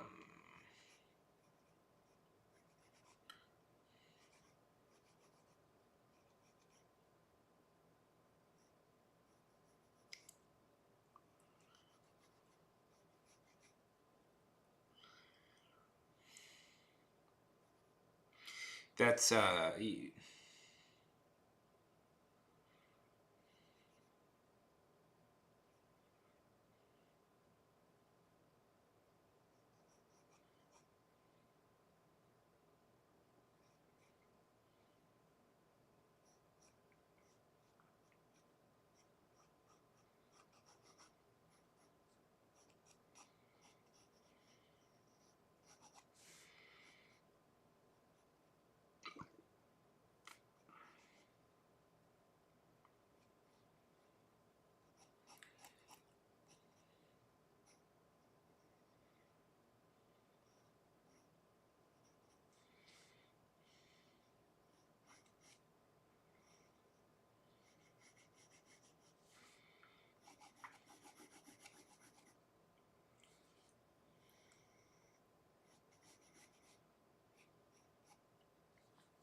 Okay, 2 minutes left.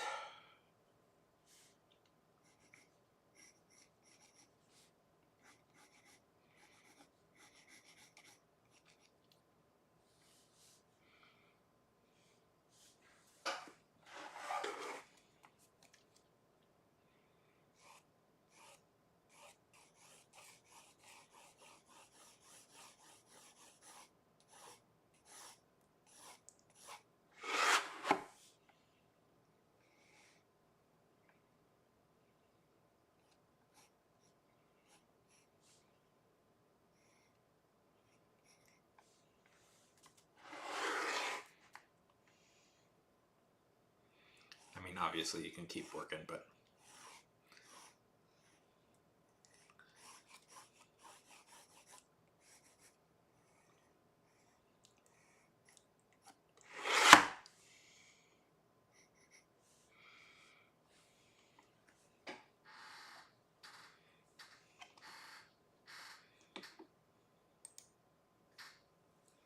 let's see.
Okay, that's the timer, but you know, if you're still working like I am, feel free to keep working because I have an idea that I want to do.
trying to make her look a little bit like Sam. Do you remember Sam, the proposed Samsung mascot that the internet got fascinated by?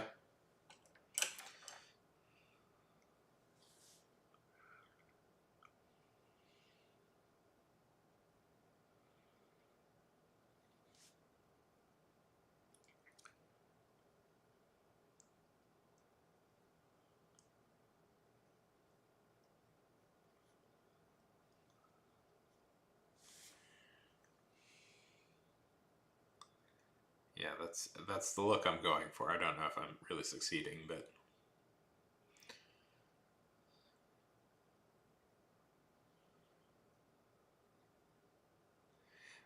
no, that's what's funny. She was never even used. She was never even used. She was just like a proposed mascot.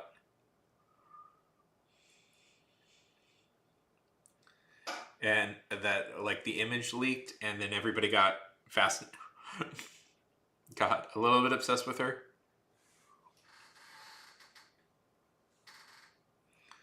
Because the internet is weird.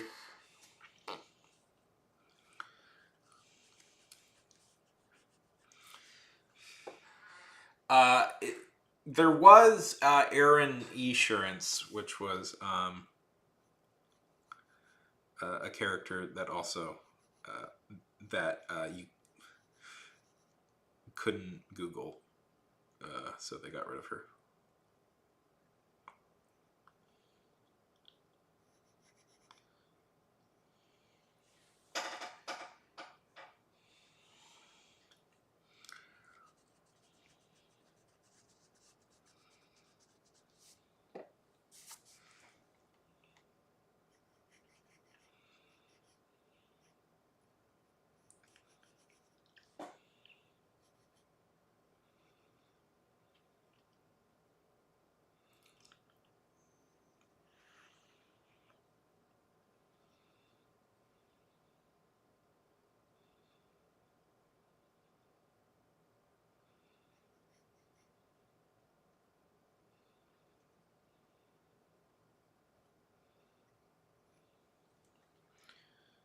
Anyways.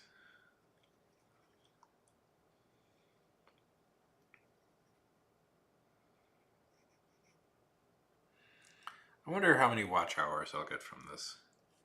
You know, I'll do these like streams where it'll be like 5 or 6 hours, and then the stream will end. And you know how much time I'll get? YouTube will count this as like 2 hours or like 10 minutes, and it drives me up a wall.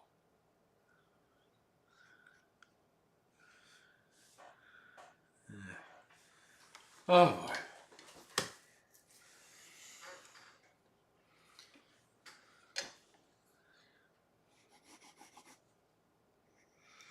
You know, lately I'm getting pretty tired here.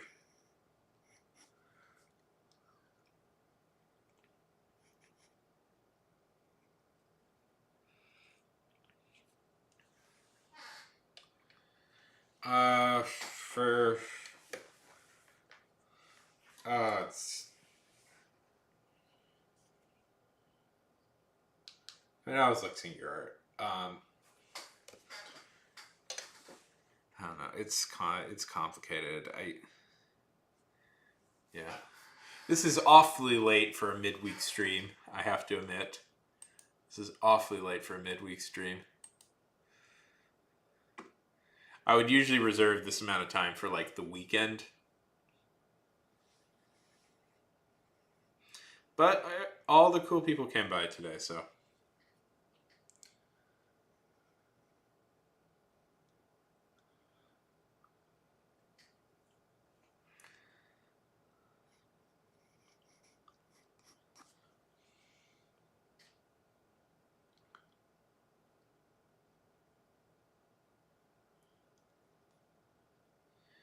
Yeah.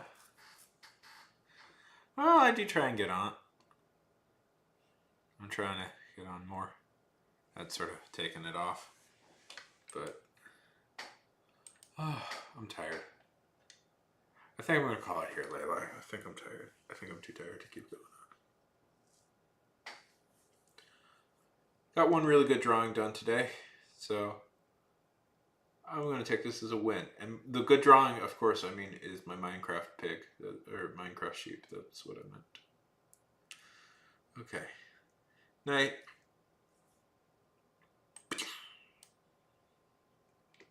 Oh wait, I'm still on YouTube.